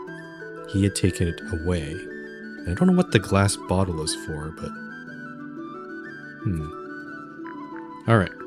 I think what I'm gonna do, I'm just gonna ask all the rest of these things, and then yeah, I think that'll be probably the end of today's stream. But let's just go through these. I quickly. first met Tadpole when she was on the road, travelling with a group of performers.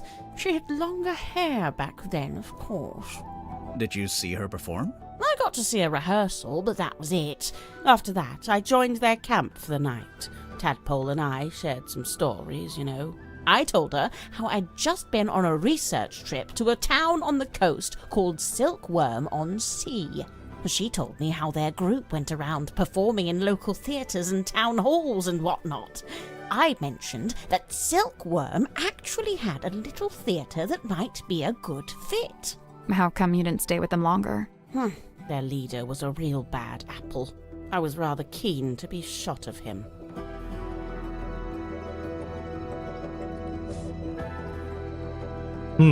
Okay, so Tadpole and Moon, they know each other. She said that the owner of the theater back in Silkworm, I thought it was Baroness. I thought it was, or maybe she's long gone, but I don't know. Broad shoulders, long arms, good for reaching across a wheel. He had a hard face, but soft eyes. I'd wager he was once a very handsome man. Do you know anything about his life before the submarine? Like if he had a family? I'd never heard mention of his parentage, no. But he lived in Silkworm. Do you know where exactly?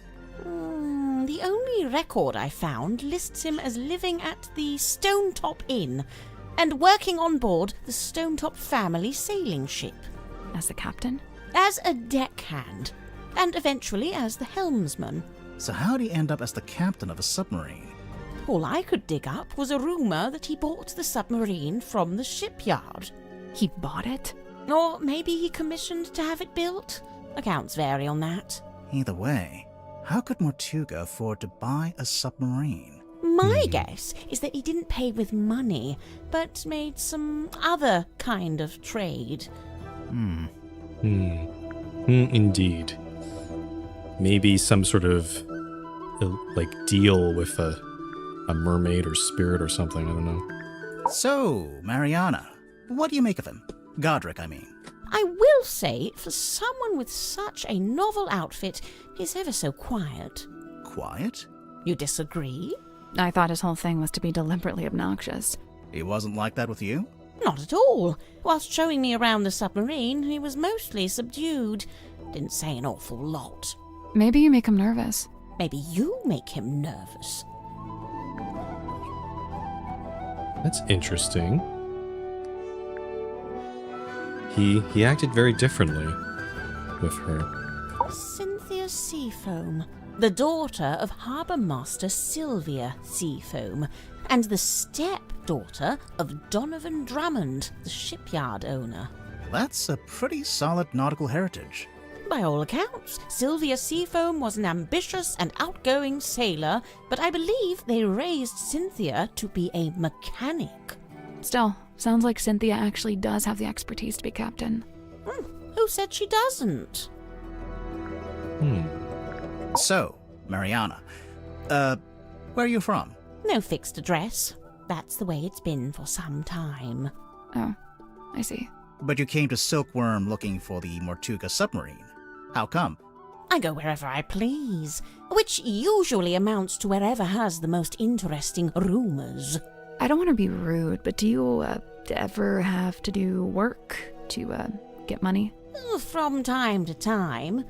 I've taken up work as a tour guide, a historian, a performing storyteller. But how did you wind up getting onto the submarine? Isn't it a secret? Well, if it's such a secret, how did you do it? I got a phone call from Cynthia Seafoam, and she told us to come to Silkworm. And then the submarine came up to the harbor so we could get on. Well, there we are. Perhaps that's how I did it, too. Yeah, it does seem like I think the captain... I think Mortuga... It sounds like the Mortuga invited Moon onto the ship. For what purpose, though, I'm not sure. And also... Again, the murder, it was so coincidentally right after she arrived. Symmetry was the only person I didn't see on my tour of the submarine. I realized later that she'd been with Mortuga at the time. In the Illusion Theater? You know what's funny? Nobody else calls it that. They all just call it the storeroom. I'm led to believe Illusion Theater is a name Miss Silkmoth came up with herself. Rather like how she came up with the name Symmetry Silkmoth. That's not her real name? It's not her birth name, no. We have hints of that because we know her mother's name starts with an L, not an S. Yeah. Let's go through all these. Pass it here, I'll show you something amusing. See this photograph on the inside cover? It's a picture of Worman, isn't it? If it is, it's a very flattering one. It's not Worman at all. It's his rather more handsome father, Mayor Damien Dusk. Get out. Really? No word of a lie. Really? Why? Why would he put a picture of his father instead of himself?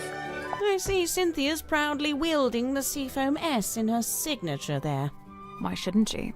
Of course, she's well within her rights to do so, but I do think perhaps it sends a certain message. What message would that be? I claim this submarine in the name of the Seafoam family. Something like that, don't you think?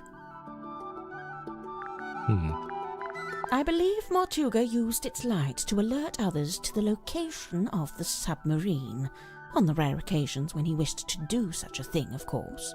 That's how it happened with us. Although I guess it was Cynthia, not Mortuga. You know, for some time now, I've heard stories of sailors seeing a green light in the ocean at night. Well, I guess you have your explanation. The problem is, several of the stories predate the Mortuga submarine. Oh, so this is probably part of something before. Now we're getting to it. The reason all of us are here, really. How so? The Silver Snake, the Mortuga submarine. Did you ever stop and wonder, why here? Why this particular part of the coast? It all stems from a single truth. There's something hiding in the water. Something big. Now, it wasn't my intent to cause you any lasting unease. Look, we three, we're merely tourists here, passers-by. Take my advice. Keep your distance from all this, so you can still walk away at the end. It's an ominous warning. Mariana, can you tell us what these tablets are? It's rather more difficult when it's something synthetic like this. Some kind of vitamin supplement, I believe. All three of them? Vitamin. Yes, the 3 tablets seem largely to be the same thing. Okay. It's a piece of an old sail, roughly cut into a square. Mariana, you visited Silkworm before, didn't you? Was Sim's magic show in the theater back then? No, when I passed through, the theatre wasn't showing anything. This very poster was up on the walls, but they'd covered it with a banner that said cancelled. So that must have been after Sim left, but before the theater had booked a new act. There's only one thing more mysterious than a locked box, and that's an unlocked box that's been emptied of its contents. Did you ever come across the cauldron in your research? No, it really does seem to be something Mortuga's been keeping to himself. What do you make of those scratch marks? I'm not sure. They don't really look like anything made by an animal. That's a relief. Wait, is it? Do you recognize this, Mariana? Should I? Well, we just figured since there's a moon drawn on the label. So because my name is Moon, all moon-related things must belong to me? Even if it's not yours, do you have any idea what it is? It's a herbal compound of some kind. Valerian, skullcap, chamomile, and seawater. So, not poison. Maybe it's medicine. Would those herbs do anything in particular? I suppose it could be a sleep aid, like a mild sedative. Interesting. Interesting. Yes, a sedative. Could maybe Mortuga use that before his death?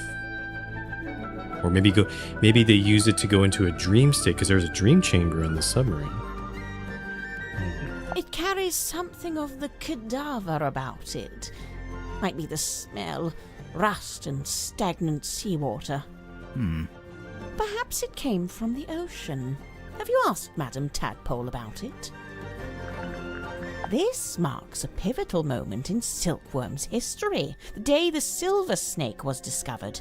It also shows the two women who found it, Felicia Stonetop, that's her on the left, and Sylvia Seafoam on the right.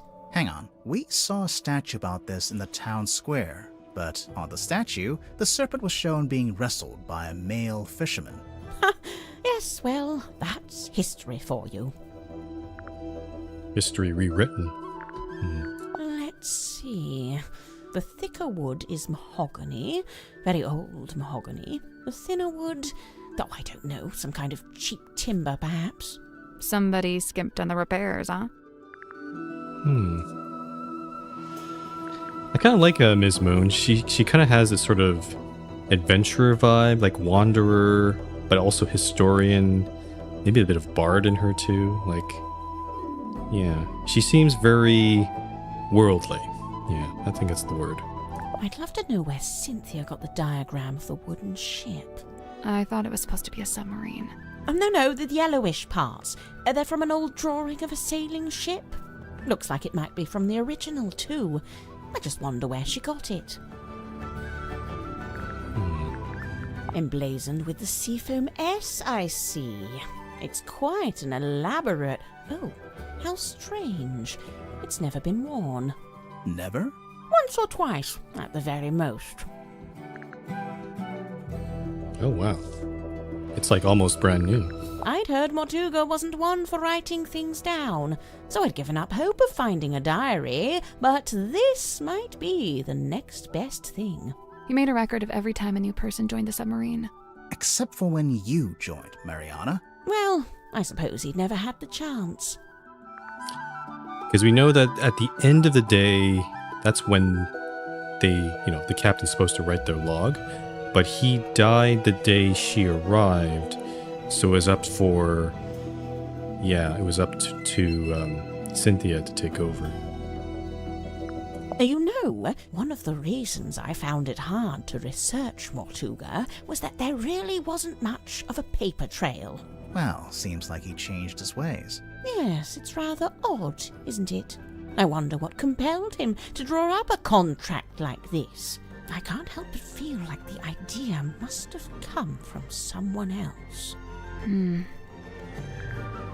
Looks like gold to me. No way. Real gold. Why not? I thought Symmetry was supposed to be an impoverished orphan. Well, it's not worth anything unless she's willing to sell it. Oh, good. I was worried this wasn't going to come up. What? Cynthia and her family? The submarine in the background? Yes and yes. But also no.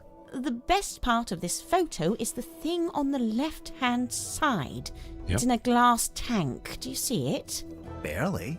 Is it a snake? It's the silver snake, also known as the silkworm serpent.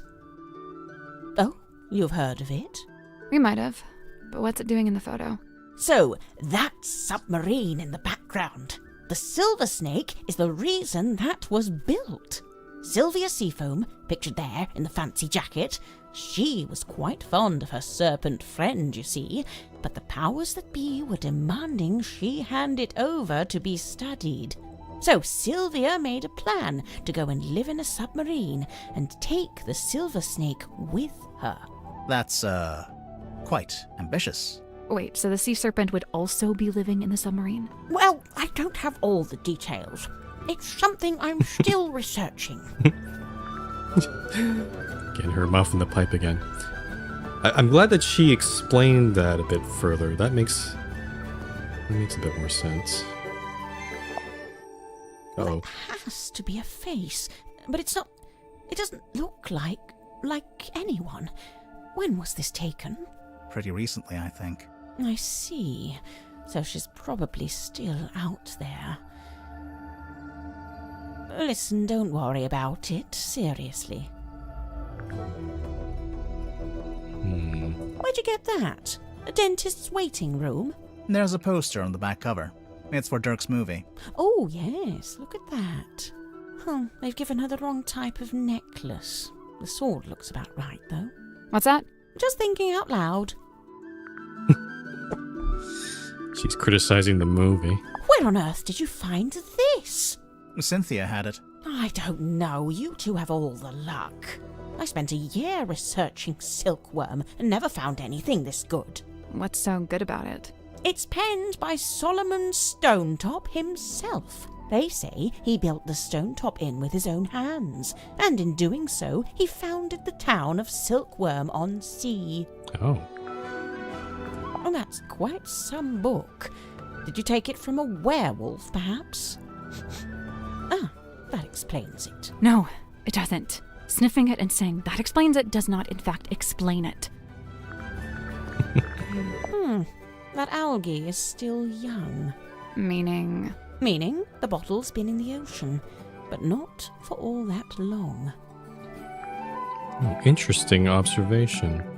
It has the smell and feel of something that's been in the ocean for quite some time. Only there's no evidence of it on the surface. No barnacles, no algae. Maybe it's a type of metal that resists that kind of stuff. Or maybe someone just cleaned it. You know, if and when I make a mysterious observation, I'm not necessarily looking for immediate logical explanations. Sorry. I thought the submarine didn't have a radio. I don't think it does. This is more like a child's walkie-talkie. Oh yes, you're quite right. Probably has a short range too. If it's a walkie-talkie, then what happened to the other one? Good question. Was it possible that the walkie-talkie was used when the murder was happening? Maybe that's why we hear two voices of women from below. Maybe it was just only I keep forgetting her name. Symmetry in there, and then the other voice might have been coming from somewhere else on the ship. Or maybe outside the ship. This here, that's the Stonetop emblem.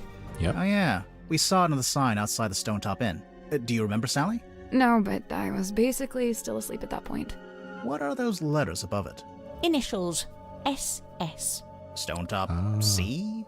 Secret Solomon Stonetop. Selina Stonetop. Or Selina. The owner of the painting? The painter herself. Selina Stonetop. She must have also painted that one. Now, I'd have to assume this is the Stonetop family ship, the dearest Selina. How do you know it's that ship? Is there a photo of it? It's evident by the selection of little wooden people on board. The dearest Selina was captained by Felicia Stonetop, that's her there, and one Magnus Mortuga was her helmsman. What did they use it for?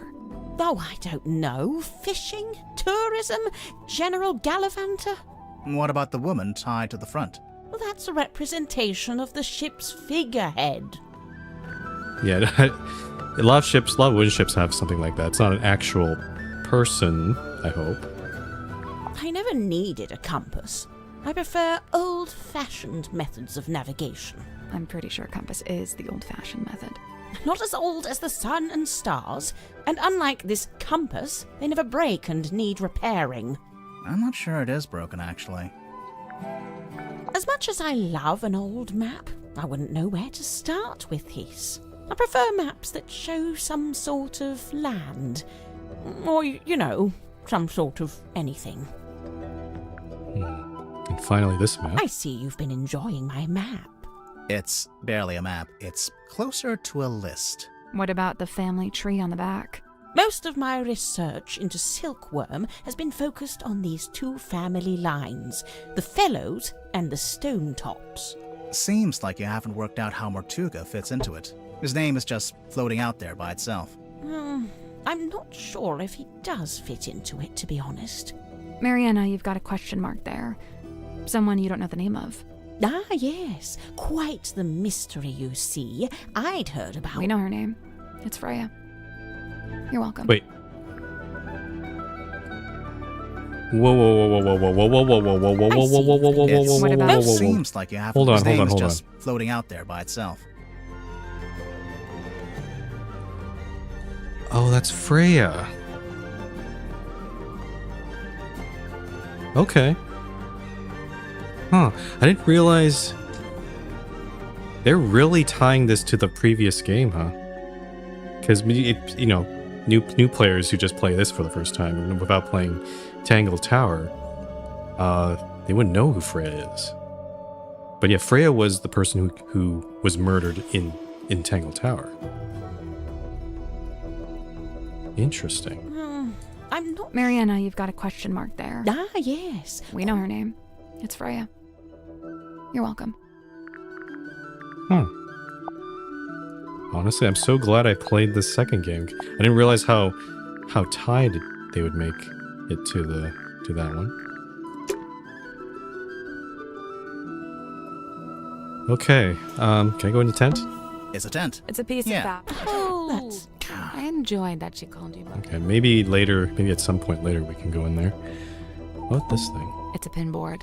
Okay, now we can look at the pin board now that we've talked to Mariana. Drag the pieces of paper into the correct positions. Oh, this is their location, I guess, within the ship. So, let's see. You're down... Wait a minute. Maybe down there. And then Cynthia's...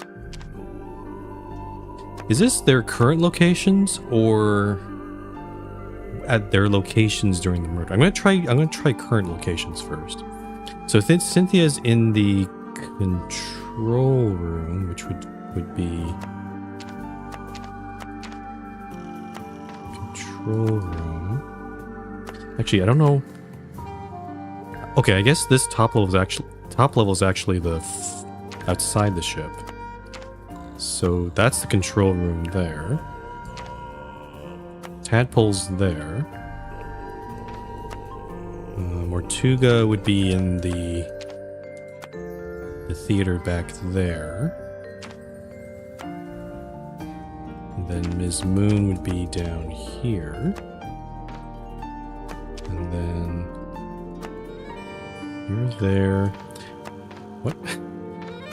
The problem is, the one that doesn't make sense is us two. Like, where are we supposed to be? And you're... Okay, yeah. Rip is over here. Zephyr's up there. We haven't met him yet. And then we have these two, which oh, I see. There's enough space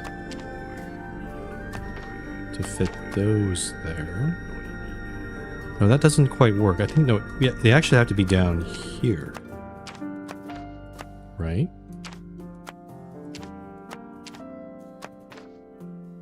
If this is, yeah, this is the control room.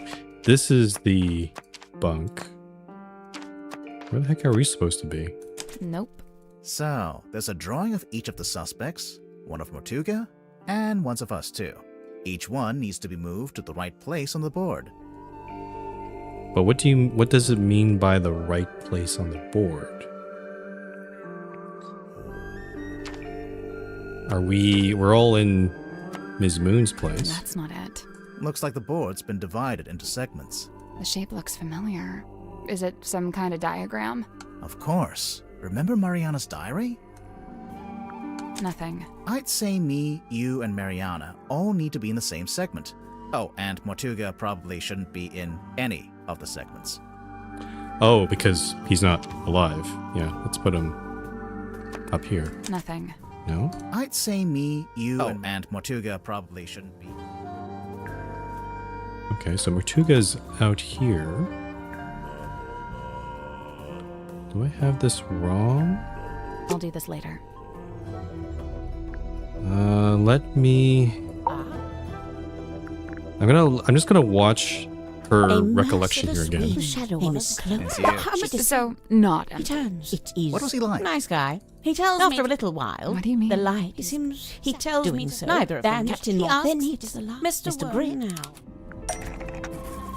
Imagine my excitement to finally get a good look. We began by visiting a bizarre laboratory known as the Dream Chamber. It smelled of dried herbs and dusty glass. Okay, I see. Devoid of its dream custodian. The dream chamber is actually this room here. Then early disappointment. The captain's cabin was locked. Mr. Grip explained how Captain's Captain cabin. Mortuga mostly climbed down into the living quarters, where a pair of the first smelled of crane dust and Okay. unwatered flowers. A young woman was laying in her bed, poring over an old document.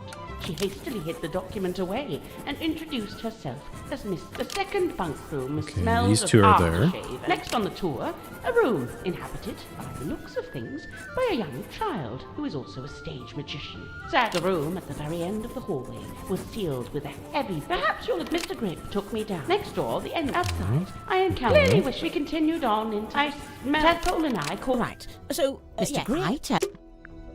Okay, so now I have a better idea where It's a pinboard.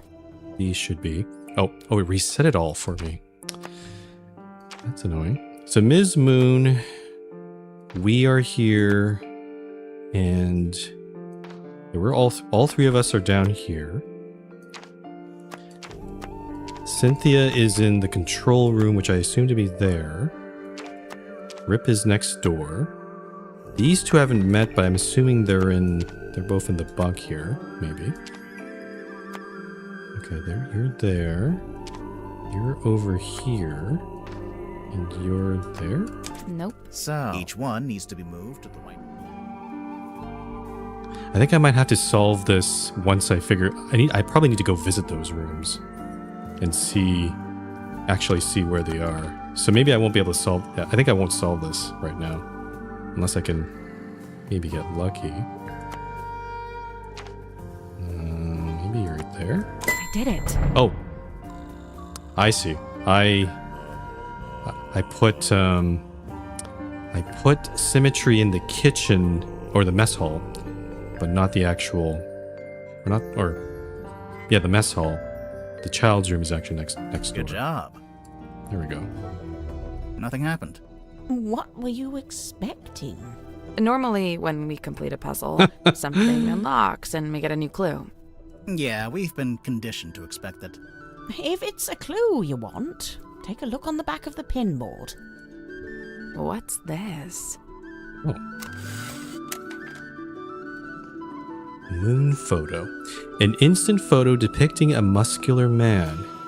It was found in the cargo hold. Night of a full moon. What the heck? Who's this? And who's inside? That looks like the serpent. Waylon Wolf.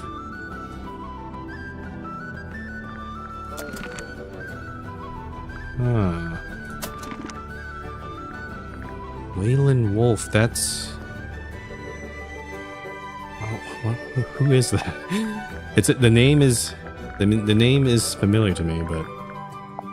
Okay. Alright, I think that's going to be it for this. We're about 35% done with the game, so about, yeah, a third of the way there.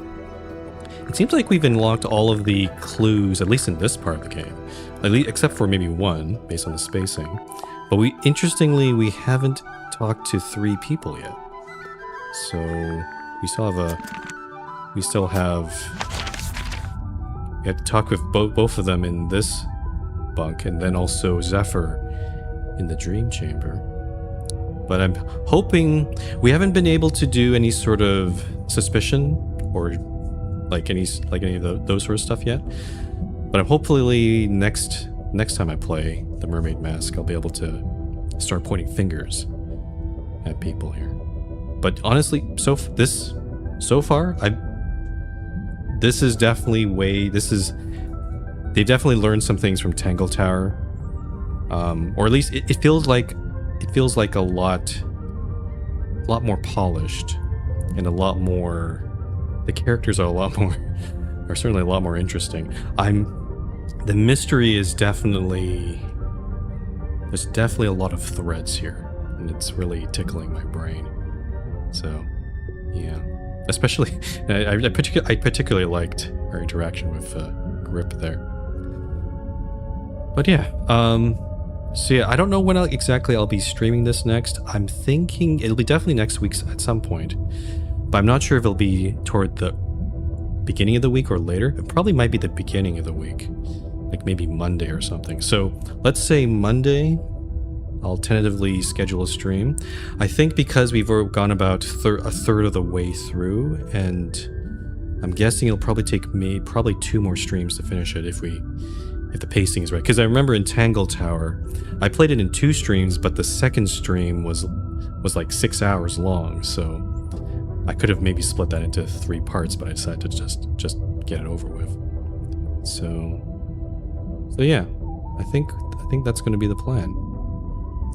But yeah, if you want notifications on when I'll be going live, the best way is to follow me on Blue Sky or join my Discord server. You can find the links below in my Twitch page. Tomorrow I won't be playing this. I'll be moving on to Desktop Explorer, which is coming out on that day. So potentially a very different, also an adventure game, but potentially very different. But yeah, so many games are coming out right now. I don't have enough time to play them. But yeah. Anyway, I hope you enjoyed this. Thank you very much for watching, and I will see you next time.